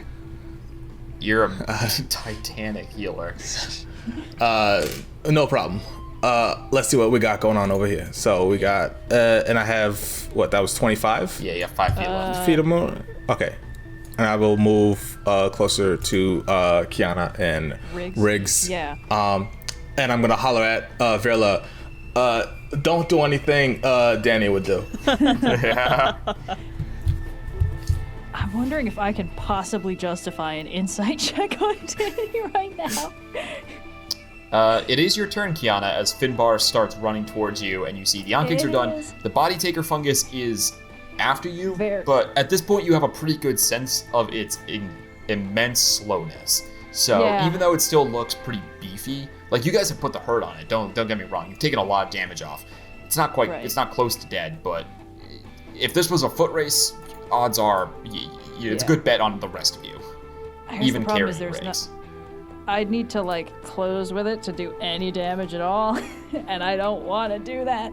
But I will get closer at least, you know. Okay. So if nothing else, I can like grab Virla and pull him out of the way if I need to. So it's not a bad plan. Yeah, it's my only plan thus far. 5, 10, 15, 20, 25, 30, 35, 40, 45. Just clamber over 3 dead Onkegs, by the way. Just run so over all their bodies. You have 45 feet of movement? I have 45 feet of movement, yeah. Ooh.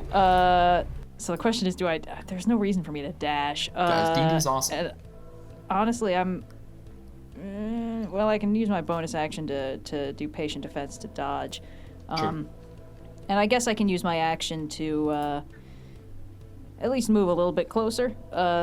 Not much else I can do, I guess. I don't know. Would I have noticed that Dani did something weird and then just fully froze? I don't know. I really don't think.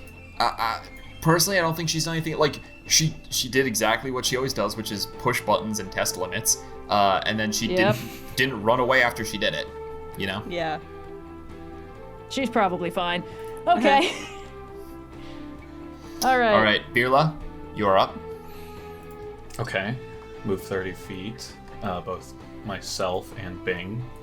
Get Bing closer to the Jello. Don't. Are you serious? You said there is a puncture hole in the Jello, right? Yes, there is. Mm-hmm. All right, I'm gonna try and get. I'm aiming. Bing is aiming for that. Cool. 5. Let's 10, say like right 15, down in the middle here. I'll go ahead and draw a little. Yeah. Square. Let's get so like probably right on the next. Here. Probably on his next turn. Yes, totally. You guys can't both take yourselves out of commission. You're our only ranged fighters. Yeah. Well, Finbar's got like 8,000 guiding bolts. That's something. Also, but if I can't Bing heal them is if the they one get... that attacks, does Bing have to make the wisdom saving throw? You know, You're I'm attacking not through attacking, Bing. It's Bing. All right. Anyway. For the audience, I'm doing that tiny little shrug that Max does in the animated Grinch special, where he was like, "I'm a little guy, I don't know." I'm just a little guy. I'm just a little fucky dude. I will stay where I am, and I would like to use my Hat of Wizardry to try and cast a cantrip that I do not technically know. Yes. I would love to know what you're gonna do. Okay, I need to find the spell first. Yes, so I need to make an intelligence saving throw and meet a 10 or higher, and if I do, I would like to cast Acid Splash on the Body Taker Fungus. On what are you casting it on? The Body Taker Fungus. Cool. Whoops. Yeah. Okay. All right. So go ahead and roll. Intelligence. Oh, that's a 16. Yep. Yeah. Saves. Or, is this the first time you successfully used this? I believe so. Yeah. You see as you put your hand out, like swirling energy sorcerer's magic, like comes around the hat and wraps down your arm as you finally tap into this thing's power, and then acid splash. So it's a dex save from this guy. Yes, or else take 2d6 acid damage. That's a goes down to a 2. Nice. Oh, awesome. All right. It's 4 points of acid damage. All right. Yeah, it starts melting away. It's not necessarily vulnerable to this, but definitely. All right. Definitely, didn't like it. Testing. We're testing things out. We're testing. Scientific experimentation. Speaking Why you nodding there, Dani? As Bing just moves closer to the Jello. 5, 10, 15, 20. It'll continue moving and start to finally get close enough in range to maybe think about doing something eventually. Is somebody 10 feet away from me now? 15 feet. You'd have to get a little closer. Ah, boo. All right. Cool. The Ankings are dead. Dani. Yeah. I'm going a little bit off rules as written here. So accommodate. So off of your last roll, I'd like you to just do me a favor and make a wisdom saving throw at the start of your turn here. Okay, 13. That will fail. Dani, as you look at the green portal, the tear expands and the whole thing falls away, and you see on the other side of it, you see Mechanist, the Clockwork Nirvana, reminiscent of the time that you were there and you looked into it, and you see all the answers you were looking for. Oh Can no, I get you I just picked the walk- wrong person. Can you just walk 30 feet towards the portal for me so that you could enter it? You motherfucker! What are you doing to me? And when you do, can I get you to please make a Constitution saving throw against the russet mold? Yeah. The con save is... Hell yeah, that's it. 19. Cool. You are not poisoned by it. You do have an action and bonus action still. It's just your movement. You gotta walk towards it. I'll, not even looking, point a finger with the Baronium Fluctuator back in the body, take her fungus, and cast Firebolt at it. Totally. Go for it. Danny, That's a where are 21 you going? hit. I gotta look at hell something. yeah. Sussing that something's And this wrong. gets the extra d8 because it's an Artificer spell. That's pretty... Oh, that's real... I rolled 2 9s This on the episode's going d10s. long and it's juicy. Okay, this is gonna hurt. That's but I can't. close with 21 her. points of fire damage. Oh, Jesus Christ! An entire. Is it dead? We cut to side of Dani walking, eyes fixed on what you guys see as just this green membrane. She walks through the mold, spores kick up everywhere.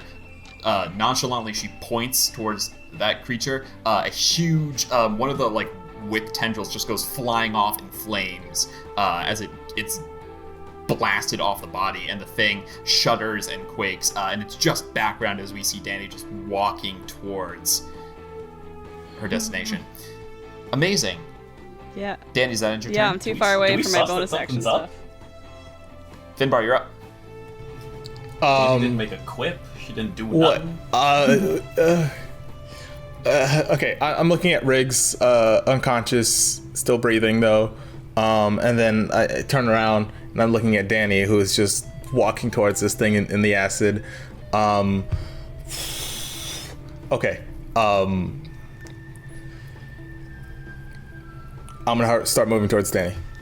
Okay. It's gonna suck, but I can get to her faster. I can actually close on my turn. Oh, and you know what? I know that. So I'm going to dash towards Kyana. Yeah. Okay. Action to dash, and I will pull out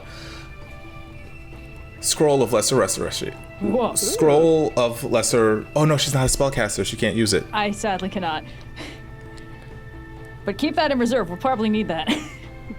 Because I'm gonna have to wrestle her back onto solid, not acidy ground. You can I get. You can do get. have Dimension Door, and I did get it for the express purpose of just quick some.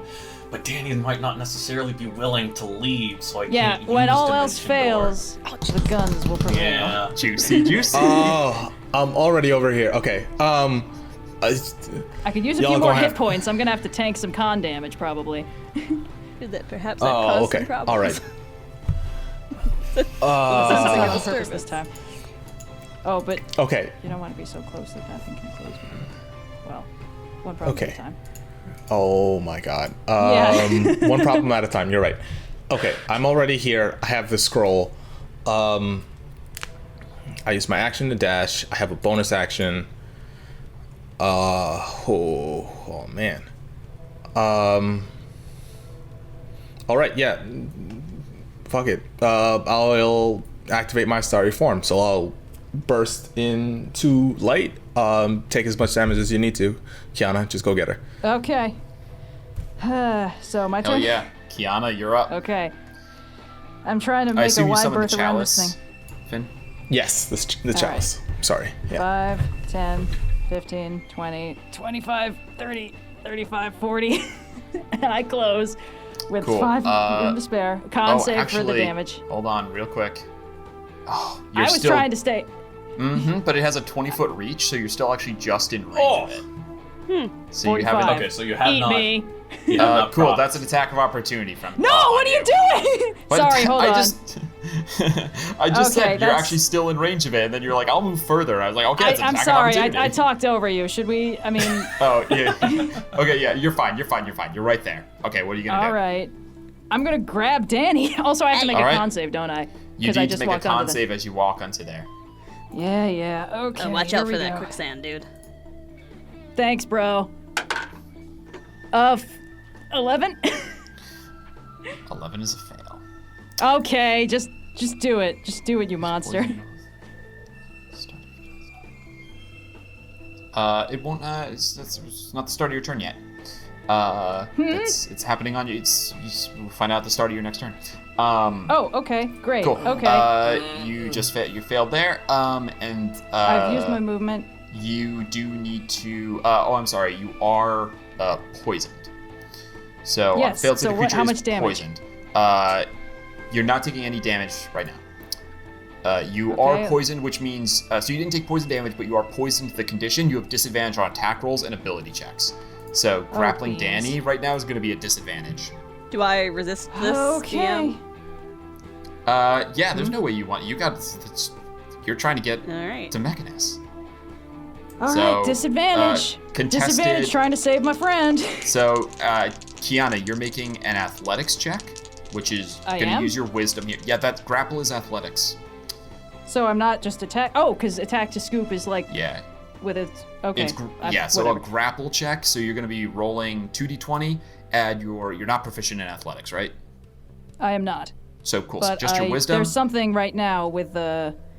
Hold on. And then the Dani, arms you do can something roll. for this. You can roll. You get to use your wisdom for strength. So that's what's happening here. You're adding 5 for your wisdom instead of whatever your strength would be. Right. Okay.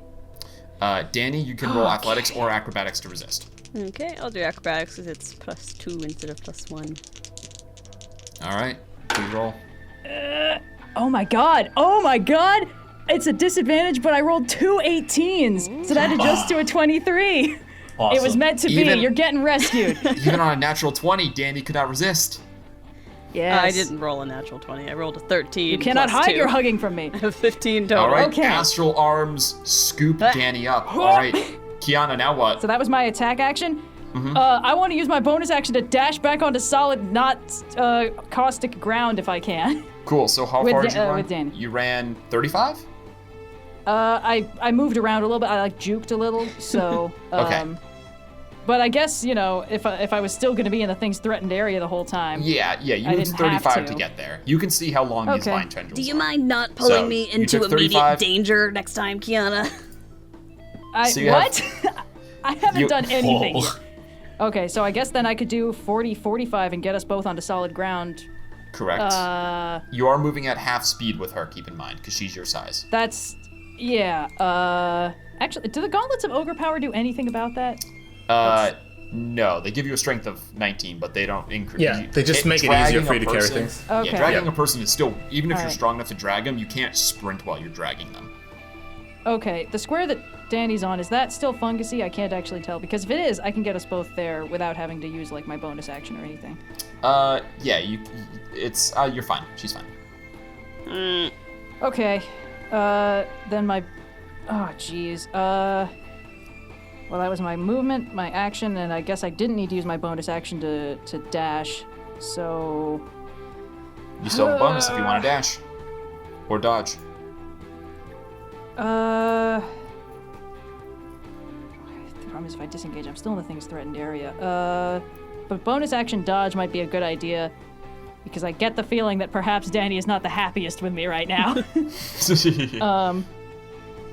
Yeah, alright, bonus action, patient defense, and I just hope the big dumb pitcher plant thing doesn't come this way first. No offense, guys. Firla, you're up. And does the con save Noir, thing, what is that face? is that my next turn that whatever it is takes effect? Mm-hmm, yep. So it's already taken effect. The damage hasn't happened to you yet. It's at the start of your Oh, turn that you take great. damage. So you're just poisoned. Oh, how generous. Right. I'm very generous. Please. Bonus action. Move Bing 30 feet. That gets me in the puncture hole. Fearla, I swear to God. Fearla, Fearla, Fearla.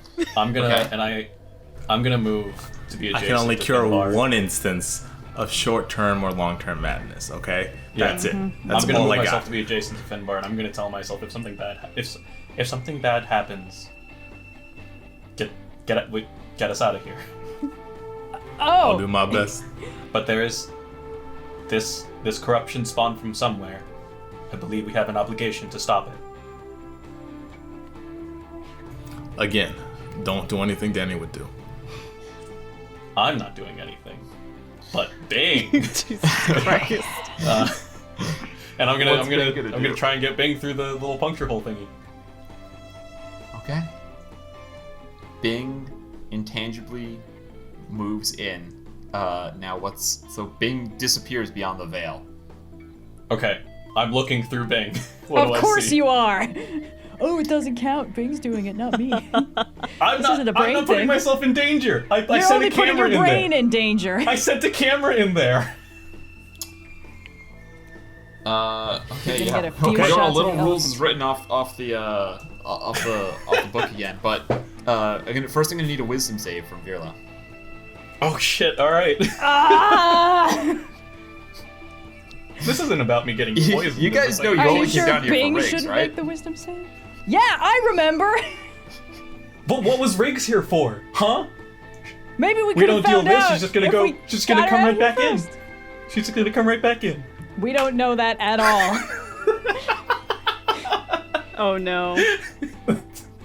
It's a 10. Please roll a d100 for me. Oh, As God is Virla. my witness. Yes, sir. 51. Lord Almighty. 51. Do I sense something's bad? Can I get out? Can I get out at like a get me out of here to Finbar? Don't So worry, I think that's first, gonna what be the plan happens anyway. is you see what's on the other side. Mm-hmm. An enormous space lit by phosphorescence, slimes, and molds growing on the wall. What can only be described as a palace consisting of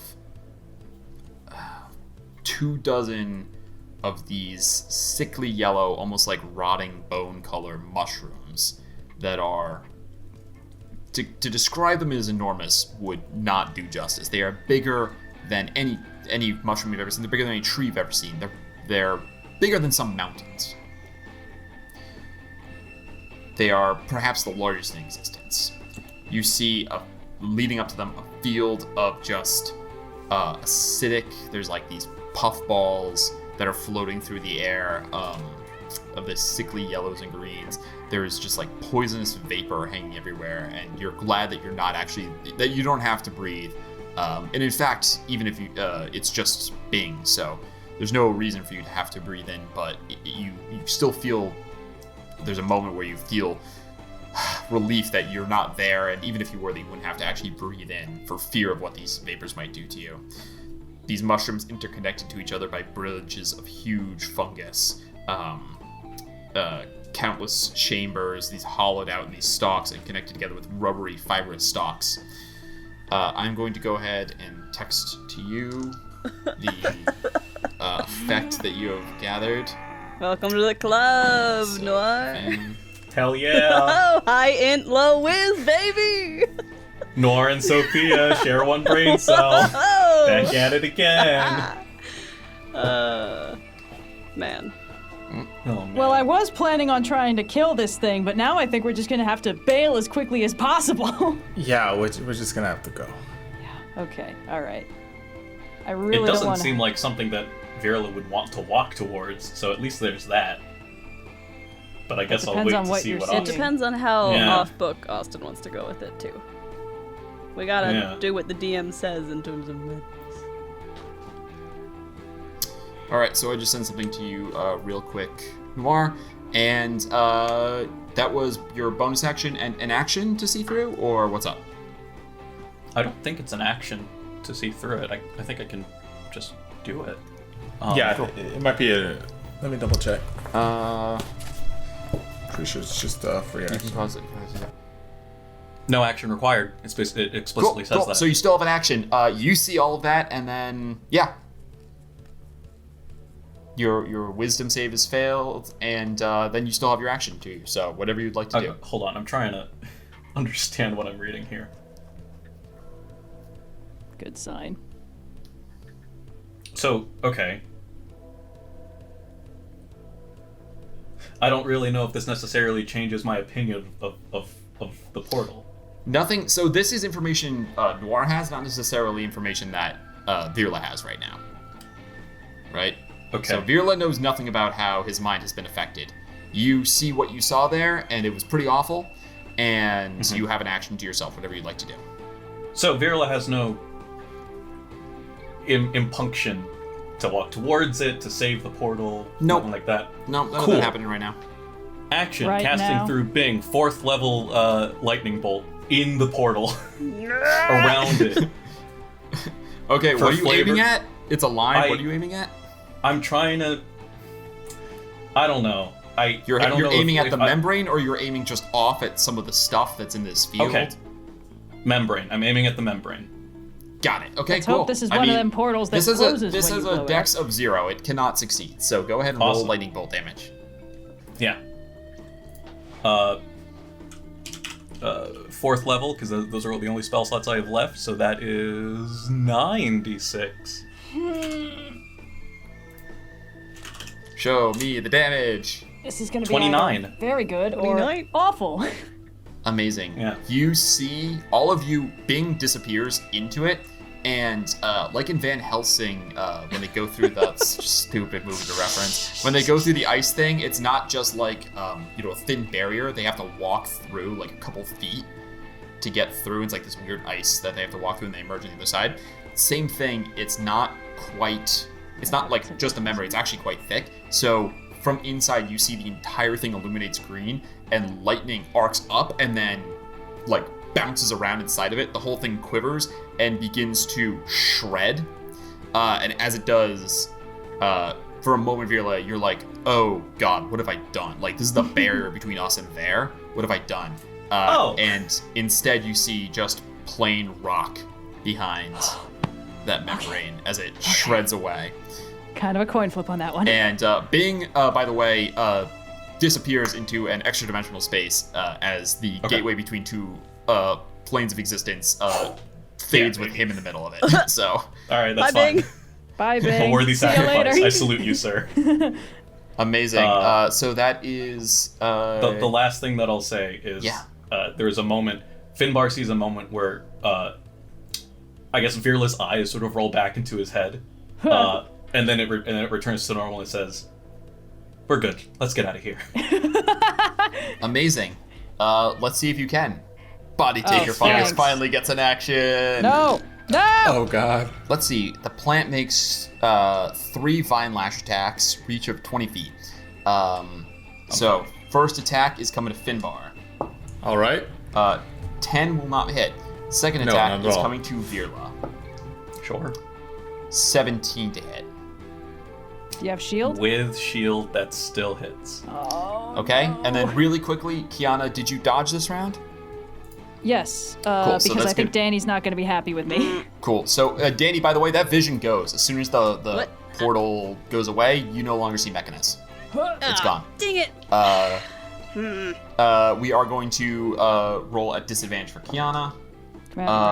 It's a 2 plus stuff, so that's definitely not gonna hit. So, only Virla is hit. Okay. That is 9 slashing damage. Okay. And you are grappled. While you're grappled, you are restrained in this way. Whoa. Yeah, there we go. It's okay, we'll take him out. Amazing. Danny, the world snapped back to you. Ugh. What would you like to do? Kyana, move. Can you lift Snap me back up like to 5 reality. feet and then move to that astral elbow, and I'll reach out and I'll cast Firebolt at the body snatcher fungus. Amazing. So that is a... All right, yeah. That is a 17 to hit. That will hit. Okay, and that's gonna get the extra D8 because it's going through my artificer spellcasting focus tool, John. These D10s are going in the special chair of honor. 19 points of fire damage. Damn. Oh my god. We're getting down to the wire on this one. Another white tendril just goes flying off as this thing shrieks in your mind. Does that end your turn? Yeah, I don't think I'm close enough to use my cannon as a 15-foot cone for a bonus action, so. Correct. Finbar. Oh god.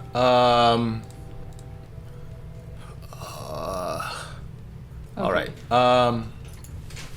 We're just burning this thing down. So I'm gonna reach up, grab my star map, and let loose a guiding bolt. All right. You are within its melee, so ranged attack roll will be a disadvantage. Ooh. Okay.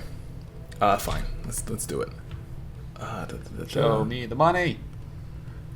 Disadvantage. That's gonna miss. With a lowest is going to be a 15. 15 just misses. Of course. Okay. Bonus action. Let's throw some to who's low right now. Let's do Dani. This is going to be a. Oh no! I cast a spell. You can't cast 2 spells in a round, right? Can you Correct. wallop him? You're pretty close. I don't have any bonus action attacks. Ooh. Yeah. Nah, I'll move up. I'll close the distance. All right. You can stand right there and not be in the russet mold. Kyana. All right, lay that damage on me first. Correct. You take 11 points of poison damage. Okay, I'm still up, and I'm even still in the double digits. I rolled I rolled almost max. Thanks. Okay, all right. A D12? 2d6. And I'm still poisoned, right? Okay. You are still poisoned, so attack rolls are going to be a disadvantage. But if we're flanking... If you're flanking. And the good thing is, you can't get more infected with the mold. So if you wanted to stand on some mold... Infected with the mold, you say? You can't get more poison, you know. So, yeah. How would you like to put me down, maybe? Oh, you can let go of her as a free action. Are you good now? Okay, yeah. Let's set her down gently on the not mold, and I will... Yeah, why not? Let's go punch this bad boy. I have no idea how long this is going. All right, go punch. I closed. Yeah. Here you can flank with Finbar. Can I not flank if I'm there? Okay, fine. We're flanking. Yeah, no, you're not flanking there. But yeah, okay. there you can flank. Can I technically straight flank rolls. Okay, great, Yeah, fantastic. You gotta be within 5 feet there. Okay. First roll, straight. Plus 8. 18. Ooh. 26. That'll hit. Okay. That's D6 plus 5 force damage. 7 force damage. Okay. Second roll, straight, plus 8. 12. That'll miss. Going in the timeout corner. We really want to take this thing out. Flurry of blows. Spend the key point. Real quick. Okay. Straight roll plus 8. Okay, 27. Thank you, 19. Yeah. D6 plus 5. Okay, 11 points of force damage that time. You got one more hit? Yeah, I got one more hit. Straight roll plus 8. I'm gonna tell you right now because it's dramatic. This guy's got 9 hit points left. Come on, Kyana. Okay, so I would need to hit him, and then I need to roll a 4 or higher. See if I hit him first. Okay, yeah. It's 25. So 25 is definitely gonna hit. Okay, 4 or higher. There's a 50% chance. Otherwise, a feather could knock him over. 6. Okay, 11 points of damage. Gotcha. Yeah. Kyana, finish him. Okay. Yeah, I think I just punched right into the absolute softest, grossest part of it. And because it does force damage, I think maybe it explodes a little bit. Gross. Amazing. Virla, this vine lashes, its tendril really lashes around you and begins to like, it's sticky and they're strong. It's got filaments start to like bind up all of your arms and legs and pull you in, and you see a pod is opening to put you in, almost like was holding Riggs before. And just as your head is getting right there, you see a golden clawed fist punch clean through this thing, and then the other hand rips it in half, and the body falls twitching on the ground. Oh, I don't feel so good. Kyana, it's the end of your turn, so go ahead and make a con save to see if you shake the poison. Oh, thanks. Yeah, okay.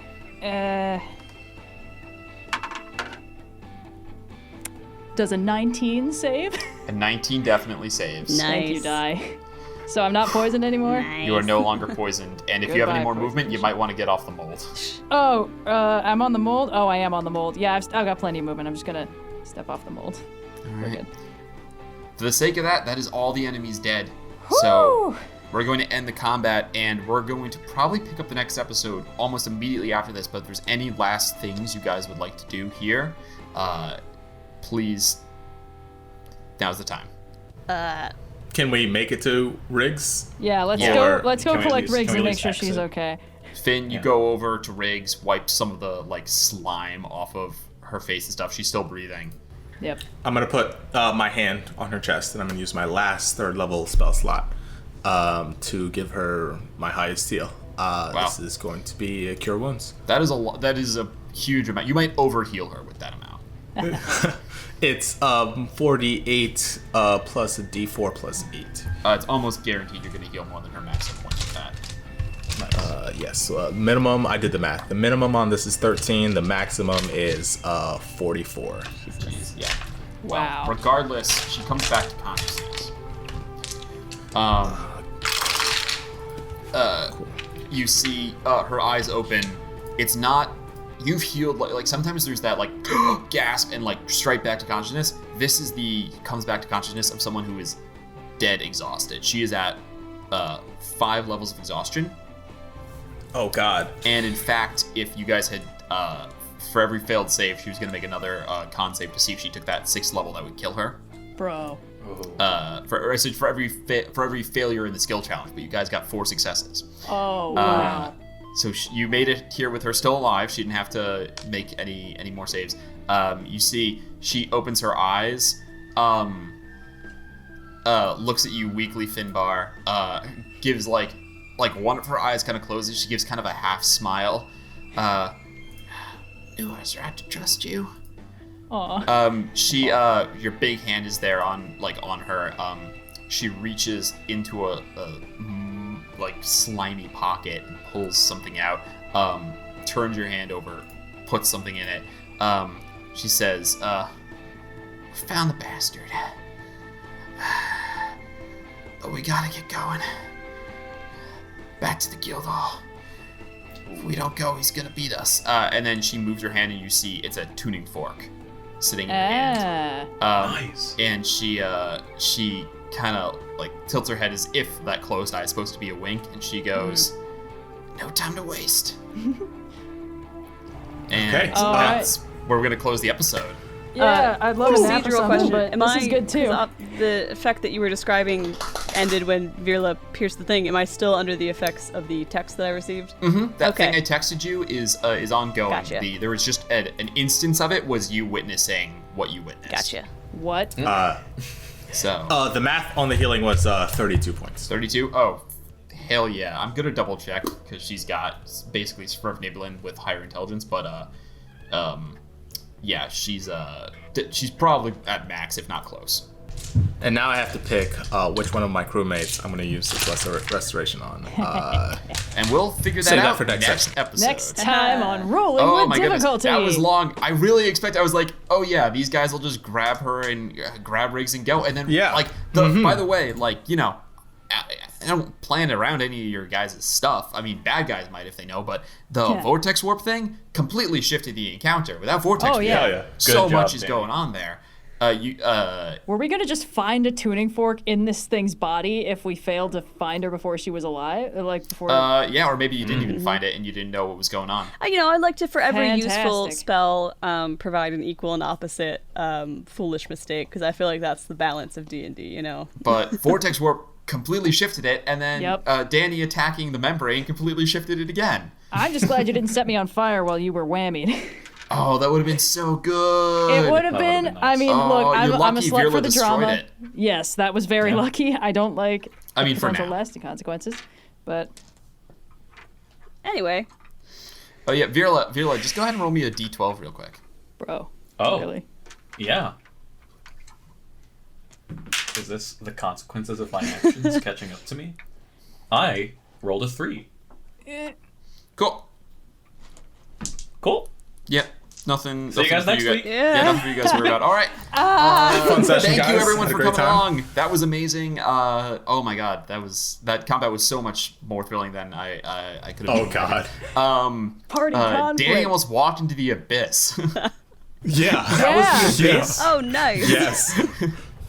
That was the Just a palace jaunt. of Palace of Zoot Boy. Boy. yeah. Yeah. Yeah. Amazing. I mean, we've been to hell. It can't be that much worse, oh right? my god, it's so much worse. We're basically It's so gods much now. worse. You guys went to layer of one of hell. That's layer like 222 of the abyss or something like that. Yeah. Put. It's Anyway, fine. Good thank work, you guys for team. coming along. Love to I meddle hope with that everyone which man is enjoyed. not meant to know. We love to meddle here.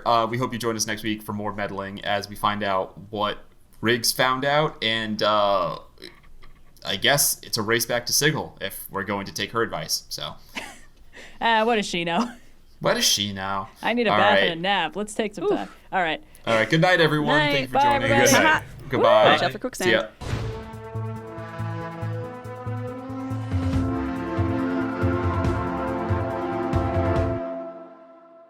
Hi, I'm Sophia, aka Dani, and thank you for listening to this week's episode of Rolling with Difficulty. If you have any questions for the show, feel free to tweet at us, hit us up on Instagram, or email the program directly at rollwithdifficulty@gmail.com. Rolling with Difficulty is now available on YouTube. Check out our video offerings for battle maps alongside the regular uploads, and if you enjoyed the show, please rate us and leave a review on your preferred podcast platform, or comment on YouTube. And we'll catch you next week for another adventure.